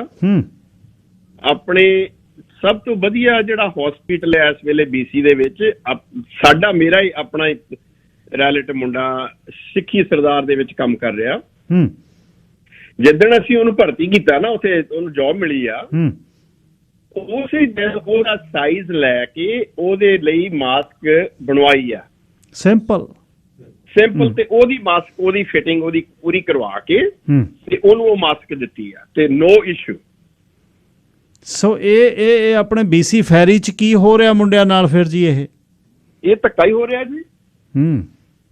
ਕਿਉਂ ਜਦ ਤੁਸੀਂ ਮੈਨੂੰ ਇੰਨੇ ਸਾਲ ਹੋ ਗਏ ਜੀ ਆਪਣੇ ਫਸਟ ਕਲਾਸ ਪਲਾਂਟਾਂ ਦੇ ਵਿੱਚ ਕੰਮ ਕਰਦੇ ਨੂੰ, ਵੱਖਰੀ ਜੌਬ ਦੇ ਉੱਤੇ, ਤੇ ਇਹ ਕੋਈ ਇਸ਼ੂ ਆਇਆ ਹੀ ਨਹੀਂ ਜੀ। ਸਾਡਾ ਪਾਵਰ ਇੰਜੀਨੀਅਰ ਦਾ ਤੇ ਫਾਇਰ ਡਿਪਾਰਟਮੈਂਟ ਦਾ ਇਸ ਟੋਟਲੀ ਡਿਫਰੈਂਟ। ਅਸੀਂ ਭਾਵੇਂ ਉਹਨਾਂ ਦੇ ਸਾਈਡ ਬਾਈ ਸਾਈਡ ਜਦੋਂ ਲੋੜ ਪਵੇ ਕੰਮ ਕਰ ਸਕਦੇ ਹਾਂ, ਕਿਉਂਕਿ ਤੁਸੀਂ ਥੋੜਾ ਅੱਗ ਬੁਝਾਉਣੀ ਹੈ ਜੀ। ਕੁਦਰਤੀ ਤੁਹਾਡੇ ਪਲਾਂਟ 'ਚ ਅੱਗ ਲੱਗੀ ਹੋਈ, ਉਸ ਸਮੇਂ ਮੈਨੇਜ ਕਰਨਾ ਜੀ। ਕਿਉਂ ਸਾਡੇ ਇਕੱਲਾ ਅੱਗ ਦਾ ਨਹੀਂ ਹੁੰਦਾ, ਸਾਡੇ ਕੈਮੀਕਲਸ ਵਗੈਰਾ ਹੁੰਦੇ ਆ ਜਿਹੜੇ ਅਸੀਂ ਭੋਜਨਾਂ ਦੇ ਵਿੱਚ ਵਰਤਦੇ ਆ, ਤੇ ਉਹਦੇ ਲਈ ਵੀ ਸਾਨੂੰ ਮਾਸਕ ਪਾਉਣੀ ਪੈਂਦੀ ਆ, ਤੇ ਦੇयर इज नो ਇਸ਼ੂ। ਔਜਲਾ ਸਾਹਿਬ, ਤੁਹਾਡਾ ਨੰਬਰ ਮੈਂ ਗੁਰਮਨਜੀਤ ਉਹਨਾਂ ਨੂੰ ਦੇਵਾਂਗਾ, ਤੁਹਾਡੇ ਨਾਲ ਕੰਟੈਕਟ ਕਰਨਗੇ ਬਾਅਦ ਵਿੱਚ। ਤੁਸੀਂ ਥੋੜਾ ਬਹੁਤ ਇਹਨਾਂ ਨੂੰ ਆਪਣੇ ਤੌਰ ਤੇ ਵੀ ਕੋਸ਼ਿਸ਼ ਕਰਿਓ ਜੀ। ਜ਼ਰੂਰ ਜੀ, ਜ਼ਰੂਰ। Thank you Aujla Sahib, thank you. Okay ਜੀ, ਵੈਲਕਮ। ਲਓ ਜੀ, ਗੱਲ ਕਰਦੇ ਹੀ ਗੱਲ ਹੋ ਗਈ ਨਾ ਫਿਰ। ਬਿਲਕੁਲ ਜੀ। ਮੈਂ ਤੁਹਾਨੂੰ ਦੱਸ ਰਿਹਾ ਜੀ, where there is a will there is a way, obviously. ਠੀਕ ਹੈ ਨਾ। ਜਦੋਂ ਕਿਸੇ ਨੇ, ਇੱਕ ਸ਼ਖਸੀਅਤ ਨੇ ਸੋਚਣਾ ਹੀ ਨਹੀਂ ਹੈ ਵੀ ਮੈਂ ਇਹਦਾ ਜੇ ਇੱਕ ਰਿਕੁਐਸਟ ਆਈ ਆ ਤੇ ਉਸ ਨੂੰ ਅਕਮੋਡੇਟ ਕਰਨਾ ਹੈ ਤੇ ਉਹਦਾ ਰਸਤਾ ਲੱਭਣਾ ਹੈ, ਤਾਂ ਰਸਤਾ ਲੱਭੂਗਾ ਹੀ ਨਹੀਂਗਾ। ਗੱਲ ਹੈ ਬੈਠ ਕੇ ਰਸਤਾ ਲੱਭਣ ਦੀ ਤੇ ਸੋਚਣ ਦੀ। ਜੇ ਉਹ ਇੱਕ ਵਾਰ ਇਹ ਕਹਿ ਦੇਣ ਕਿ ਹਾਂਜੀ ਰਸਤਾ ਲੱਭਾਂਗੇ ਜੀ ਜ਼ਰੂਰ, ਹਾਲ ਦੀ ਘੜੀ ਤੁਹਾਨੂੰ ਦੇਤਾ, ਬਾਕੀਆਂ ਲਈ ਵੀ ਅਸੀਂ ਕਰਾਂਗੇ। ਤੁਸੀਂ ਮੰਨੋਗੇ ਨਹੀਂ ਜੀ, ਮੈਂ ਜਦੋਂ ਦੀ ਇਹ ਡਰਾਈਵ ਕਹਿ ਲਓ ਸ਼ੁਰੂ ਕੀਤੀ ਹੈ ਆਪਣੇ ਉੱਥੇ, ਮੈਨੂੰ ਕਈ ਆਪਣੇ ਗੋਰਿਆਂ ਨੇ ਵੀ ਕੰਟੈਕਟ ਕੀਤਾ, ਕਹਿੰਦੇ ਵੀ ਦਾੜੀ ਤਾਂ ਕਹਿੰਦੇ ਮੈਂ ਵੀ ਰੱਖਣਾ ਚਾਹੁੰਦਾ, ਅਸੀਂ ਜੇ ਗੋਰਿਆਂ ਦਾ ਮਤਲਬ ਇਹ ਤਾਂ ਨਹੀਂ ਹੈ ਵੀ ਅਸੀਂ ਹੀ ਸ਼ੇਵ ਕਰਨੀ ਹੈ। ਕਹਿੰਦੇ ਮੈਂ ਸਾਰੀ ਉਮਰ ਦਾੜੀ ਰੱਖੀ ਹੈ, ਪਰ ਮੈਂ ਇੱਥੇ BC ਫੈਰੀ 'ਚ ਆ ਕੇ ਮੈਨੂੰ ਸ਼ੇਵ ਕਰਨੀ ਪੈਗੀ। ਤੇ ਆਪਣੇ ਗੋਰੇ ਕਈ ਨੇ ਜਿਹਨੇ ਸਾਰੀ ਉਮਰ ਦਾੜੀ ਰੱਖੀ ਹੋਈ ਹੈ। ਕ੍ਰਿਸਚੀਅਨ ਬਹੁਤ ਹਾਂ, ਕ੍ਰਿਸਚੀਅਨ ਰੱਖਦੇ ਨੇ ਦਾੜੀ। ਉਹ ਕਹਿੰਦਾ ਵੀ ਅਸੀਂ ਐਪਲੀਕੇਬਲ ਹੁੰਦੇ ਹਾਂ ਇਸ ਦੇ ਵਿੱਚ। ਮੈਂ ਕਿਹਾ ਜੀ ਮੈਨੂੰ ਨਹੀਂ, ਤੁਸੀਂ ਆਪਣਾ ਪੁੱਛ ਲਓ, but yes if you have a sort of religious belief ਤਾਂ ਤੁਸੀਂ ਰਿਕੁਐਸਟ ਪਾਓ। ਸਰ ਮਨਪ੍ਰੀਤ ਸਿੰਘ ਤੇ ਗੁਰਮਨਜੀਤ ਸਿੰਘ BC ਫੈਰੀਜ਼ ਦੇ ਇੰਜੀਨੀਅਰ ਆਏ ਨੇ, ਜਿਹੜੇ ਸਿੱਖ ਫੇਥ ਦੇ ਕਰਕੇ ਜਿਨ੍ਹਾਂ ਨੂੰ ਮੁਸ਼ਕਲ ਉੱਥੇ ਆ ਰਹੀ ਹੈ ਕਿ ਇੱਕ ਮਾਸਕ ਜਿਹੜਾ ਅੱਗ ਲੱਗਣ ਦੀ ਸੂਰਤ ਦੇ ਵਿੱਚ ਕਹਿੰਦੇ ਦਾੜੀ ਤੇ ਸੈੱਟ ਨਹੀਂ ਆਉਂਦਾ, ਤੇ ਉਸ ਦੇ ਲਈ ਅਖੀਰ ਦੇ ਵਿੱਚ 30 ਸੈਕਿੰਡ ਨੇ। ਆਪਣੇ ਮਨਪ੍ਰੀਤ ਸਿੰਘ ਜੀ ਕੀ ਕਹਿਣਾ ਚਾਹੁੰਦੇ? ਨਹੀਂ ਜੀ, ਸਾਡੀ ਰਿਕੁਐਸਟ BC ਫੈਰੀ ਦੇ ਹਾਇਰ ਅਥਾਰਟੀਜ਼ ਨੂੰ ਫਿਰ ਗੁਜ਼ਾਰਿਸ਼ ਅਸੀਂ ਕਰਦੇ ਹਾਂ, so that they can look into this matter. Probably they don't have any idea yet whether this matter has approached to them so far or not. Maybe it is still on the lower level in one of the port there in Horseshoe Bay or somewhere else. So escalate it to the higher authorities and come up with a proper solution so that our community can be benefited. There are so many new immigrants who are ready to join BC Ferry with a proper certification, and as of now BC Ferry is still hungry for the licensed people. So it's my humble request again to them. Gurmanjeet, ਤੁਸੀਂ ਵੀ ਕੁਝ ਕਹਿਣਾ ਚਾਹੋ ਅਖੀਰ 'ਚ? ਹਾਂਜੀ, ਜਿਸ ਤਰ੍ਹਾਂ ਬਾਈ ਜੀ ਨੇ ਕਿਹਾ ਕਿ ਇਹਨਾਂ ਨੂੰ ਬੰਦਿਆਂ ਦੀ ਤੇ ਵੈਸੇ ਹੀ ਕਾਫੀ ਜ਼ਰੂਰਤ ਆ, ਪਰ ਇਸ ਮੁਸ਼ਕਲ ਕਰਕੇ ਜਾ ਨਹੀਂ ਸਕਦੇ। ਕਈ ਜਾਣੇ ਆ ਜਿਹੜੇ ਜਾ ਨਹੀਂ ਸਕਦੇ ਤੇ ਉਹ ਮਤਲਬ ਕਿ ਹੋਰ ਪ੍ਰੋਫੈਸ਼ਨ ਵੱਲ ਚਲੇ ਜਾਂਦੇ ਨੇ। ਬਟ ਇਸ ਦਾ ਸੋਲੂਸ਼ਨ ਅਸੀਂ ਹੁਣ ਹੋਵੇਗਾ ਤੇ ਕਰਾਂਗੇ, ਪਾਲਿਸੀ ਇਹ change. Manpreet ji, stay in touch, ਕੁਝ ਵੀ ਅਪਡੇਟ ਹੁੰਦੀ ਆ ਪਲੀਜ਼ ਆਓ ਤੇ you feel free to come here. ਅਸੀਂ ਤੁਹਾਡੀ ਆਵਾਜ਼ ਬਣ ਕੇ, ਸਾਡਾ ਮੀਡੀਆ ਦਾ ਇਹ ਕੰਮ ਹੈ, ਤੁਹਾਡੀ ਜਿਹੜੀ ਕਮਿਊਨਿਟੀ ਦੀ ਮੁਸ਼ਕਲ ਹੈ ਉਹ ਬਾਹਰ ਆਉਣੀ ਚਾਹੀਦੀ ਹੈ। ਜੇ ਕਿਤੇ ਧੱਕਾ ਹੋ ਰਿਹਾ ਉਹ ਕਿਉਂ ਹੋ ਰਿਹਾ, ਸੋ ਇਹੀ ਸਾਡੀ ਡਿਊਟੀ ਹੈ। ਤੇ ਸਾਨੂੰ ਦੱਸਦੇ ਰਹੋ ਕਿ ਅਪਡੇਟ ਹੋਈ ਹੈ, ਕਦੇ ਸਾਡੀ ਦੁਆਰਾ ਫੇਰ ਕੋਈ ਤੁਸੀਂ ਗੱਲਬਾਤ ਕਰਨੀ ਹੈ, ਅਪਡੇਟ ਕਰਨੀ ਹੈ ਤੇ ਪਲੀਜ਼ ਲੈਟ ਅਸ ਨੋ। ਬਿਲਕੁਲ ਬਾਈ ਜੀ, ਤੁਹਾਡਾ ਬਹੁਤ ਬਹੁਤ ਧੰਨਵਾਦ, ਤੁਸੀਂ ਬਹੁਤ ਸ਼ਾਰਟ ਨੋਟਿਸ ਤੇ ਸਾਨੂੰ ਟਾਈਮ ਦਿੱਤਾ ਜੀ। ਸਾਡੀ ਡਿਊਟੀ ਹੈ, ਧੰਨਵਾਦ, ਇਸ ਗੱਲ ਦਾ ਧੰਨਵਾਦ। Thank you very much. Thank you. ਸੋਮਵਾਰ ਨੂੰ ਲਓ ਜੀ, ਗੱਲਬਾਤ ਤੁਸੀਂ ਸੁਣ ਕੇ ਹਟੇ ਹੋ ਸਰ ਮਨਪ੍ਰੀਤ ਸਿੰਘ ਦੀ ਤੇ ਗੁਰਮਨਜੀਤ ਉਹਨਾਂ ਦੀ। ਇਹ ਵੱਡੀਆਂ ਜਿਹੜੀਆਂ ਸਾਡੀਆਂ ਸਰਕਾਰੀ ਸੰਸਥਾਵਾਂ ਨੇ ਉਹਨਾਂ ਦੇ ਵਿੱਚ ਕਿੱਥੇ ਮੁਸ਼ਕਲ ਹੈ, ਉਹ ਮੁਸ਼ਕਲ ਆਪਣੀ ਦੱਸ ਕੇ ਗਏ ਨੇ। 25 20 ਸਾਲ ਪੁਰਾਣੀਆਂ ਫੈਰੀਜ਼ ਨੇ ਸਾਡੀਆਂ, ਤੇ ਜਿਨ੍ਹਾਂ ਦੇ 3 4 ਮਿਲੀਅਨ ਡਾਲਰ ਖਰਚਾ ਸਾਲ ਦਾ ਰਿਪੇਅਰ ਦਾ ਮੇਬੀ ਆਉਂਦਾ ਹੋਵੇ, ਤੇ 8-10 ਸਾਲ ਦੀਆਂ ਪੁਰਾਣੀਆਂ ਫੈਰੀਜ਼ ਜਿਹੜੀਆਂ ਨੇ ਉਹ ਬਾਕੀ ਦੇਸ਼ਾਂ 'ਚ ਨੇ। ਤੇ ਆਈਲੈਂਡ ਦੇ ਵਿੱਚੋਂ ਬਹੁਤ ਵੱਡੀ ਜਿਹੜੀ ਭਰਤੀ ਆ BC ਫੈਰੀ 'ਚ, ਇੱਕ ਪਰਿਵਾਰ 'ਚੋਂ 2-2 3-3 ਜੀ ਕੰਮ ਕਰਦੇ ਆ। ਚਲੋ ਉਹ ਇਕੁਅਲ ਓਪਰਚੁਨਿਟੀ ਆ ਤੇ ਸਾਰਿਆਂ ਨੂੰ, ਪਰ ਸਾਨੂੰ ਵੀ ਬਰਾਬਰ ਦੀ ਹੋਵੇ ਨਾ। ਤੇ ਦਾੜੀ ਤੇ ਕੇਸ ਕਰਕੇ, ਦਾੜੀ ਤੇ ਦਸਤਾਰ ਕਰਕੇ ਅਗਲਾ ਕਿਉਂ ਨਾ ਜਾਵੇ ਓਵਰ ਕੁਆਲੀਫਾਈਡ ਤੁਹਾਡੇ ਤੋਂ। ਪਹਿਲਾਂ ਬਥੇਰੇ ਰੋਲ ਤੇ 96-97 'ਚ ਆ ਜਾਓ ਪੁਆਇੰਟ ਸਿਸਟਮ ਤੇ, ਆ ਜਾਓ ਪੁਆਇੰਟ ਸਿਸਟਮ ਤੇ। ਆਉਂਦਿਆਂ ਨੂੰ ਕਹਿੰਦੇ ਨੇ ਅੱਛਾ ਆ ਗਏ, ਹੁਣ 25 ਕਰੋ ਕੋਰਸ। 25 ਕੋਰਸ ਦਾ ਮਤਲਬ ਘੱਟੋ ਘੱਟ 6 ਸਮੈਸਟਰ, 6 ਸਮੈਸਟਰ ਦਾ ਮਤਲਬ 3 ਸਾਲ, ਨਾਲ $30,000। ਕਿਹੜਾ ਪੜ੍ਹ ਲੂਗਾ? ਕੋਈ ਟੈਕਸੀ ਲੱਗ ਗਿਆ ਚਲਾਉਣ, ਕੋਈ ਘਰਾਂ ਵਾਲਿਆਂ ਨਾਲ ਲੱਗ ਗਿਆ, ਕੋਈ ਕਿਤੇ ਹੋ ਗਿਆ, ਕੋਈ ਕਿਤੇ ਸੈੱਟ ਹੋ ਗਿਆ। ਪੜ੍ਹੇ ਲਿਖੀ ਲੇਬਰ ਚਾਹੀਦੀ ਹੈ। ਹੁਣ ਤਾਂ ਜਮਾ ਹੀ ਸਿਰਾ ਕੀਤਾ ਪਿਆ ਨਾ। ਹੁਣ ਤਾਂ ਕਹਿੰਦੇ 20-21 ਸਾਲਾਂ ਦੇ ਆਓ, ਪਹਿਲਾਂ ਸਾਡੀਆਂ ਯੂਨੀਵਰਸਿਟੀਆਂ ਚਲਾਓ, $30,000 ਦਿਓ ਸਾਨੂੰ ਸਾਲ ਦਾ, ਜਿੱਥੇ 7,000 ਆ। ਕੋਈ ਤੁਹਾਨੂੰ ਹੋਸਟਲ ਨਹੀਂ ਦੇਣਾ, ਕੋਈ ਤੁਹਾਨੂੰ ਫੈਸਿਲਿਟੀ ਨਹੀਂ ਦੇਣੀ, ਕੋਈ ਤੁਹਾਨੂੰ ਮੈਸ ਨਹੀਂ ਦੇਣੀ। ਬਾਹਰ ਖਾਓ ਧੱਕੇ, 2-2 ਹਜ਼ਾਰ ਦੀਆਂ ਲਾਓ ਬੇਸਮੈਂਟਾਂ, ਤੇ ਚੜ੍ਹੇ ਆਓ ਸਾਡੀ ਟ੍ਰਾਂਜਿਟ 'ਚ। ਟ੍ਰਾਂਜਿਟ ਤੋਂ ਮੁੜ ਜਾਓ, ਫਿਰ ਤੁਹਾਨੂੰ 5-4 ਸਾਲਾਂ 'ਚ ਦੇਖਾਂਗੇ, PR ਪੂਆਰ ਵਗੈਰਾ ਦੇਵਾਂਗੇ। ਅਤੇ ਮਿਨਿਸਟਰ ਕਹਿੰਦਾ ਲੰਬਰ ਮਿਲ ਤੋਂ ਵੱਧ ਤੁਹਾਡੇ ਤੋਂ ਪੈਸਾ ਬਣਦਾ ਸਾਨੂੰ। ਅਤੇ ਦੂਜੇ ਬੰਨੇ 500 ਮਿਲੀਅਨ ਦਿਓ ਤੁਸੀਂ ਲੜਾਈ ਰੋਕਣ ਲਈ। ਉਹ ਕਹਿੰਦਾ ਤੇਰੇ ਕੋਲ 50 ਦੇ ਹੈਗੇ? ਕਹਿੰਦਾ ਨਹੀਂ। ਕਹਿੰਦਾ ਹੈਗੇ? ਕਹਿੰਦਾ ਮੇਰੇ ਕੋਲ ਇੱਕ ਵੀ ਨਹੀਂ। ਤੁਹਾਡੇ ਕੋਲ ਆਪਣਾ ਤਾਂ 에ਅਰ ਡਿਫੈਂਸ ਕੰਟਰੋਲ ਨਹੀਂ ਹੁੰਦਾ, ਬਲੂਨ ਤੁਹਾਡੇ ਉੱਪਰ ਦੀ ਲੰਘ ਗਿਆ, ਤੁਹਾਨੂੰ ਪਤਾ ਹੀ ਨਾ ਲੱਗਿਆ। ਅਤੇ ਇੱਥੇ ਦਿਓ, ਉੱਥੇ ਦਿਓ। ਇੱਕ ਹੋਰ ਮੈਨੂੰ ਦੱਸ ਕੇ ਗਏ ਨੇ, ਕਹਿੰਦੇ ਹੁਣ ਜਿਹੜੇ ਯੂਕਰੇਨੀਅਨ ਆ ਰਹੇ ਨੇ ਉਹਨਾਂ ਦੀ ਕੋਈ ਟ੍ਰੇਨਿੰਗ ਨਹੀਂ, ਉਹਨਾਂ ਕੋਲ ਪੜ੍ਹਾਈ ਹੋਵੇ, ਸਿੱਧੇ ਤੁਸੀਂ ਦਾਖਲ ਸਰਕਾਰੀ ਕਿਤੇ ਵੀ ਕੰਮਾਂ 'ਚ। ਸਮਝ ਨਹੀਂ ਲੱਗਦੀ। ਫਿਰ ਜੇ ਇਹਨੂੰ ਬਰੋਕਨ ਕਹਿੰਦਾ ਹੈ ਕੋਈ, ਫਿਰ ਸਰਕਾਰਾਂ ਨੂੰ ਤੰਗੀ ਲੱਗਦੀ ਆ ਵੀ ਬਰੋਕਨ ਨਹੀਂ ਹੈ। ਕੱਲ੍ਹ ਦਾ ਇੱਕ ਹੋਰ ਰੌਲਾ ਪਿਆ ਹੋਇਆ ਕਿ ਕਮਿਊਨਿਟੀ 'ਚ ਉਹ ਕੁਛ ਬਾਉਂਡਰੀ ਚੇਂਜ ਹੋਣੀਆਂ ਸੀ MP ਦੀਆਂ, ਉਹ ਬਾਉਂਡਰੀਜ਼ ਵਾਲੀਆਂ ਚੇਂਜ ਨਹੀਂ ਹੋਈਆਂ ਸਰੀ ਦੇ ਵਿੱਚ। ਪਹਿਲੇ MP ਸਾਹਿਬ ਉਹ ਖੁਸ਼ ਬਹੁਤ ਹੋ ਗਏ, ਕਹਿੰਦੇ ਬਾਉਂਡਰੀ ਚੇਂਜ ਹੋਣ ਨਾਲ ਗੜਬੜ ਹੋ ਗਈ ਸੀ, ਉਹ ਛਾਲਾ ਮਾਰ ਰਹੇ ਨੇ ਕੱਲ੍ਹ ਦੇ, ਬਾਉਂਡਰੀਆਂ ਨਹੀਂ ਬਦਲੀਆਂ। ਮਤਲਬ ਇਹ ਕਿ ਸਾਡੀ ਕੁਰਸੀ ਨਾ ਹਿੱਲ ਜੇ ਕਿਤੇ, ਬਸ ਹੋਰ ਨਾ ਇਹ ਅਸੀਂ ਐਂ ਹੀ ਰਹਿਣਾ, ਅਗਲੀ ਪੀੜ੍ਹੀ ਨੂੰ ਦੇ ਕੇ ਜਾਣੀ ਹੈ। ਸੋ ਇਹ ਜਿਹੜਾ ਸਿਸਟਮ ਇਸ ਦੇਸ਼ 'ਚ ਚੱਲ ਰਿਹਾ ਹੈ, ਉਹਨੂੰ ਜੇ ਬਰਾਬਰਤਾ ਦੀ ਗੱਲ, ਤੁਸੀਂ ਬਹੁਤ ਸੱਭਿਅਕ ਦੇਸ਼ ਹੈ ਜੀ, ਬੁੱਕੇ ਆ ਜੀ, ਇਹ ਗੁਲਦਸਤਾ ਜੀ, ਇਹ ਮਲਟੀਕਲਚਰਲ ਡੇ ਜੀ, ਆ ਤੁਹਾਡੀ ਇਹ ਤੁਹਾਨੂੰ ਐਥਨਿਕ ਕਮਿਊਨਿਟੀ ਨੂੰ ਆਹ ਦੇਤਾ ਜੀ, ਆਹ ਦੇਤਾ। ਉੱਥੇ ਦੂਜੇ ਬੰਨੇ ਉਹ ਕਹਿੰਦੇ ਵੀ ਇੱਥੇ ਆਉਣਾ, ਜਿਹੜੀਆਂ ਵਧੀਆ ਨੌਕਰੀਆਂ ਨੇ ਉੱਥੇ ਸ਼ੇਵ ਕਰੋ ਤਾਂ ਅੰਦਰ ਵੜ ਸਕਦੇ ਹੋ।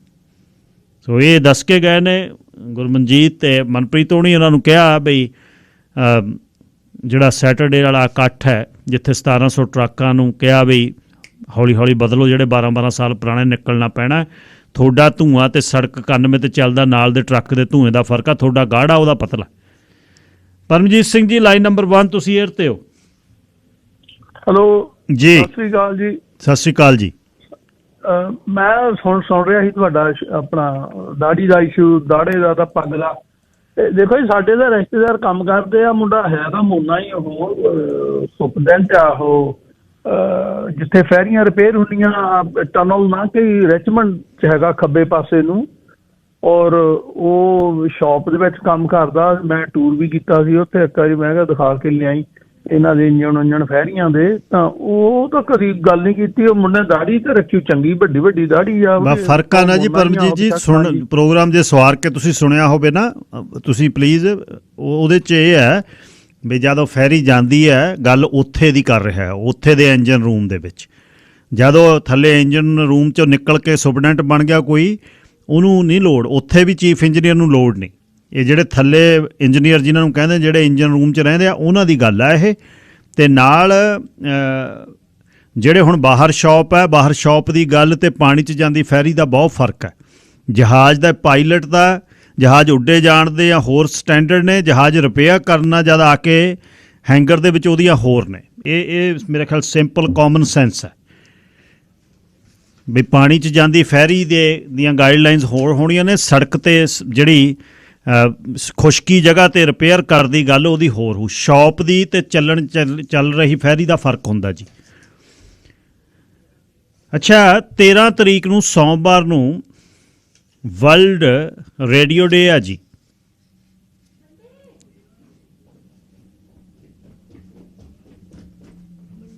ਠੀਕ ਹੈ,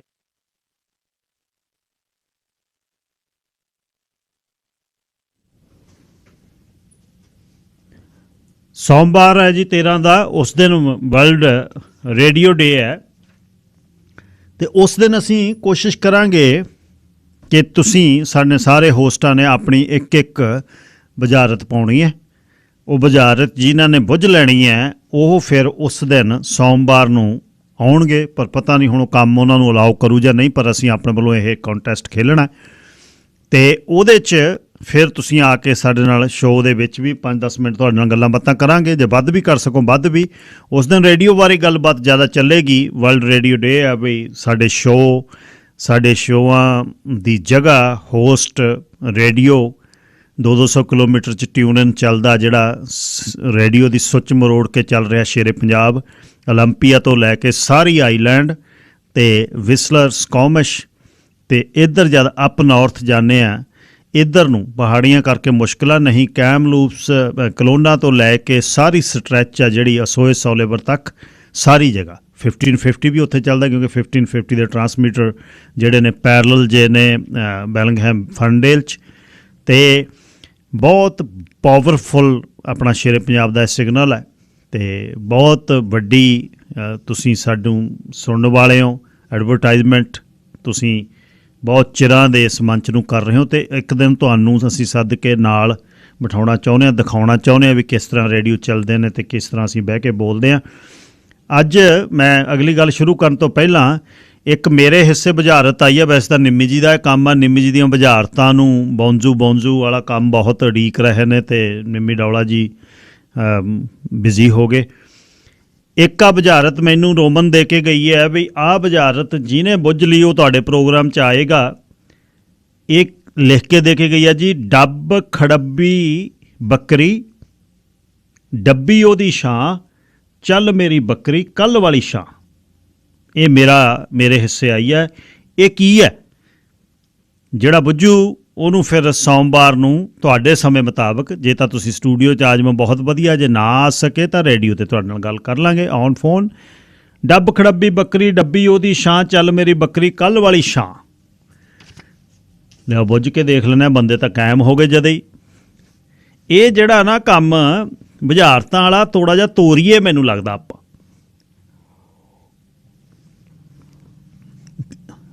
ਫਰਾਈਡੇ ਨੂੰ ਕਰਿਆ ਕਰਾਂਗੇ। ਲਓ ਜੀ 6 ਕਾਲਰ ਨੇ, ਹੁਣ ਦੇਖਦੇ ਹਾਂ ਵੀ ਕਿਹੜਾ ਬੁੱਝਦਾ। ਜਿਹੜਾ ਬੁੱਝ ਗਿਆ ਬਾਕੀਆਂ ਨਾਲ ਮੈਂ ਗੱਲ ਸਾਰਿਆਂ ਨਾਲ ਕਰ ਲੈਣੀ ਹੈ, ਅਤੇ ਮੈਂ ਚਾਹੁੰਦਾ ਮੈਂ ਉਸ ਦਿਨ ਤੁਹਾਡੇ ਨੰਬਰ ਸਾਰਿਆਂ ਦੇ ਲੈ ਲੈਣੇ ਨੇ। ਜੇ ਜਿਹੜਾ ਬੁੱਝ ਗਿਆ ਉਹਨੂੰ ਸਟੂਡੀਓ ਸੱਦ ਲਾਂਗੇ, ਤੁਹਾਡੇ ਨਾਲ ਗੱਲ ਕਰ ਲੈਣੀ। ਸ਼ਰਨ ਜੀ ਤੁਸੀਂ ਏਅਰ 'ਤੇ ਹੋ? ਹਾਂਜੀ ਮੈਂ ਜੀ ਏਅਰ 'ਤੇ ਜੀ। ਹਾਂਜੀ ਮੰਜਾ ਜੀ ਮੰਜਾ। ਚਲੋ ਜੀ ਬਿਲਕੁਲ ਠੀਕ ਹੈ, ਧੰਨਵਾਦ। ਤੁਹਾਡਾ ਨੰਬਰ ਲੈਂਦੇ ਹਾਂ, ਹੁਣੇ ਹੀ ਗੱਲ ਕਰਦੇ ਹਾਂ। ਸ਼ਰਨ ਉਹਨਾਂ ਨੇ ਬੁੱਝਿਆ, ਜਾਂ ਤਾਂ ਮੈਨੂੰ ਲੱਗਦਾ ਬਾਹਲੀ ਸੌਖੀ ਪਾਤੀ। ਕੱਲ੍ਹ ਨੂੰ ਇੱਕ ਔਖੀ ਪਾਉਣੀ ਪੈਣੀ ਆ, ਕੱਲ੍ਹ ਨੂੰ ਮੈਂ ਲਿਆਉਣਾ ਤਿਆਰ ਕਰਕੇ। ਫਿਰ ਆਕਾਸ਼ਦੀਪ ਸਿੰਘ ਜੀ, ਆਕਾਸ਼ਦੀਪ ਸਿੰਘ ਜੀ। ਹਾਂਜੀ ਸਤਿ ਸ਼੍ਰੀ ਅਕਾਲ ਜੀ। ਜੀ ਸਤਿ ਸ਼੍ਰੀ ਅਕਾਲ। ਹਾਂਜੀ ਮੈਂ ਵੀ ਆਹੀ ਬੁੱਝਣੀ ਸੀਗੀ ਜੀ। ਚਲੋ ਸ਼ਰਨਜੀਤ ਜੀ ਨੇ ਬੁੱਝ ਲਈ, ਉਹਨਾਂ ਨੂੰ ਬਹੁਤ ਬਹੁਤ ਮੁਬਾਰਕ। ਧੰਨਵਾਦ। ਤੁਹਾਡਾ ਵੀ ਨੰਬਰ ਲੈਂਦੇ ਆ, ਤੁਹਾਡੇ ਨਾਲ ਵੀ ਗੱਲ ਕਰਾਂਗੇ ਕੋਈ ਨਾ। ਜ਼ਰੂਰ। ਥੈਂਕ ਯੂ ਜੀ, ਥੈਂਕ ਯੂ ਜੀ। ਤੂਰ ਸਾਹਿਬ। ਹੈਲੋ ਤੂਰ ਸਾਹਿਬ, ਬਹੁਤ ਦਿਨ ਹੋ ਗਏ ਤੁਸੀਂ ਆਏ ਨਹੀਂ। ਹਾਂਜੀ ਗਿਲ ਸਾਹਿਬ ਸਤਿ ਸ਼੍ਰੀ ਅਕਾਲ। ਸਤਿ ਸ਼੍ਰੀ ਅਕਾਲ ਜੀ। ਮੁਬਾਰਕਾਂ ਜੀ। ਜੀ ਧੰਨਵਾਦ। ਹਾਂਜੀ ਇਹ ਜੀ ਮੈਂ ਕਲੀਅਰ ਕਰ ਦੇਣਾ, ਮੰਜਾ ਦਾ ਇੱਕ ਤਾਂ ਸੂਤ ਦਾ ਵੀ ਬੁਣਿਆ ਜਾਂਦਾ ਹੁੰਦਾ, ਇੱਕ ਸਣ ਦਾ ਬੁਣਿਆ ਜਾਂਦਾ ਹੁੰਦਾ, ਇੱਕ ਨਮਾਰ ਦਾ ਬੁਣਿਆ ਜਾਂਦਾ ਹੁੰਦਾ। ਇਹ ਹੈ ਮੰਜਾ ਹੀ ਹੈ ਵਾਣ ਦਾ ਬੁਣਿਆ ਹੋਇਆ। ਉਹਦੇ ਵਿੱਚ ਚੋਖੜੇ ਦਾ ਮੰਜਾ ਹੁੰਦਾ, ਉਹਦੇ ਵਿੱਚ ਡੱਬੀਆਂ ਰਹਿ ਜਾਂਦੀਆਂ, ਖੁੱਲੇ ਥਾਂ ਖੁੱਲੀ ਰਹਿ ਜਾਂਦੀ ਆ। ਇਹ ਵਾਣ ਵਾਲਾ ਮੰਜਾ ਜੀ। ਧੰਨਵਾਦ ਜੀ। ਧੰਨਵਾਦ ਤੂਰ ਸਾਹਿਬ। ਬਲਜੀਤ ਸਿੰਘ ਔਲਖ ਜੀ। ਇਹ ਬਾਣ ਵਾਲਾ ਮੰਜਾ ਜੀ, ਬਾਈ ਦੀ ਗੱਲ ਸਹੀ ਹੈ। ਡੱਬ ਖੜਬੀ ਬੱਕਰੀ ਡੱਬੀ ਉਹਦੀ ਛਾਂ, ਚੱਲ ਮੇਰੀ ਬੱਕਰੀ ਕੱਲ ਵਾਲੇ ਥਾਂ। ਉਹ ਜਾ ਕੇ ਮੰਜਾ ਆਪਾਂ ਉਧਰੋਂ ਡਾਹ ਲੈਂਦੇ ਸੀ, ਇੱਧਰ ਉਧਰ ਉਧਰੋਂ ਇੱਧਰ। ਉਹ ਗੱਲ ਹੈ ਵੀ ਕੱਲ ਵਾਲੇ ਥਾਂ ਚੱਲੀਏ ਆਪਾਂ, ਉੱਥੇ ਜਾ ਕੇ ਡਾਈਏ ਮੰਜਾ। ਔਲਖ ਸਾਹਿਬ thank you. Harpreet Singh ji Warring Sahib. Hello ਸਤਿ ਸ਼੍ਰੀ ਅਕਾਲ ਜੀ। ਓ ਸੌਰੀ ਜੀ, ਸੌਰੀ ਥੈਂਕ ਯੂ। ਹਰੀ ਹਾਂਜੀ ਇਹ ਮੰਜਾ ਹੀ ਹੈ ਜੀ। ਠੀਕ ਹੈ, ਠੀਕ ਹੈ। ਓਕੇ ਜੀ, thank you thank you thank you. Sir Rajinder Singh ji, ਕੁੜੀਆਂ ਨੂੰ ਬਹੁਤ ਵਾਰ ਕਿਹਾ ਸਿੰਘ ਤੇ ਕੌਰ ਲਿਖ ਦਿਆ ਕਰੋ, ਇਹ ਸੁਣਦੀਆਂ ਨਹੀਂ। ਅੱਜ ਫਿਰ ਹੁਣ ਕਲਾਸ ਲੱਗੂ। ਰਜਿੰਦਰ ਸਿੰਘ ਜੀ। ਡਾਕਟਰ ਸਾਹਿਬ ਸਤਿ ਸ਼੍ਰੀ ਅਕਾਲ ਬਾਈ ਜੀ। ਡਾਕਟਰ ਸਾਹਿਬ ਮੈਂ ਤੁਹਾਡੀ ਸ਼ਰਤ ਦਾ ਜਵਾਬ ਤੋਂ ਪਹਿਲਾਂ ਬਾਈ ਜੀ ਮੈਂ ਡਾਕਟਰ ਨਹੀਂ ਜੀ ਹੈ, ਮੈਂ ਤਾਂ ਟੂ ਦੇਸੀਆਂ ਤੁਹਾਡੇ ਵਰਗਾ, ਮੈਂ ਡਾਕਟਰ ਨਹੀਂ ਹੈ ਜੀ।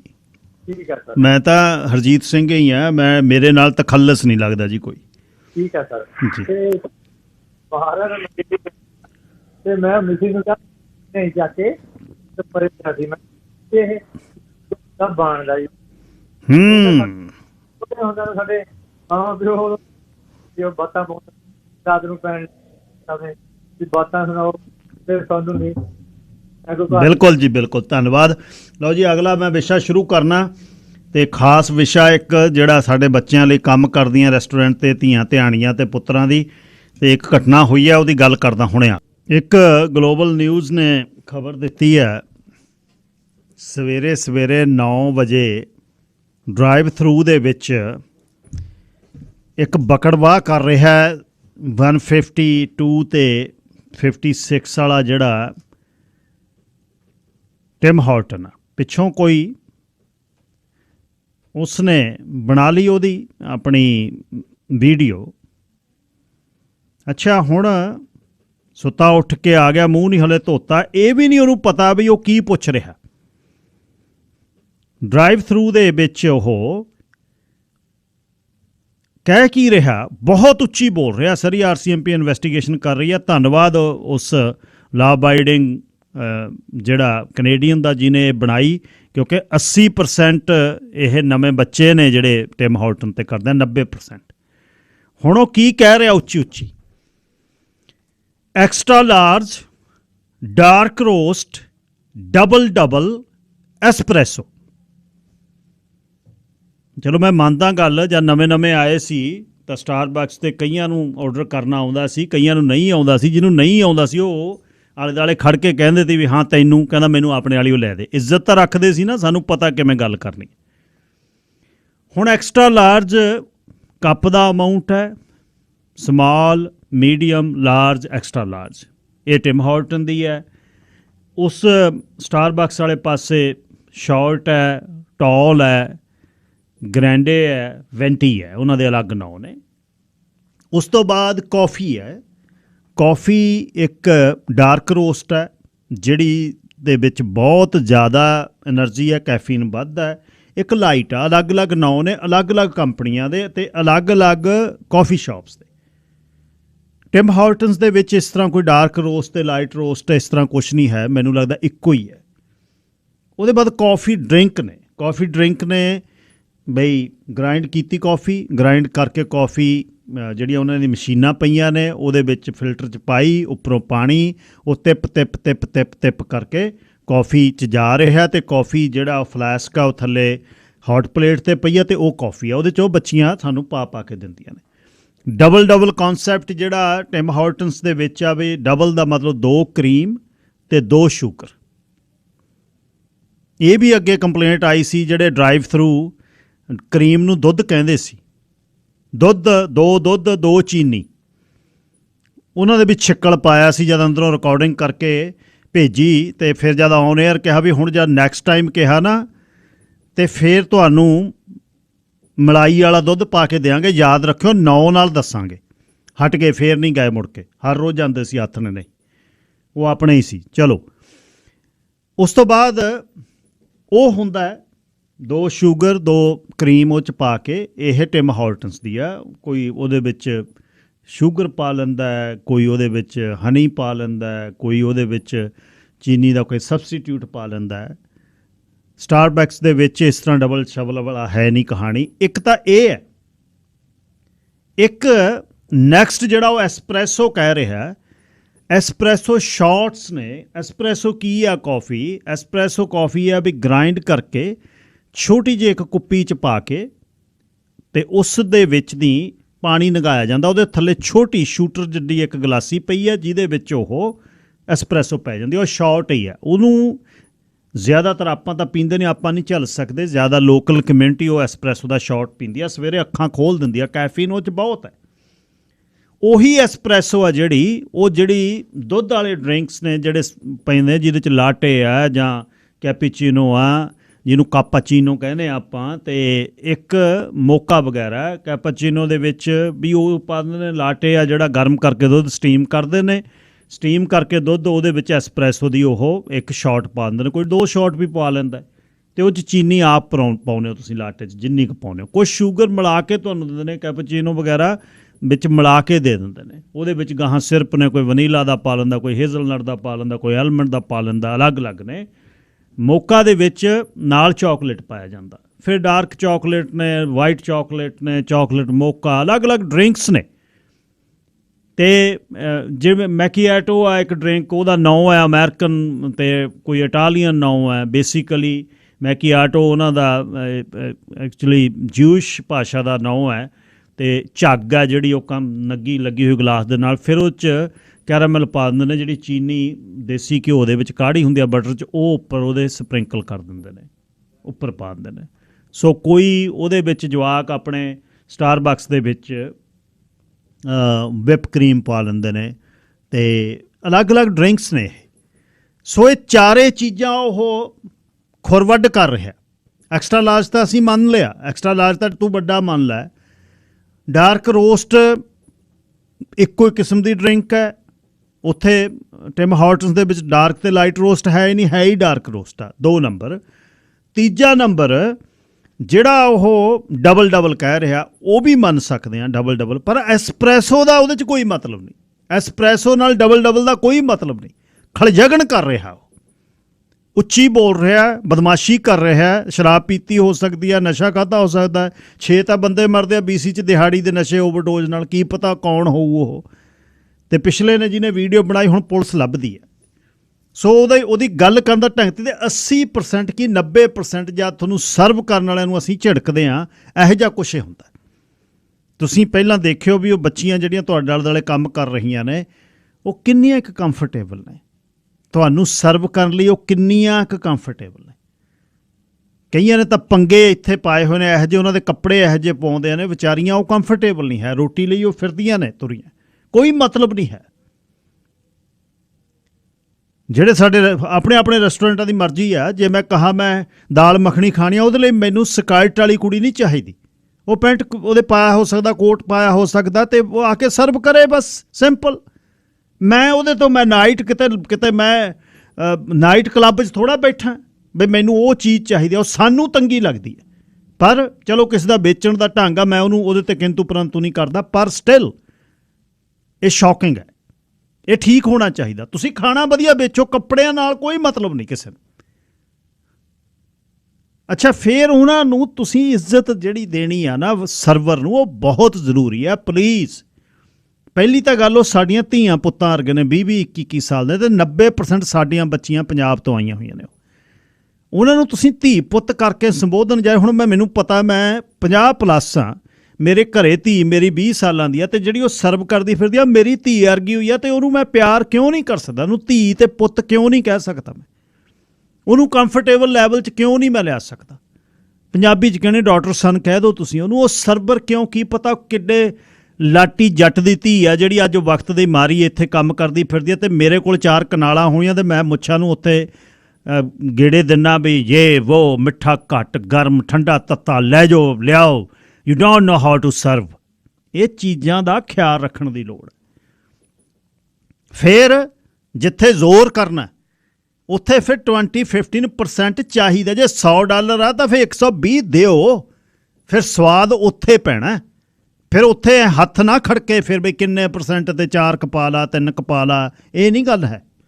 ਇੱਕ ਸਟੈਂਡਰਡ ਹੈ। ਅਸੀਂ ਟੈਕਸੀ ਚਲਾਈ ਹੈ, ਜੇ $150 ਦੇ ਟ੍ਰਿਪ ਦੇ ਵਿੱਚ ਜੇ $5 ਕੋਈ ਨਾਲੇ ਬਹੁਤ ਵੱਡਾ ਟ੍ਰਿਪ ਸੀ, ਇੱਕ 5 ਟ੍ਰਿਪ ਸੀ ਸਾਨੂੰ ਡਾਊਨਟਾਊਨ ਦੇ ਬਰਾਬਰ ਦੇ, ਜੇ ਉਹਦੇ 'ਤੇ ਵੀ $5-4 ਨਹੀਂ ਸੀ ਦਿੰਦਾ, ਉਹ ਕੁਫਤ ਹੁੰਦੀ ਸੀ ਵੀ ਯਾਰ ਇਹਨੇ ਮੈਨੂੰ ਸਰਵ ਨਹੀਂ ਕੀਤਾ, ਇਹਨੂੰ ਮੈਂ ਗੱਲ ਕੀਤੀ, ਇਹਨੂੰ ਮੈਂ ਅਖਬਾਰ ਦਿੱਤਾ, ਇਹਨੂੰ ਮੈਂ ਪਾਣੀ ਦੀ ਬੋਟਲ ਦਿੱਤੀ, ਇਹਦੇ ਕੋਲ ਚਿੱਟਾ ਤੌਲੀਆ ਪਿਆ, ਇਹਦੇ ਨਾਲ ਮੈਂ ਵਧੀਆ ਗੱਲ ਕੀਤੀ, ਇਹਨੂੰ ਇੱਜ਼ਤ ਕੀਤੀ। Why didn't he gave me some respect, ਚਾਹੇ ਉਹ $2 $1.5 ਕੁਛ ਵੀ ਸੀ। ਸੋ ਕੁਛ ਇੰਡਸਟਰੀ ਹੈ ਜਿਹੜੀ ਇਹ ਟਿਪ ਬੇਸਡ ਆ, ਇਹਦਾ ਸਟੈਂਡਰਡ, ਇਹ ਤਾਂ ਗੱਲਾਂ ਚੱਲਦੀਆਂ ਨੇ ਵੀ ਇੰਨੇ ਸਟੈਂਡਰਡ ਆ, ਇੰਨਾ ਮੈਂ ਸਟੈਂਡਰਡ ਨਹੀਂ ਜਾਣਦਾ। ਜਿੰਨਾ ਤੁਹਾਡਾ ਉਦਾਰ ਚਿੱਤ ਆ, ਜੇ ਤੁਸੀਂ $100 ਖਰਚ ਸਕਦੇ ਹੋ, ਜੇ ਖਾਣ ਹੀ ਜਾਂਦੇ ਹੋ ਤੁਸੀਂ, ਫਿਰ $10-15 ਬੱਚੀ ਨੂੰ ਦਿਓ, ਤੁਸੀਂ ਬੱਚੇ ਨੂੰ ਦਿਓ। ਉਦੋਂ ਪਹਿਲਾਂ ਉਹਦਾ ਪਿਆਰ ਕਰੋ, ਉਹਨੂੰ ਇੱਜ਼ਤ ਦਿਓ। ਹੁਣ ਇਹ ਜਿਹੜੀ ਜਬਲੀ ਮਾਰ ਰਿਹਾ ਬੰਦਾ ਉੱਥੇ, ਉਹ ਕਹਿ ਰਿਹਾ extra large, double dark roast ਤੇ ਐਸਪ੍ਰੈਸੋ। ਇਹਨੂੰ ਜਬਲੀ ਕਹਿੰਦੇ ਆਪਾਂ ਕਲੀਅਰਲੀ। ਮੈਂ ਮੰਨਦਾ ਵੀ ਤੇ ਉਹਦੀ ਬੋਲੀ ਅੰਗਰੇਜ਼ੀ ਬੋਲ ਰਿਹਾ, ਬਹੁਤ ਉੱਚੀ ਬੋਲ ਰਿਹਾ। ਅੰਦਰ ਕੋਈ ਖੜੀ ਹੋ ਬੱਚੀ ਦਾ ਬੱਚਾ, ਉਹ ਕੀ ਮਹਿਸੂਸ ਕਰਦੀ ਹੋ? ਜਿੰਨੇ ਇਹ ਸਰਵਿਸ ਇੰਡਸਟਰੀ ਦੇ ਵਿੱਚ ਬੰਦੇ ਨੇ, ਹੌਸਪਿਟੈਲਿਟੀ ਇੰਡਸਟਰੀ 'ਚ ਨੇ, ਚਾਹੇ ਰੈਸਟੋਰੈਂਟ 'ਚ ਨੇ, ਚਾਹੇ ਹੋਟਲ 'ਚ ਨੇ, ਮੋਟਲ 'ਚ ਨੇ, ਟੈਕਸੀ ਡਰਾਈਵਰ ਨੇ, ਉਸ ਤੋਂ ਬਾਅਦ ਲਿਮੋਜ਼ੀਨ ਡਰਾਈਵਰ ਨੇ, ਕਿਤੇ ਵੀ ਕੋਰੀਅਰ ਵਾਲੇ ਨੇ। ਅਤੇ ਅੱਛਾ, ਇਹਨਾਂ ਦਾ ਦਿਨ ਜਿੰਨੇ ਸਾਡੇ ਰੀਸਾਈਕਲ ਵਾਲੇ ਮੁੰਡੇ ਨੇ, ਗਾਰਬੇਜ ਪਿਕ ਕਰਨ ਵਾਲੇ ਮੁੰਡੇ ਨੇ, ਉਹਨਾਂ ਦਾ ਸਾਲ ਦੇ ਵਿੱਚ ਇੱਕ ਵਾਰ ਰਿਵਾਰਡ ਤੁਹਾਡਾ ਬਣਦਾ, ਚਾਹੇ ਵਿਸਾਖੀ 'ਤੇ ਦਿਓ, ਚਾਹੇ ਉਹਨਾਂ ਨੂੰ ਕ੍ਰਿਸਮਸ 'ਤੇ ਦਿਓ। ਮੇਕ ਸ਼ੋਰ ਤੁਹਾਨੂੰ ਪਤਾ ਹੋਵੇ ਵੀ ਅੱਜ ਮੇਰੇ ਇਹਨੇ ਚੱਕਣਾ ਆਉਣਾ, ਉੱਥੇ ਖੜ੍ਹ ਜਾਓ ਸਵੇਰੇ 10 ਵਜੇ। ਉਹਨੂੰ ਚਾਹੇ $1.5 ਆ, $2 ਆ, $5 ਆ, $10 ਆ, 20 ਆ, ਕੁਛ ਵੀ, ਉਹਨੂੰ ਕਹੇ ਵੀ ਆ ਤੇਰਾ ਬ੍ਰਦਰ, ਤੂੰ ਥੈਂਕ ਯੂ, ਤੂੰ ਸਾਡਾ ਬਹੁਤ ਕੰਮ ਕਰ ਰਿਹਾ। ਸਿੰਪਲ, ਇਹ ਬਹੁਤ ਜ਼ਰੂਰੀ ਹੈ। ਮੈਂ ਤਾਂ ਇਹ ਚਾਹੁੰਦਾ ਵੀ ਵਿਸਾਖੀ 'ਤੇ ਦਿਓ, ਆਪਣੇ ਵੱਡੇ ਦਿਨ 'ਤੇ ਦਿਓ। ਯਾਦ ਰੱਖੋ ਵੀ ਸੋਮਵਾਰ ਮੇਰੇ ਚੱਕਣ ਆਉਂਦੇ, ਖੜੋ ਉੱਥੇ ਇੱਕ ਬਣਾ ਕੇ, ਉਹਦੇ ਵਿੱਚ ਕੁਛ ਵੀ ਕਰੋ। ਉਹਨੂੰ ਕਹੇ ਵੀ ਆਹ ਲਓ 2 ਟਰੱਕ ਆਉਣੇ ਨੇ, ਰੀਸਾਈਕਲ ਦੇ ਆਉਣੇ ਨੇ, ਇੱਕ ਗਾਰਬੇਜ ਵਾਲੇ ਆਉਣੇ ਨੇ। ਇੱਕ ਵਾਰ ਤੁਹਾਡਾ ਜਿਹੜਾ 2 ਟਰੱਕ ਆਉਣੇ ਨੇ ਗਾਰਬੇਜ ਅਤੇ ਰੀਸਾਈਕਲ ਵਾਲੇ, ਅਤੇ ਇੱਕ ਕੰਪੋਸਟ ਵਾਲੇ ਜਿਹੜੇ ਤੁਹਾਡੇ ਗਰੀਨ ਵਾਲੇ ਨੇ। 3 ਲਿਫਾਫੇ ਨੇ, ਉਹ ਜ਼ਰੂਰੀ ਹੈ। ਇਹ ਨਹੀਂ ਹੈ ਵੀ ਉਹਨਾਂ ਨੂੰ ਪੈਸੇ ਨਹੀਂ ਮਿਲਦੇ, ਇਹ ਨਹੀਂ ਹੈ ਕਿ ਸਾਡੇ ਪੈਸੇ ਮੁੱਕ ਜਾਣੇ ਨੇ। ਇੱਜ਼ਤ ਹੈ। ਤੁਹਾਡੇ ਵਧੀਆ ਕੋਈ ਕੰਮ ਕਰਕੇ ਆ ਜਾਂਦਾ, ਕੋਈ ਟ੍ਰੇਡਮੈਨ ਵਧੀਆ ਕੰਮ ਕਰਕੇ ਜਾਂਦਾ, ਕੋਈ ਵੀ ਆਉਂਦਾ, ਉਹਨੂੰ ਦਿਓ ਇੱਜ਼ਤ ਯਾਰ। ਸਰਵਿਸ ਇੰਡਸਟਰੀ ਜਿਹੜੀ ਇੱਜ਼ਤ ਬਹੁਤ ਜ਼ਰੂਰੀ ਹੈ। ਤੁਹਾਡੇ ਘਰੇ ਕੋਈ ਕੰਮ ਕਰਨ ਆਉਂਦਾ, ਰਾਤ ਨੂੰ ਪਾਈਪਾਂ ਫਟ ਗਈਆਂ ਅਤੇ ਤੁਹਾਨੂੰ ਅਗਲਾ ਸਾਫ਼ ਕਰ ਰਿਹਾ, ਤੁਹਾਡੋਂ ਭੱਜ ਰਿਹਾ, ਕੋਈ ਪਲੰਬਰ ਆ ਗਿਆ, ਯਾਰ ਉਹਨੂੰ ਇੱਜ਼ਤ ਕਿਹਨੇ ਦੇਣੀ ਹੈ? ਅਸੀਂ ਆਪਣੇ ਆਪ ਨੂੰ ਮਹਿਸੂਸ ਕਰਦੇ ਹਾਂ, ਖਾਸ ਤੌਰ 'ਤੇ ਖਾਣ ਪੀਣ ਵਾਲੀ ਇੰਡਸਟਰੀ ਦੇ ਵਿੱਚ ਬਹੁਤ ਜ਼ਰੂਰੀ ਹੈ। ਪਰਮ ਧਾਲੀਵਾਲ ਜੀ, ਸਤਿ ਸ਼੍ਰੀ ਅਕਾਲ ਜੀ। ਸਤਿ ਸ਼੍ਰੀ ਅਕਾਲ ਜੀ। ਹਾਂਜੀ, ਮੈਂ ਨਾ ਹੁਣ ਜਦੋਂ ਜੇ ਕਿ ਈਵਨ ਬੈਂਕਟ ਹਾਲ 'ਚ ਵੀ ਜਾਵਾਂ ਤੇ ਕੁੜੀਆਂ ਜਿਹੜੀਆਂ ਸਰਵ ਕਰਦੀਆਂ ਫਿਰਦੀਆਂ ਨੇ, ਮੈਂ ਕੋਸ਼ਿਸ਼ ਕਰਦਾ ਹੁੰਦਾ ਵੀ ਉਹਨਾਂ ਨੂੰ ਓਨਰ ਤੋਂ ਪਾਸੇ ਜਿੱਦਾਂ ਉਹਨਾਂ ਨੂੰ $20-30 ਕੁਛ ਦੇਵਾਂ ਜ਼ਰੂਰੀ। ਤੇ ਹਾਂਜੀ, ਤੇ ਤੁਹਾਨੂੰ ਮੈਂ ਗੱਲ ਦੱਸਦਾ, ਮੈਂ ਇੱਥੇ ਪਿੱਛੇ ਜੇ ਕਿਸੇ ਮੁੰਡੇ ਨੇ ਪਾਰਟੀ ਕੀਤੀ ਸੀਗੀ, ਉਹਨਾਂ ਨੇ ਪੂਰਾ ਹੀ ਰੈਸਟੋਰੈਂਟ ਬੁੱਕ ਕੀਤਾ ਹੋਇਆ ਸੀਗਾ ਤੇ ਉੱਥੇ ਕੁੜੀਆਂ ਸਰਵ ਕਰਦੀਆਂ ਸੀ। ਪਰ ਜਿੱਦਾਂ ਮੈਂ ਜਦੋਂ ਗੀਤ ਗਾਇਆ ਨਾ, ਸੱਜਣਾ ਜੇ ਚੱਲਿਆ ਪੰਜਾਬ ਨੂੰ, ਪਿੰਡ ਮੇਰੇ ਵੀ ਤੂੰ ਗੇੜਾ ਲਾ ਕੇ ਆਈ ਵੇ ਨਾ, ਉਹ ਕੁੜੀਆਂ ਰੋਣ ਲੱਗ ਗਈਆਂ। ਤੇ ਜਿੱਦਾਂ ਮੈਂ ਦੇਖ ਰਿਹਾ ਸੀ ਵੀ ਕਿਵੇਂ ਉਹ ਸਰਵ ਕਰਦੀਆਂ, ਬਹੁਤ ਔਖਾ ਹੈ। ਸਾਰਿਆਂ ਨੇ ਇੱਜ਼ਤ ਦਿੱਤੀ ਵੈਸੇ, ਪਰ ਬਹੁਤ ਔਖਾ ਹੋਇਆ ਵੀ ਜਿੱਦਾਂ ਇੰਨੇ ਬੰਦਿਆਂ ਦੇ ਵਿੱਚ ਤੁਸੀਂ 3-4 ਕੁੜੀਆਂ ਸਰਵ ਕਰ ਰਹੀਆਂ। ਬਾਕੀ ਮੈਂ ਤੁਹਾਨੂੰ ਰੈਸਟੋਰੈਂਟ ਦੀ ਗੱਲ ਦੱਸਦਾ ਆ। ਇੱਕ ਰੈਸਟੋਰੈਂਟ ਤੇ ਮੈਂ ਬੈਠਾ ਖਾਣਾ ਖਾਵਾਂ ਤੇ ਮੇਰੀ ਆਦਤ ਹੈ ਮੈਂ ਟਿਪ ਦਿੰਦਾ ਹੁੰਦਾ $10 ਜਾਂ ਪਲੱਸ, ਤੇ ਮੈਂ ਉਹਨੂੰ ਕਿਹਾ, ਮੈਂ ਕਿਹਾ ਮੈਨੂੰ ਇੰਨੇ ਮੋੜ ਕੇ ਲਿਆ ਦੀ, ਇੰਨਾ ਟਿਪ ਆ। ਉਹਨੇ ਕੁੜੀ ਨੇ ਲਿਆ ਕੇ ਮੇਰੇ ਮੂਹਰੇ ਭਾਨ ਵੀ ਰੱਖ ਦਿੱਤੀ, ਸਾਰੇ ਹੀ ਪੈਸੇ ਮੋੜ ਤੇ। ਮੈਨੂੰ ਕੰਨ 'ਚ ਕਹਿੰਦੀ ਭਾਜੀ ਕਾਹਤੋਂ ਪੈਸੇ ਖਰਾਬ ਕਰਨ ਲੱਗਿਆ, ਕਹਿੰਦੀ ਇਹ ਸਾਨੂੰ ਤਨਖਾਹ ਦੇ ਦੇਵੇ ਉਹੀ ਬਹੁਤ ਆ, ਕਹਿੰਦੀ ਟਿਪ ਸਾਨੂੰ ਕਿੱਥੇ ਦੇਣਾ ਇਹਨੇ, ਕਹਿੰਦੀ। ਤੇ ਉਹ ਹੁਣ ਰੈਸਟੋਰੈਂਟ ਤੇ ਮੈਂ ਮੁੜ ਕੇ ਟਿਪ ਨਹੀਂ ਦਿੱਤਾ ਉਸ ਰੈਸਟੋਰੈਂਟ ਤੇ। ਵੈਸੇ ਮੈਂ ਗਿਆ ਵੀ ਨਹੀਂ, 1-2 ਵਾਰੀ ਗਿਆ ਉਦੋਂ ਬਾਅਦ 'ਚ। ਇੱਕ ਹੋਰ ਰੈਸਟੋਰੈਂਟ ਤੇ ਮੈਂ ਪਹਿਲਾਂ ਜਾਂਦਾ ਹੁੰਦਾ ਸੀ। ਹੁਣ ਇੱਕ ਦਿਨ ਮੈਂ ਖਾਣਾ ਆਰਡਰ ਕੀਤਾ, ਮੈਂ ਚੱਕਣ ਗਿਆ, ਕੁੜੀਆਂ ਦੀ ਯੂਨੀਫਾਰਮ ਹੀ ਟੋਟਲੀ ਚੇਂਜ ਕੀਤੀ ਪਈ। ਮੈਂ ਘਰੇ ਆ ਕੇ ਵਾਈਫ ਨੂੰ ਵੀ ਦੱਸਿਆ, ਮੈਂ ਕਿਹਾ ਬਈ ਕਮਾਲ ਹੀ ਹੋਈ ਪਈ ਆ ਵੀ ਕੁੜੀਆਂ ਨੂੰ ਕਿਹੋ ਜਿਹੇ ਕੱਪੜੇ ਪਵਾ ਰਹੇ ਆ ਉਹ। ਹੁਣ ਉਹਨਾਂ ਦੀ ਕਹਿ ਲਓ ਵੀ ਮਜਬੂਰੀ ਦਾ ਹੀ ਫਾਇਦਾ ਉਠਾਇਆ ਜਾ ਰਿਹਾ ਹੈ। ਇਹ ਆਪਾਂ ਕਹਿੰਦੇ ਨੇ ਵੀ ਨਵੇਂ ਆਏ ਆ ਜੇ ਉਹ, ਆਪਾਂ ਨੂੰ ਇਹ ਆਪਣੀ ਆ ਬੱਚੇ, ਇਹਨਾਂ ਨੂੰ ਇੱਜ਼ਤ ਦੇਣੀ ਚਾਹੀਦੀ ਆ, ਬਣਦੀ ਆ। ਕਿਉਂਕਿ ਉਹ ਜਿਵੇਂ ਹੁਣ ਕੁੜੀਆਂ ਰੋਣ ਲੱਗ ਗਈਆਂ ਸੀ, ਉਹ ਕਹਿੰਦੀਆਂ ਵੀਰ ਕਹਿੰਦੀ ਸਾਡਾ ਕੋਈ ਨਹੀਂ ਇੱਥੇ, ਕਹਿੰਦੀ ਵੀ ਅਸੀਂ ਤਾਂ ਪਿੰਡ ਪਹੁੰਚ ਗਈਆਂ, ਕਹਿੰਦੀ ਜਦੋਂ ਤੂੰ ਗੀਤ ਗਾਇਆ।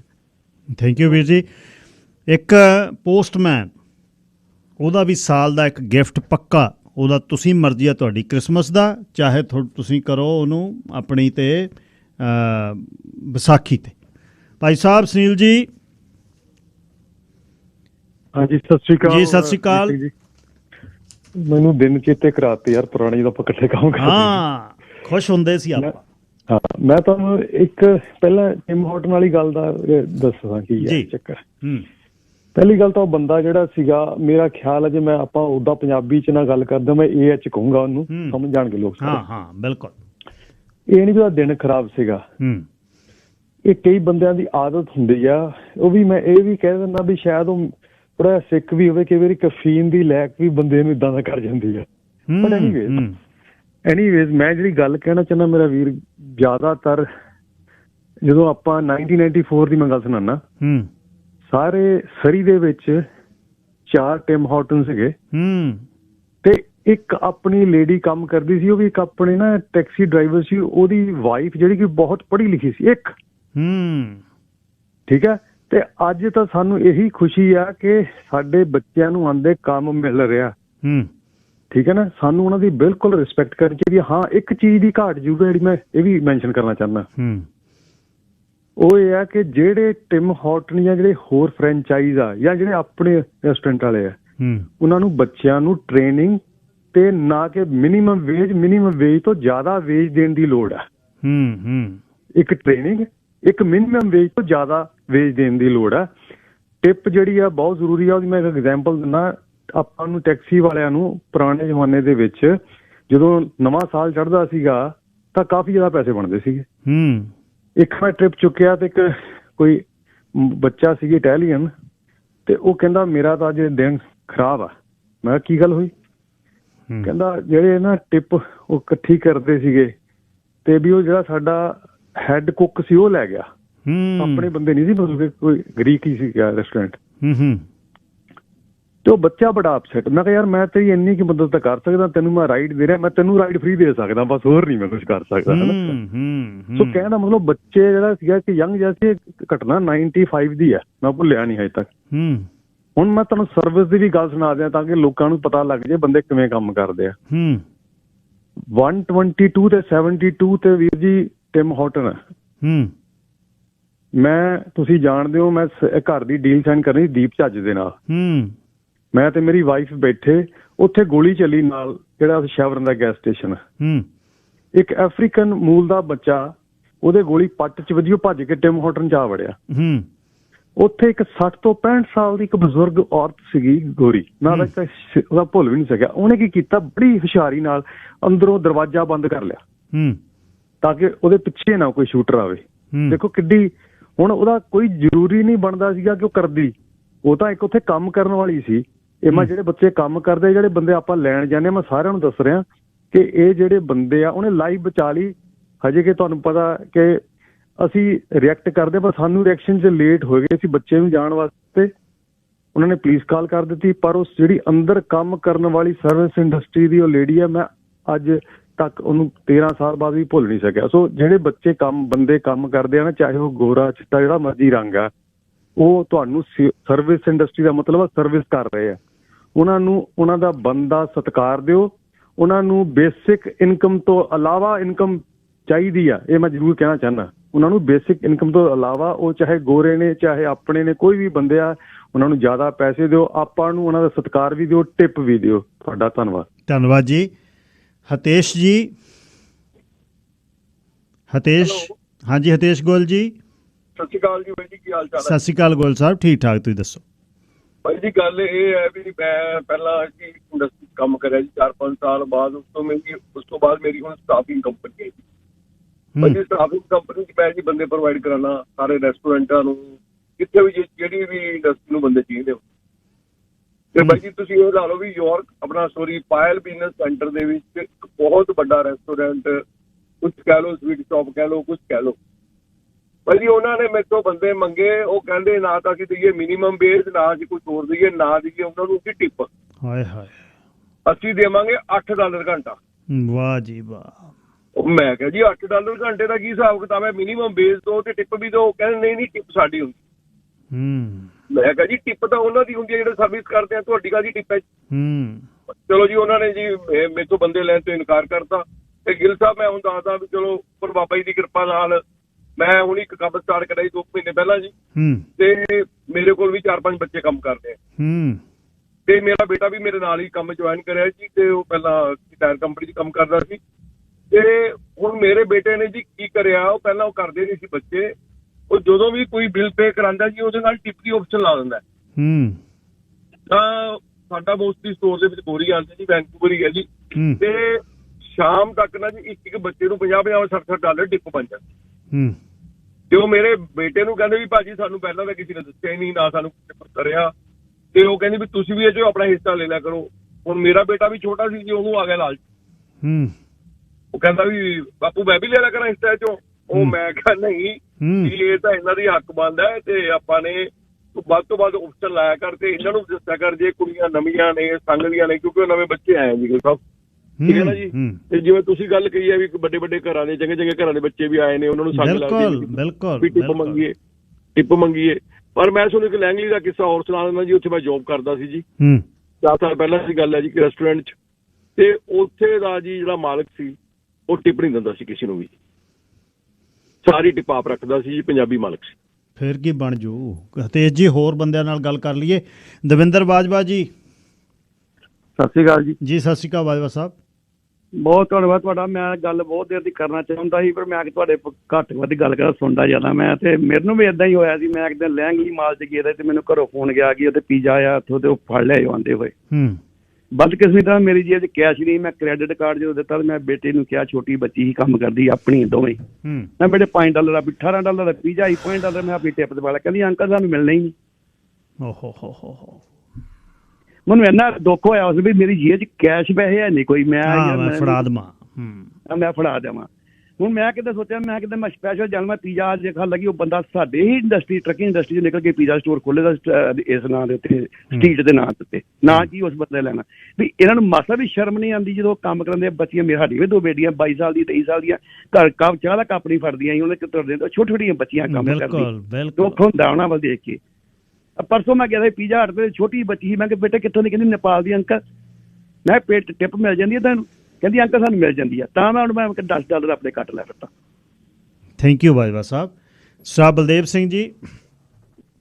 ਬਾਈ ਜੀ ਸਤਿ ਸ਼੍ਰੀ ਅਕਾਲ ਜੀ। ਸਤਿ ਸ਼੍ਰੀ ਅਕਾਲ ਬਾਈ ਜੀ, ਮੈਂ ਬਲਦੇਵ ਸਿੰਘ ਬੋਲਦਾ ਵਿਨੀਪੈਗ ਤੋਂ, ਬਾਈ ਹਰਮੇਲ ਦਾ ਛੋਟਾ ਭਾਈ ਜੀ। ਬਾਈ ਜੀ ਧੰਨਵਾਦ ਬਹੁਤ ਬਹੁਤ। ਬਾਈ ਜੀ ਹੁਣ ਇੰਡੀਆ ਨੂੰ ਗਏ ਆ, ਮੈਂ ਕਿਹਾ ਚਲੋ ਮੈਂ ਹਾਜ਼ਰੀ ਲਵਾਉਣਾ। ਧੰਨਵਾਦ ਬਾਈ ਜੀ। ਚਲੋ 1 ਮਿੰਟ ਲੈਣਾ, ਕਿਉਂਕਿ ਬਾਈ ਜੀ ਮੈਨੂੰ ਪਤਾ ਤਾਂ ਮੈਂ ਪ੍ਰੋਗਰਾਮ ਬਾਈ ਤੁਹਾਡਾ ਰੋਜ਼ ਹੀ ਸੁਣੀਦਾ। ਤੇ ਬਾਈ ਜੀ ਮੈਂ ਨਾ ਦੱਸਣਾ ਹੀ, ਮੈਂ ਕਹਿੰਦਾ ਜਿਵੇਂ ਤੁਸੀਂ ਟੈਪ ਦੀ ਗੱਲ ਕਰਦੇ ਜੇ ਮੁੰਡੇ ਆਪਣੇ ਗਾਰਵੇਜ ਵਾਲੇ ਆ ਜਾਂ ਆਪਣੀਆਂ ਕੁੜੀਆਂ ਕੰਮ ਕਰਦੀਆਂ, ਬਾਈ ਆਪਣੇ ਨਾ ਜਿਵੇਂ ਬੇਟਾ ਆਪਣਾ ਨਿੱਕਾ ਪੜ੍ਹਦਾ ਸਕੂਲੇ, ਤੇ ਉਹਦਾ ਜਿਵੇਂ ਉਹਨੂੰ ਰੋਜ਼ ਜਿਹੜਾ ਸਵੇਰੇ ਪੈਕਅਪ ਕਰਨ ਦਾ ਗੋਰਾ ਬਜ਼ੁਰਗ ਆ ਨਾ ਜਿਹੜਾ ਬੱਸ ਚਲਾਉਂਦਾ ਸਕੂਲ ਦੇ ਵਿੱਚ, ਤੇ ਉਹ ਬਾਈ ਜੀ ਕ੍ਰਿਸਮਸ ਤੇ ਜਿਵੇਂ ਛੁੱਟੀਆਂ ਆਉਂਦੀਆਂ ਤੇ ਮੈਂ ਚਲੋ ਉਹਨੂੰ ਛੋਟਾ ਜਿਹਾ ਗਿਫਟ ਜਿਹਾ ਬਣਾ ਕੇ ਦੇਤਾ। ਤੁਸੀਂ ਯਕੀਨ ਮੰਨਿਓ ਬੱਸ ਰੋਕ ਕੇ ਥੱਲੇ ਉਤਰ ਕੇ ਮੈਨੂੰ ਜੱਫੀ ਪਾ ਕੇ ਮੈਨੂੰ ਰੀਅਲੀ ਆਏ ਇੰਨਾ ਐਪਰੀਸ਼ੀਏਟ ਕੀਤਾ, ਉਹਦੀ ਗੱਲ ਛੱਡ। ਬਸ ਇਹੀ ਹੈ ਬਾਈ ਜੀ, ਇਹੀ ਹੈ ਇਹ ਨੋਟ ਆਫ ਐਪਰੀਸੀਏਸ਼ਨ। ਪ੍ਰੋਗਰਾਮ ਬਾਈ ਜੀ ਬਹੁਤ ਸੋਹਣਾ ਹੁੰਦਾ। ਥੈਂਕ ਯੂ ਬਾਈ ਜੀ ਤੁਸੀਂ ਕਾਲ ਲਈ। Thank you. ਪ੍ਰੋਗਰਾਮ ਤੁਹਾਡਾ ਸੁਣੀਦਾ ਰੋਜ਼ ਆ, ਪਰ ਕਾਲ ਨਹੀਂ ਕਰੀਦੀ, ਸੁਣੀਦਾ ਰੋਜ਼ ਹੀ ਆ। ਥੈਂਕ ਯੂ ਤੁਹਾਡੇ ਬਸ। ਥੈਂਕ ਯੂ ਬਾਈ ਜੀ, ਸਤਿ ਸ਼੍ਰੀ ਅਕਾਲ। ਸਤਿ ਸ਼੍ਰੀ ਅਕਾਲ ਜੀ। ਜਸਰ ਸਾਹਿਬ। ਉਹ ਵੀਰ ਜੀ ਬੇਟਾ ਸਤਿ ਸ਼੍ਰੀ ਅਕਾਲ। ਸਤਿ ਸ਼੍ਰੀ ਅਕਾਲ ਜੀ। ਸਤਿ ਸ਼੍ਰੀ ਅਕਾਲ ਬਈ। ਪਹਿਲੇ ਟਾਈਮ ਦੇਣ ਲਈ ਤਾਂ ਪਹਿਲਾਂ ਤੁਹਾਡਾ ਬਹੁਤ ਬਹੁਤ ਧੰਨਵਾਦ। ਕੋਈ ਨਾ ਜੀ, ਕੋਈ ਨਾ। ਮੈਂ ਰੋਮਨ ਨੂੰ ਤਾਂ ਵੈਸੇ ਮੈਂ ਮੈਸੇਜ ਕਹਿ ਦਿੱਤਾ ਸੀਗਾ ਤੁਹਾਡੇ ਵਾਸਤੇ ਜੀ, ਪਰ ਫਿਰ ਮੇਰਾ ਜੀ ਕਰਿਆ ਆਇਆ। ਮੈਂ ਜਾਣੀ ਹੁਣ ਮੈਂ ਤੈਨੂੰ ਕੀ ਦੱਸਾਂ ਪੁੱਤ, ਦੂਜਾ ਨਾ ਪੰਜਾਬੀ ਦੇ ਵਿੱਚ ਪੰਜਾਬੀ ਬੰਦੇ ਪੰਜਾਬੀ ਬੇਟੀਆਂ ਦੀ ਜੋ ਕੁਛ ਕਰ ਰਹੇ ਨਾ, ਸ਼ਰਮ ਆਉਂਦੀ ਆ। ਅੱਜ ਆਉਂਦੇ ਨਾ ਕੂੜਾ ਚੱਕਣ, ਮੈਂ ਤੂੰ ਹੈਰਾਨੀ ਮੰਨੋ, 2-3 ਮੁੰਡੇ ਆ ਡੋਡੀ ਦੇ, 2 ਜਣੇ ਆ ਜਾਣੀ ਇਹ ਵਾਰੀ ਨਾ ਆਉਂਦੇ ਹੁੰਦੇ ਉਹ। ਮੈਂ ਇੰਨਾ ਪਿਆਰ ਕਰਦਾ ਉੱਤਰ ਕੇ ਮਿਲ ਕੇ ਜਾਂਦੇ ਹੁੰਦੇ ਹਰੇਕ ਵਾਰੀ। ਬਸ ਇਹੀ ਆ, ਇਹਨੂੰ ਕਹਿੰਦੇ। ਕੀ ਗੱਲ ਆ ਜੇ ਆਪਾਂ ਉਹਨਾਂ ਨੂੰ ਕੋਈ ਠੰਡਾ ਮਿੱਠਾ ਪਿਆ ਦਿਆਂਗੇ ਭਲਾ ਬਈ, ਬਹੁਤ ਜ਼ਰੂਰੀ ਆ। Thank you. ਦੂਜਾ ਨਾ ਹਰਜੀਤ ਜੀ ਤੁਹਾਡੀਆਂ ਗੱਲਾਂ ਸੁਣ ਕੇ ਅਕਲ ਵੀ ਆਉਂਦੀ ਆ, ਪਤਾ ਵੀ ਲੱਗਦਾ ਵੀ ਬੋਲਣਾ ਕਿਵੇਂ ਆ, ਪਰ ਸਾਡੇ ਬੰਦਿਆਂ ਨੇ ਸਾਡਾ ਜਲੂਸ ਕੱਢਤਾ ਇੱਥੇ। ਕੋਈ ਨਾ, ਸਿੱਖਣਗੇ ਸਾਰੇ। ਬਿਲ ਮਾਰਕਲਨ ਹੈ ਇੱਕ ਕੰਪਨੀ ਚਲਾਉਂਦੇ ਵੱਡੀ, ਉਹ ਕਹਿੰਦੇ ਸੱਭਿਆਚਾਰ ਉਹ ਹੈ ਕਿ ਤੁਹਾਡੇ ਕਾਮੇ ਦਾ ਦਿਲ ਤੇ ਉਹਦਾ ਢਿੱਡ ਐਤਵਾਰ ਰਾਤ ਨੂੰ ਕੀ ਕਹਿੰਦਾ ਵੀ ਉਹਨੇ ਸੋਮਵਾਰ ਕੰਮ ਤੇ ਜਾਣਾ, ਇਹਨੂੰ ਕਹਿੰਦੇ ਆ culture. Culture is how EMPLOYEES hearts and stomachs feel about Monday morning on Sunday night. Bill Marklein. ਤੁਸੀਂ ਕਹਿੰਦੇ ਆ ਨਾ ਵੀ ਅਸੀਂ EMPLOYER ਹਾਂ, ਜੇ ਤੁਹਾਡਾ EMPLOYEE ਖੁਸ਼ ਨਹੀਂ ਨਾ ਹੈ, ਇਹ ਮਨ 'ਚ ਵਹਿਮ ਹੈ ਵੀ ਅਸੀਂ ਬਹੁਤ ਨੌਕਰੀਆਂ ਦੇ ਰਹੇ ਹਾਂ, ਅਸੀਂ ਬਹੁਤ ਧਨਾੜ ਹਾਂ, ਅਸੀਂ ਵੱਡੇ ਹਾਂ। ਕੱਖ ਨਹੀਂ ਹੈ। ਇਹ ਜਿਹੜਾ ਨਾ ਬੱਚਿਆਂ ਪੈਸੇ ਲੈ ਕੇ ਟਿਪ ਵਗੈਰਾ ਉਹਨਾਂ ਨੂੰ ਬੱਚਿਆਂ ਨੂੰ ਦਿੰਦੇ ਨਹੀਂ। ਆ ਇੱਕ ਬੱਚੀ ਨੇ ਮੈਨੂੰ ਲਿਖ ਕੇ ਭੇਜਿਆ, ਕਹਿੰਦੀ ਮੈਨੂੰ ਰੋਣਾ ਆ ਗਿਆ ਤੁਹਾਡੀ ਗੱਲ ਸੁਣ ਕੇ। ਮੈਂ ਸਰਵਰ ਦੇ ਤੌਰ 'ਤੇ ਕੰਮ ਕਰਦੀ ਸੀ, ਮਾਝੇ ਦੀ ਕੁੜੀਆ, ਕਹਿੰਦੀ ਸਾਡੇ ਨਾਲ ਬਦਤਮੀਜ਼ੀ ਸਾਡੇ ਬੰਦੇ ਕਰਦੇ ਰਹੇ, ਗੋਰੇ ਆਉਂਦੇ ਰਹੇ, ਸਾਨੂੰ ਸਤਿਕਾਰ ਦਿੰਦੇ ਰਹੇ, ਟਿਪ ਦਿੰਦੇ ਰਹੇ। ਸਮਝੋ ਮਾੜਾ ਜਿਹਾ, ਇਸ ਤਰ੍ਹਾਂ ਦੀਆਂ ਆਵਾਜ਼ਾਂ ਨਹੀਂ ਆਉਣੀਆਂ ਚਾਹੀਦੀਆਂ। ਮਨਪ੍ਰੀਤ ਸਿੰਘ ਮਾਨ ਜੀ, ਲਾਈਨ ਨੰਬਰ 1। ਸਤਿ ਸ਼੍ਰੀ ਅਕਾਲ ਗਿੱਲ ਸਾਹਿਬ। ਸਤਿ ਸ਼੍ਰੀ ਅਕਾਲ ਬਾਈ ਜੀ। ਬਾਈ ਜੀ ਥੈਂਕ ਯੂ ਤੁਹਾਡਾ, ਤੁਸੀਂ ਸਪੋਰਟ ਕਰਦੇ ਹੋ। ਔਰ ਬਾਈ ਜੀ ਨੇ ਜਿੱਦਾਂ ਦੱਸ ਕੇ ਗਏ ਨੇ, ਸਿੱਖਣ ਦਾ ਲੱਗਦਾ ਸਿੱਖਦੇ ਆ ਤੁਹਾਤੋਂ ਬਾਈ ਜੀ, ਗੱਲ ਸੱਚੀ ਹੈ। ਬਾਈ ਜੀ ਗੱਲ ਇਹ ਹੈ ਵੀ ਜੋ 12 ਵਾਲੀ ਸੂਈ ਹੈ ਜਿਹੜੀ ਉਹ 3 ਤੇ ਆਉਣੀ ਹੈ। ਹਰ ਇੱਕ ਬੰਦਾ ਕੋਈ ਅਖਬਾਰ ਸਿੱਟ ਕੇ ਵੱਡਾ ਹੋਇਆ, ਕੋਈ ਟੈਕਸੀ ਚਲਾ ਕੇ, ਕੋਈ ਕੁਛ। ਇਹ ਆ ਜਿਹੜੀਆਂ ਆਪਾਂ ਸਿਟੀ ਵਾਲੀਆਂ ਜੋਬਾਂ ਨੇ ਬਾਈ ਜੀ, ਇਹ ਤਾਂ ਸੌਖੀਆਂ ਜੋਬਾਂ, ਇਹ ਤਾਂ ਬਹੁਤ ਵਧੀਆ ਜੋਬਾਂ ਨੇ, ਪਰ ਸਾਡੇ ਦਿਮਾਗ ਦੇ ਵਿੱਚੋਂ ਨਿਕਲ ਨਹੀਂ ਰਿਹਾ ਜਿੱਥੋਂ ਅਸੀਂ ਆਇਆ ਕਿ ਆ ਗਿਆ, ਉਹ ਆ ਗਿਆ, ਇਹ ਆ ਗਿਆ। ਰਿਸਪੈਕਟ ਔਰ ਜਿਹੜੀ ਇਹ ਗੱਲ ਅੱਜ ਤੁਸੀਂ ਵਿਸ਼ਾ ਲੈ ਕੇ ਆਏ ਹੋ ਬਾਈ, ਉਹ ਬੰਦਾ ਬਚ ਤਾਂ ਸਕਦਾ ਹੀ ਨਹੀਂ। ਜਗ੍ਹਾ ਕੈਮਰੇ ਲੱਗੇ ਨੇ, ਕਾਹਦੇ ਲਈ? ਜਦੋਂ ਆਪਣੇ ਘਰ ਤੇ ਗੱਲ ਆਉਂਦੀ ਹੈ ਫਿਰ ਸਾਨੂੰ ਦੁੱਖ ਲੱਗਦਾ। ਪਰ ਤੁਸੀਂ ਥੈਂਕ ਯੂ। ਜਿੱਦਾਂ ਦਾ ਰੋਬਨ ਹੋਣੀ ਤੁਹਾਡੇ ਨਾਲ ਆ ਕੇ ਲੱਗੇ ਆ ਗਿੱਲ ਸਾਹਿਬ, ਆਪਾਂ ਕਿੰਨੀ ਖੁਸ਼ੀ ਵਾਲੀ ਗੱਲ ਕੀਤੀ ਹੈ ਕਿ ਇਹ ਆਉਣ ਵਾਲੇ ਸਟਾਰ ਬਣ ਜਾਣੇ ਨੇ ਬਾਈ ਜੀ। ਜਦੋਂ ਹਰ ਬੰਦਾ ਜਾਂਦਾ, ਹੋਰ ਨਵੇਂ ਆਉਂਦੇ ਨੇ। ਜਿੱਦਾਂ ਹੁਣ ਤੋਂ ਪਹਿਲਾਂ ਸਾਰੇ ਆ ਕੇ ਚਲੇ ਗਏ, ਅੱਜ ਤੁਸੀਂ ਬੈਠੇ ਹੋ, ਦੁਨੀਆ ਯਾਦ ਕਰਦੀ ਹੈ ਗਿੱਲ ਸਾਹਿਬ। ਇਹਨਾਂ ਨੇ ਕਿਤੇ ਤੁਹਾਨੂੰ ਭੁੱਲਣਾ ਥੋੜ੍ਹੀ ਆ। ਇਹ ਤਾਂ ਇਹਨਾਂ ਦੇ ਤਾਂ ਪੁੰਨਦਾਨ ਚੰਗੇ ਕੀਤੇ ਹੋਏ ਨੇ ਜਿਹੜੇ ਇੱਦਾਂ ਦੀ ਕੰਟਰੀ 'ਚ ਹੈਗੇ, ਪਰ ਅਸੀਂ ਸ਼ਿਕਾਰ ਨਾ ਖੇਡੀਏ। ਇਹ ਸਾਡੇ ਬੱਚੇ ਨੇ ਬਾਈ ਜੀ, ਬੜਾ ਅਸੀਂ 25-25 ਸਾਲ ਦੇ ਪੱਕੇ ਕੰਮ ਛੱਡ ਚੁੱਕੇ, ਕਿਉਂਕਿ ਕੰਮ ਵਾਲੇ ਬੰਦੇ ਹੈ ਨਹੀਂ ਬਾਈ ਜੀ। ਇਹਨਾਂ ਨੂੰ ਰਿਸਪੈਕਟ ਕਰਨੀ ਚਾਹੀਦੀ ਹੈ। ਸਾਡੀ ਕੰਟਰੀ ਇਹਨਾਂ ਬੱਚਿਆਂ ਦੇ ਸਿਰ ਤੇ ਚੱਲਦੀ ਆ। Thank you Gill Sahib time ਦੇਣ ਲਈ।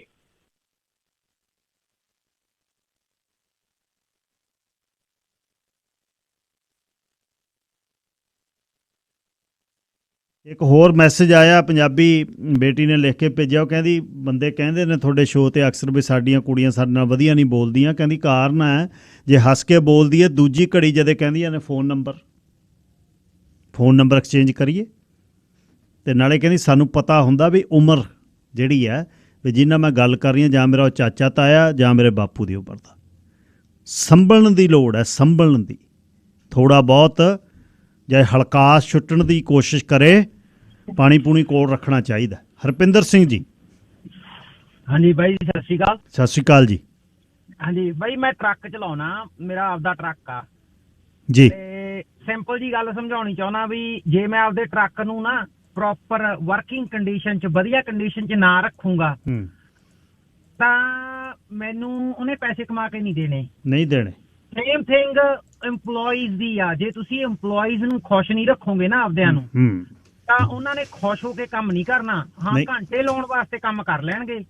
ਬਾਕੀ ਜਿਹੜੇ ਆ ਸਾਬੇ ਵਾਲੇ ਬੰਦੇ ਆ ਨਾ, ਮੇਰੇ ਨਹੀਂ, ਚਲੋ ਇਸ ਤਰ੍ਹਾਂ ਨਾ ਕਰੀਏ ਆਪਾਂ ਕਿਸੇ ਨੂੰ। ਹਰਪਿੰਦਰ, ਹਾਂ ਪਲੀਜ਼ ਇਨ ਜਨਰਲ ਸੁਨੇਹਾ ਦੇ ਦਈਏ, ਇਸ ਤਰ੍ਹਾਂ ਨਾ ਪਲੀਜ਼ ਕਰੀਏ। ਫਿਰ ਸਾਨੂੰ ਤੰਗੀ ਆਉਂਦੀ ਹੈ, ਚਿੱਠੀਆਂ ਬਹੁਤ ਆਉਂਦੀਆਂ ਨੇ, ਮੈਨੂੰ ਤਾਂ ਬਾਹਲੀਆਂ ਆਉਂਦੀਆਂ ਨੇ ਪਿਆਰ ਵਾਲੀਆਂ। ਸ਼ੈਰੀ ਜੀ, ਤੁਸੀਂ ਏਅਰ ਤੇ ਹੋ? ਮਿਸ ਸ਼ੈਰੀ। ਹਾਂ, ਹੈਲੋ। ਹਾਂਜੀ, ਸਤਿ ਸ਼੍ਰੀ ਅਕਾਲ ਬਾਈ ਜੀ। ਸਤਿ ਸ਼੍ਰੀ ਅਕਾਲ ਜੀ। ਹਾਂਜੀ, ਮੈਂ ਪ੍ਰੋਗਰਾਮ ਤੋਂ ਤੁਹਾਡਾ ਬਹੁਤ ਬੜਾ ਚਾਹੁੰਦੀ ਹਾਂ, ਬਟ ਆਮ ਜਸਟ ਮੇਰਾ ਦਿਲ ਕੀਤਾ ਮੈਂ ਨਹੀਂ, ਥੈਂਕ ਯੂ ਸੋ ਮਚ ਜੀ। ਹਾਂਜੀ, ਤਾਂ ਸੱਚੀ ਜਿਹੜੀਆਂ ਆਪਣੀਆਂ ਕੁੜੀਆਂ ਕੰਮ ਕਰਦੀਆਂ ਨੇ, ਪਹਿਲੀ ਗੱਲ ਤਾਂ ਇਹ ਹੈ ਕਿ ਆਪਣਾ ਐਟੀਟਿਊਡ, ਇਹਦੇ ਬਾਰੇ ਮੈਂ ਬਹੁਤ ਵਾਰ ਕਹਿੰਦੀ ਹੁੰਦੀ ਹਾਂ ਕਿ ਆਪਾਂ ਨੂੰ ਐਟੀਟਿਊਡ ਉਹਨਾਂ ਲਈ ਬੜਾ ਹੀ, ਕਿਉਂਕਿ ਉਹ ਸਾਡੇ ਆਪਣੇ ਹੀ ਉਹ ਹੈ ਹਨਾ, ਆਪਣੇ ਆਪ ਨੂੰ ਆਪਾਂ ਉੱਥੇ ਉਹਨਾਂ ਦੇ ਸ਼ੂਜ਼ 'ਚ ਪਾ ਕੇ ਦੇਖੀਏ, ਜਿਸ ਤਰ੍ਹਾਂ ਉਹ ਮਤਲਬ ਬਿਲੀਵ ਕਰੋ ਕਿ ਉਹ 17-18 ਸਾਲ ਦੀਆਂ ਬੱਚੀਆਂ ਔਰ ਲੋਕਾਂ ਦੀਆਂ ਭੈੜੀਆਂ ਨਜ਼ਰਾਂ। ਮੈਨੂੰ ਬਹੁਤ ਕਈ ਵਾਰ ਗੁੱਸਾ ਚੜ੍ਹਦਾ ਹੁੰਦਾ ਕਿ ਕੌਣ ਕਿਸੇ ਨੂੰ ਮਤਲਬ ਇੰਨੇ ਪਿਆਰ ਨਾਲ, ਪਰ ਸਾਨੂੰ ਥੋੜਾ ਜਿਹਾ ਐਟੀਟਿਊਡ। ਸਾਡੇ ਇੱਕ ਕੁੜੀ ਆਈ ਹੋਈ ਸੀਗੀ, ਪਾਰਟੀ ਸੀਗੀ, ਤਾਂ ਉੱਥੇ ਸਰਵ ਕਰ ਰਹੀ ਸੀ, ਬੜਾ ਅਨਕੰਫਰਟੇਬਲ ਜਿਹਾ ਫੀਲ ਕਰੇ। ਮੈਂ ਕਿਹਾ, ਮੈਂ ਉਹਨੂੰ ਬੁਲਾਇਆ, ਮੈਂ ਕਿਹਾ ਤੂੰ ਨਵੀਂ ਆਈ ਹੈ? ਕਹਿੰਦੀ ਹਾਂਜੀ। ਕੀ ਨਾਂ ਤੇਰਾ? ਕਹਿੰਦੀ ਅਮਨ। ਮੈਂ ਕਿਹਾ ਅਮਨ, ਆਪਾਂ ਸਾਰੇ ਨਾ ਸ਼ੁਰੂ ਔਖੇ ਉਹਨਾਂ ਤੋਂ ਹੁੰਦੇ। ਮੈਂ ਕਿਹਾ ਤੂੰ ਬੜੀ ਸਟਰੋਂਗ ਹੈ, ਤੈਨੂੰ ਪਤਾ ਵੀ ਤੂੰ ਇੱਕ ਦਿਨ ਫਖਰ ਕਰੇਂਗੀ ਕਿ ਮੈਂ ਉਹ ਹੈਗੀ ਹਾਂ। ਮੈਂ ਕਿਹਾ ਔਰ ਆਪਾਂ ਨੂੰ ਸਾਰਿਆਂ ਨੂੰ ਬੜਾ ਲੱਗ ਰਿਹਾ ਕਿ ਤੂੰ ਕਿੰਨੀ ਸਟਰੋਂਗ ਹੈ, ਸਾਨੂੰ ਤਾਂ ਇਹ ਓਪਰਚੁਨਿਟੀਜ਼ ਮਿਲੀਆਂ ਨਹੀਂ। ਤਾਂ ਹੱਸਣ ਲੱਗ ਗਈ। ਫਿਰ ਥੋੜੀ ਕੰਫਰਟੇਬਲ ਹੋਈ। ਫਿਰ ਮੈਂ ਨਾਲ ਦਿਆਂ ਨੂੰ ਵੀ, ਆਪਣੇ ਨਾਲ ਦੇ ਜਿੰਨੇ ਮੇਰੇ ਕੋਵਰਕਰ ਸੀਗੇ ਸਾਰਿਆਂ ਨਾਲ ਇੰਟਰੋਡਿਊਸ ਕਰਾਇਆ ਉਹਨੂੰ। ਪਤਾ ਨਹੀਂ ਅਸੀਂ ਕਿਉਂ ਨੀਵਾਂ ਜਿਹਾ ਦੇਖਣ ਲੱਗ ਜਾਂਦੇ। ਇਹ ਤੁਹਾਡਾ ਟੌਪਿਕ ਬਹੁਤ ਅੱਛਾ ਹੈ। ਥੈਂਕ ਯੂ ਜੀ, ਬਹੁਤ ਬਹੁਤ ਧੰਨਵਾਦ ਤੁਹਾਡਾ, ਤੁਸੀਂ ਪਾਰਟਿਸਿਪੇਟ ਕੀਤਾ ਜੀ। ਸ਼ੁਕਰੀਆ ਜੀ, ਸ਼ੁਕਰੀਆ, ਥੈਂਕ ਯੂ। ਸੋ ਇਹ ਆਪਾਂ ਕੋਸ਼ਿਸ਼ ਕਰੀਏ ਜੀ, ਜਦ ਬਾੜ ਖੇਤ ਨੂੰ ਖਾਂਦੀ ਆ ਨਾ, ਔਖਾ ਬਹੁਤ ਹੈ। ਲੋਕਾਂ ਦੇ ਪੱਥਰਾਂ ਦੀ ਨਹੀਂ ਗੱਲ, ਜਦ ਆਪਣਾ ਫੁੱਲ ਮਾਰਦੇ ਆ ਫਿਰ ਰੂਹ ਅੰਬਰਾਂ ਤੱਕ ਰੋਂਦੀ ਹੈ। ਇਹ ਸੋਚਣਾ ਚਾਹੀਦਾ ਸਾਨੂੰ ਸਦਾ ਹੀ, ਐਮਪਲਾਇਰਸ ਨੂੰ ਖਾਸ ਤੌਰ 'ਤੇ। ਜੇ ਤੁਹਾਡਾ ਕੰਮ ਆ, ਤੁਹਾਡਾ ਵਰਕਰ ਨਹੀਂ ਨਾ ਖੁਸ਼, ਤੁਹਾਡੀ ਜਗ੍ਹਾ 'ਤੇ ਜਿੱਥੇ ਤੁਹਾਡਾ ਕੰਮ ਚੱਲ ਰਿਹਾ, ਉਹਨੂੰ ਭਾਗ ਨਹੀਂ ਲੱਗਣੇ। ਲਾ ਲਿਓ ਜ਼ੋਰ ਜਿੰਨਾ ਮਰਜ਼ੀ, ਕੁਛ ਕਰ ਲਿਓ। ਜਦ ਉੱਥੇ 8-10 ਰੂਹਾਂ ਜਿਹੜੀਆਂ 20 ਰੂਹਾਂ 30-40 ਜਿੰਨੀਆਂ ਕੰਮ ਕਰਦੀਆਂ ਨੇ, ਉਹ ਜਦ ਤੱਕ ਖੁਸ਼ ਨਹੀਂ, ਉੱਥੇ ਭਾਗ ਨਹੀਂ ਲੱਗਦੇ। ਇਹ ਸਿਆਣੀ ਵੱਡਿਆਂ ਦੀ। ਇਹ ਸੀ ਜੀ ਅੱਜ ਦਾ ਪ੍ਰੋਗਰਾਮ। ਦਮੋਂ ਕੱਢ ਦਿੰਦੀਆਂ ਨੇ ਕੁੜੀਆਂ ਪੜ੍ਹਾ ਕੇ ਐਡਵਰਟਾਈਜ਼ਮੈਂਟ। ਕੱਲ੍ਹ ਨੂੰ ਮੁੜਦੇ ਹਾਂ, ਰੱਬ ਰਾਖਾ।